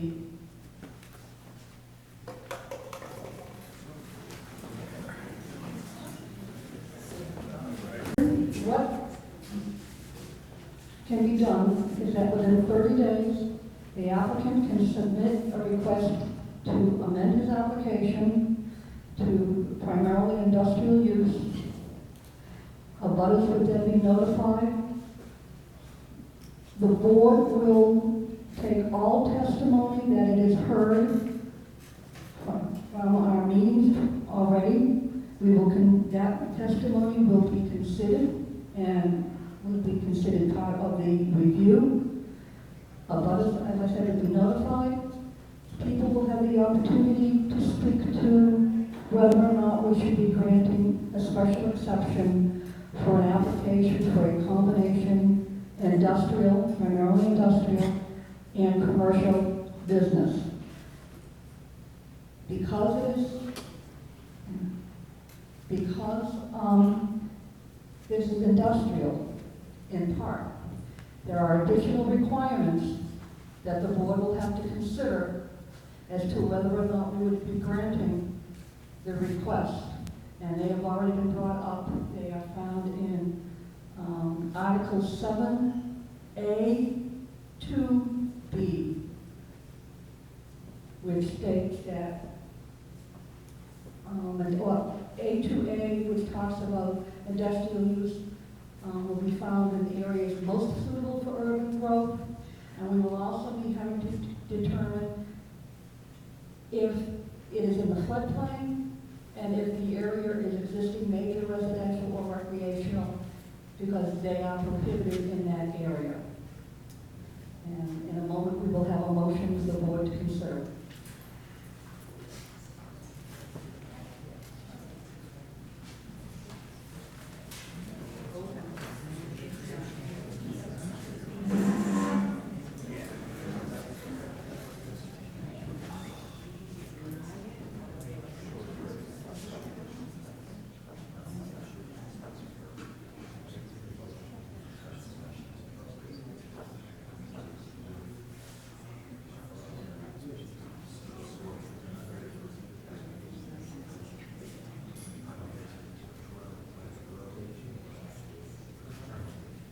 The motion is to continue the application, allowing 30 days for the applicant to submit an amended application consistent with tonight's ZBA finding that the primary use is industrial. Upon submission of an amended application, the public will be notified by certified mail with all costs paid by the applicant. Is there a second? Motion made and seconded by Ms. Richards. Discussion. All those in favor of the motion say aye. Aye.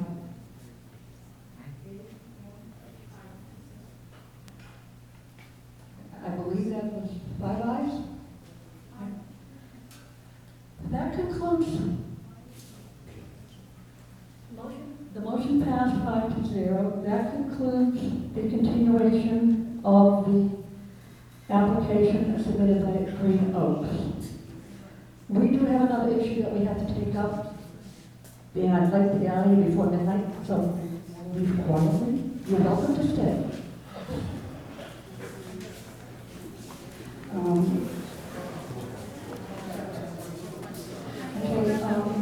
First off, I would like to postpone the review of our minutes until our next meeting. We will also postpone signing for ethics in the next meeting. We do need to look at the application that we received for variances.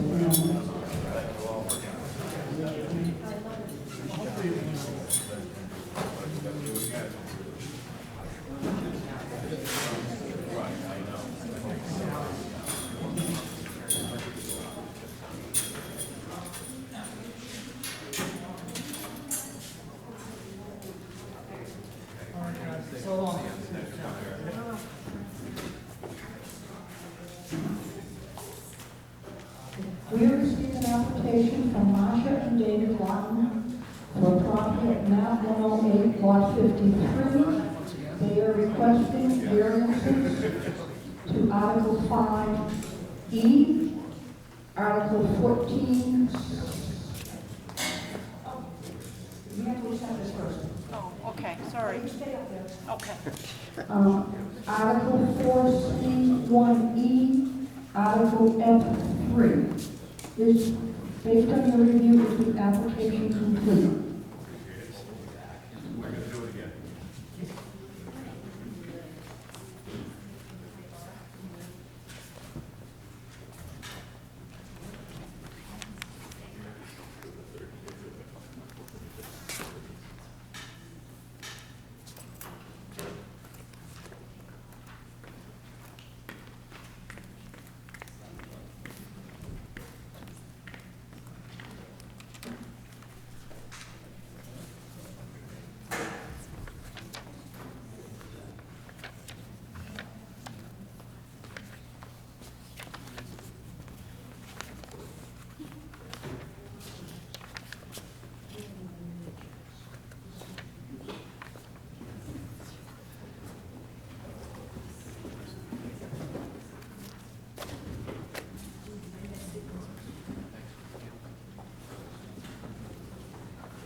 Is the application complete?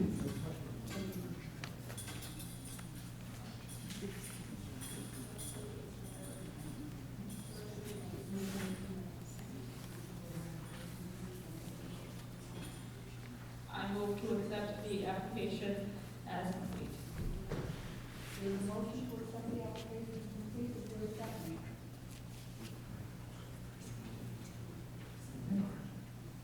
David, you seconded. Any discussion? All those in favor say aye. If you would like, I'm now, this is 11:27, and I will open the public hearing. Come up and feel free to speak to the application and why we should consider granting your request for variances. We're extremely grateful for you sitting through this. Thank you so much for doing this tonight. We're really very appreciative. We purchased our home at 115 North Shore Road in May 2014. It's a double lot. We have over 40,000 square feet. It's a beautiful, we're right on Sawtooth Cove. It's a beautiful spot. When we purchased the lot and the house, we included a picture. There's a deck with a full foundation underneath it. And part of our original plans when we purchased the home was to convert this into a bedroom. It's basically a one-bedroom house, and we've got some blueprints, drawings of how the layout is. It's basically a one-bedroom house on the upstairs, and then there's an open loft area. So the loft area we also use for a bedroom area. But basically one bedroom. So when we purchased the home with the full foundation under that deck, we assumed that we could build, and we're told that.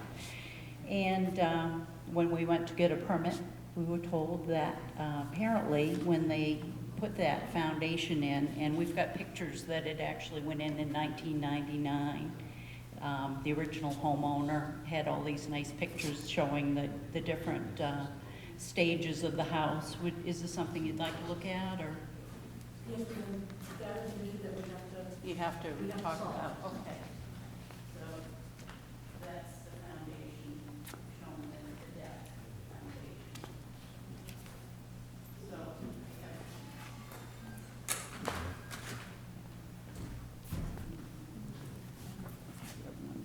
yeah, that shows it as well.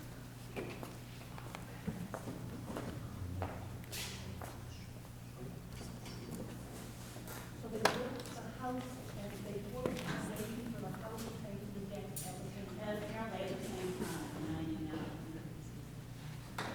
So I don't know what whether there were different rules or, Laura's gonna be part of help with us with trying to work things out for us and stuff, but I don't know whether there were different variance rules or setback rules at that time or not.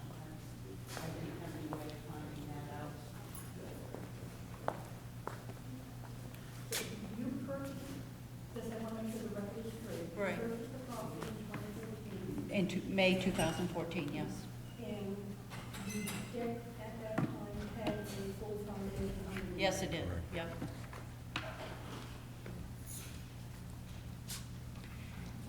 And when I was putting this information together, I was going off of your zoning board rules that were online, so I may not have the right numbers and that. I don't know whether I'm corresponding with the newer zoning board rules or not. So I'm assuming that we've got to address that 75-foot, we're a non-conforming lot. So I'm assuming that we've got to address that 75-foot setback. We also included in our packet the plot plan.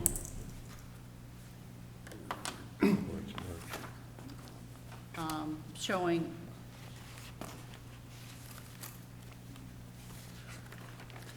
basically the layout of the house and where the setbacks are and stuff.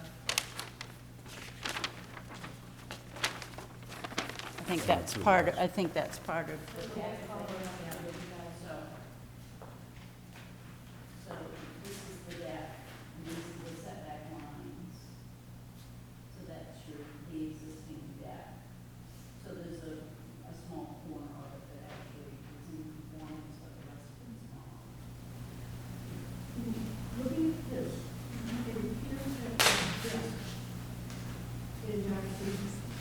Yeah,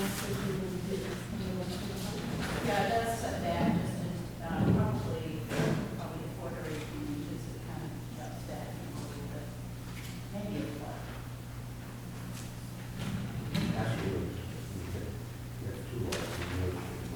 Right, it shows it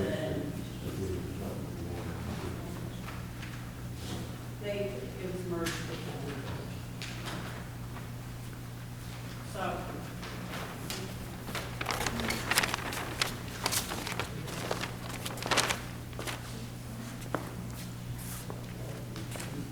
The other articles that I put on the application, I wasn't sure, it's because we're building on an existing deck, we're not changing the impervious piece of the property. And I quoted the Article 14, I gotta put my glasses on because I can't read. F3, the alteration of existing uses, the vertical expansion, which is what we want to do, requires a building permit. So what we'd like to do is do a bedroom with a slight cathedral ceiling, so it's probably 12 feet high. The other article I probably should have mentioned was Article 20C, 1 through 3, where you talk about the alteration expansion of existing non-conforming uses. So the setback and height requirements using existing foundation, the proposed height with the foundation up to the cathedral ceiling is probably about 20 feet, and I believe the rule is a maximum of 35 feet, so we're within that piece. It doesn't make the existing structure more non-conforming. We're not changing the setback any further. And the other question was whether or not the septic system was adequate. Originally, the town records had us set as a 3-bedroom home, but in working with Laura, we met with the assessor, Jeff Earl, and he came and looked. One of the rooms that the prior owner had called a bedroom, we actually had converted into a laundry room and / pantry, so it's not really, it wasn't anything that you could use for a bedroom. So he was going to get the records changed to show us as a 2-bedroom. The property card that was in your package is the old property card. I did check, and Mr. Earls has already corrected the property card and the official files. Oh, he did do that. That's wonderful. Said he was Thank gonna you. do it that day, I wasn't know, he? that's beautiful. Do you need me to go through those 5 variance piece things, or variance is not contrary to the public interest? We won't need to go through them. Are there other before trying to compare the numbers that you've requested versus the current regulations, and I want to make sure that We're lining up, okay. But they line up and that whatever variances we grant are the correct ones. Okay.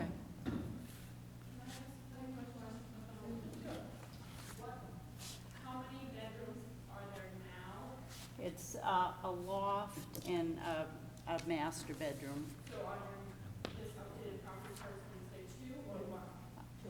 2. I believe he changed it to 2. I think he's calling the loft a bedroom, so now if we added this on, it would be 3. That would make the 3rd, right?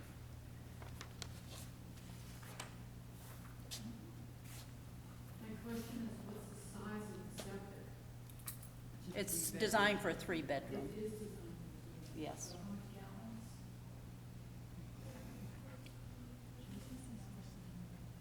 I don't know. I'm sorry. You know that off the top of your head. Boy, you're good.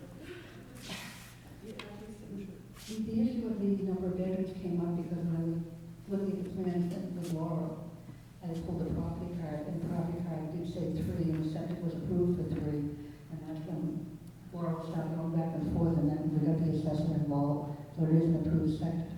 The septic is approved for 3 bedrooms.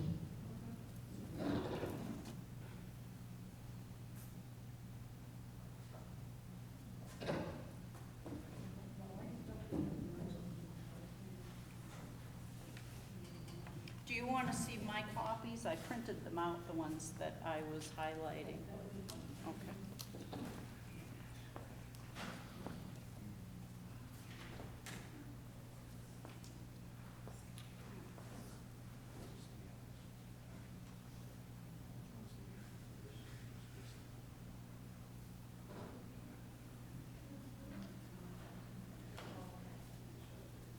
Do you want these?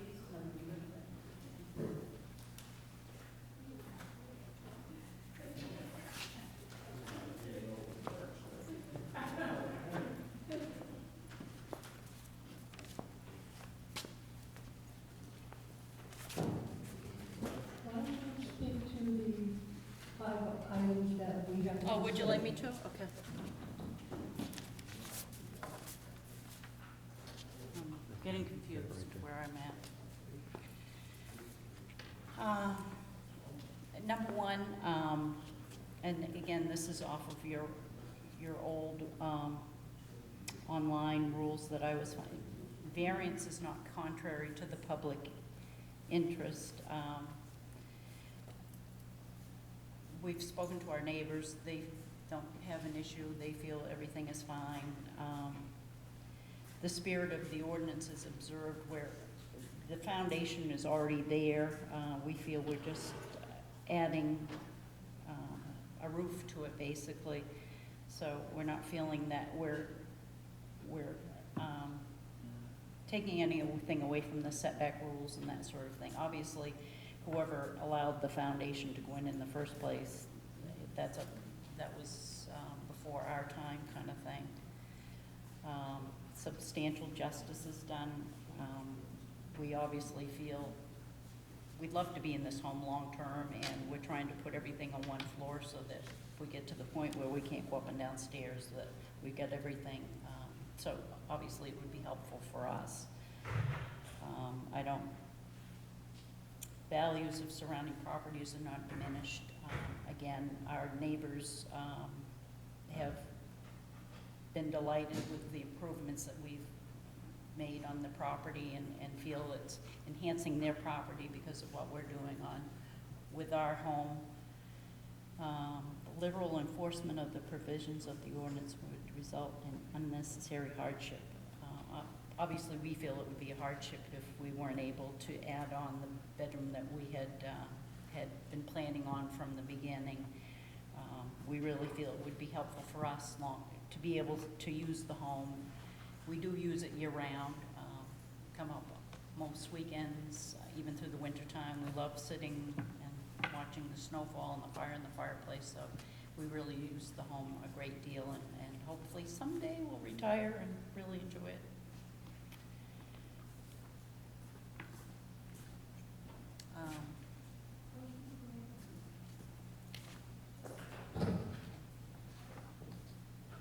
I think it's been covered, but what you're building is going to go right on an existing deck foundation, and there's not going to be anything additional. It's a deck, yeah, it's within that deck frame work kind of thing, yeah. Okay, so it'll be like building walls and roof on the deck. Walls and a roof, yeah, on the deck is what we're proposing, yeah.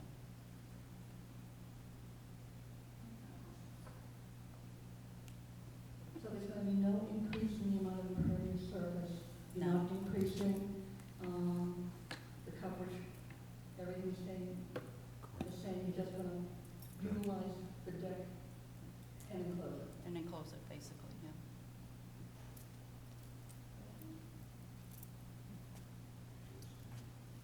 Well, I asked for the abutters to speak, but there are also, anybody want to speak from the audience? There are no abutters. Then I will close the public hearing. Thank you. And we'll debate it just like we did the other one. The first question is this in the spirit of the ordinance? The waiver they're requesting is to go within the 75-foot setback from the road.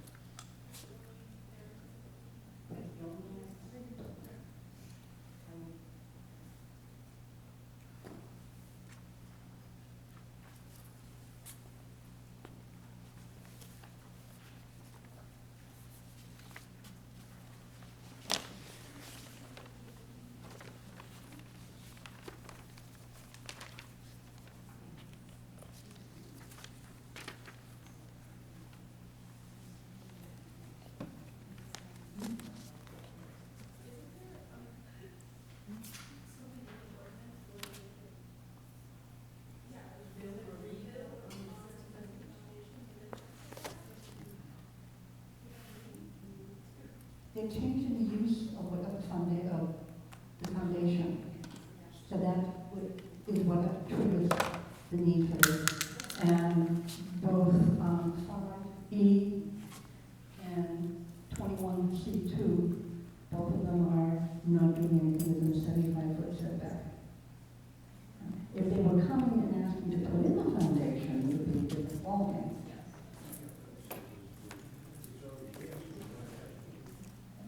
It's already there.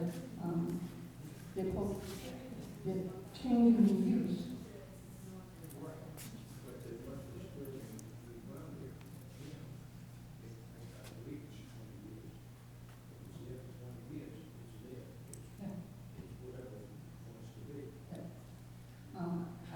I think it's within the spirit, as far as contrary to public interest. They're told it, and we're going to tax it. Please do. It's certainly not going to diminish the property values of any of the surrounding properties. Substantial justice will be done, because when they bought the house, unfortunately, they were led to believe that it was all legal and okay.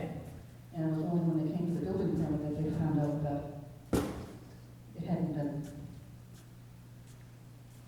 permitted previously. I think they meet all the criteria. It's not going to injure the public or the rights of others. It is a non-conforming use, but the foundation is not changing anything. No, they're not putting anything closer.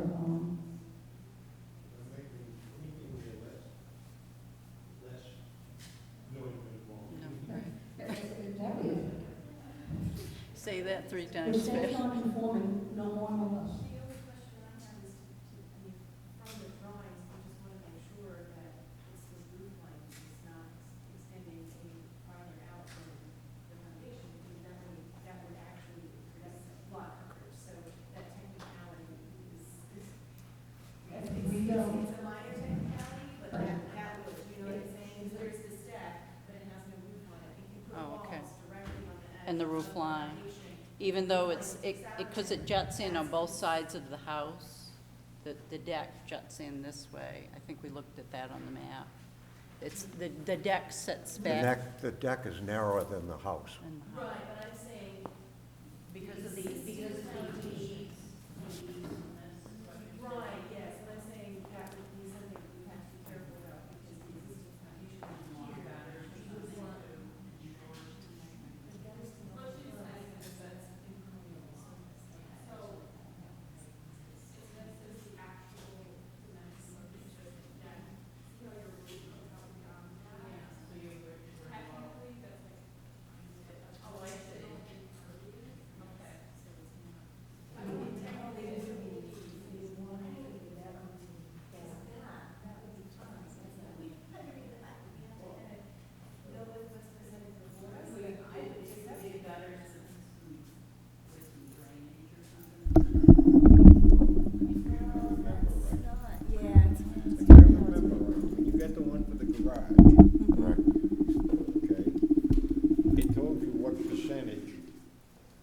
The impervious percentage is, I mean, we're down in the single digits from the way I was able to calculate it and stuff.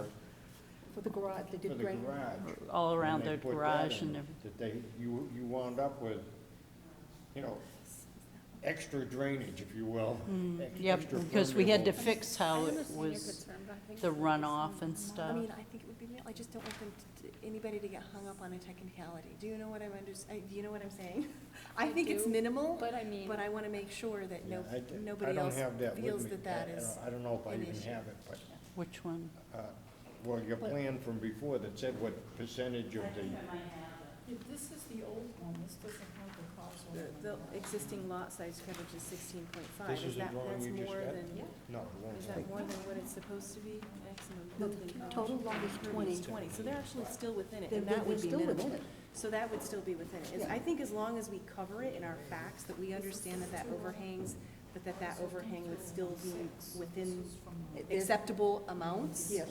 As long as we state that and we as a board understand that, then I think we could move forward. And we do want to make sure that, I mean, I feel okay with that. and we do want to make sure that will be in the minutes, that we recognize that with that, they're, even with gutters, they're still under the 20%. Yeah, even without gutters, Yeah, they're still even under the without gutters, you're 20%. under the I just 20%. want to make sure that that's stated so that we all, Someplace, okay. everybody understands in the facts. Right, I don't want a problem either. Well, you know, if somebody else comes along and says, oh, you passed this and you didn't take this into consideration because you didn't say that they went over. And it will be up Because to us to make sure that that gets into the minutes. Because this drawing is part of your application, and it's actually, this drawing is too, and that doesn't match up. Do you know what I'm saying? We want it Just done wanna right. make sure it's- I just want to make sure everybody understands, and we're okay with it. Before and after or something would happen. David There's and plenty John, of do you have any leeway. question, any comments? What we're gonna do is we're gonna make sure that it is reflected in the minutes that, you know, even with this, they are still way under their 20% maximum of impervious. Does somebody care to make a motion? Did we continue to go through all of the granting the variance would do substantial justice, use is not contrary to the This was Did we go through all this those? was Just the make, design. cross our, dot our i's and cross our t's? I can't remember where we stopped. I'll just go through them one more time to make sure we do it. The proposal will not diminish surrounding property. It's not gonna have any effect on the value of surrounding property. Granting the variance is not contrary to the public interest. The foundation is already there, and they're just putting the roof on. Zoning restriction interferes with the reasonable use. That's not really applicable because they're not increasing impervious, they're not increasing total building size because the foundation's there. The variance is not gonna injure the rights of others. It is gonna have public benefit because of the increased taxes. It's gonna do substantial justice because they'll be able to utilize that area now. Well, and then the taxes to the town, actually. Yeah, the taxes to the Equal town. what they benefit in getting an extra room. Oh, definitely. And I don't think, and it's certainly not contrary to the spirit of the ordinance. No, definitely not, because it's only putting walls and a roof on, so it's not hurting the lake in any way, in my opinion, so. Well, then, I would make a motion to grant the variance request to Article 5E and Article 21C2, both of which speak to not having anything, having to have at least 75 feet from the lake. Does not make a non-conforming property any more non-conforming. Is there a second? Okay. Ms. Richards seconded. Discussion. Everybody ready? I feel like we've already discussed. All those in favor say aye. Aye. Joe? Aye. We can't thank you enough, especially staying this late. The hearing notice will be coming out, but probably not until next week. Understandable. Any other business to come before the meeting tonight? This meeting is adjourned at 11:51. Second. Yes, aye. Was the other one longer, the one before? Couple of months.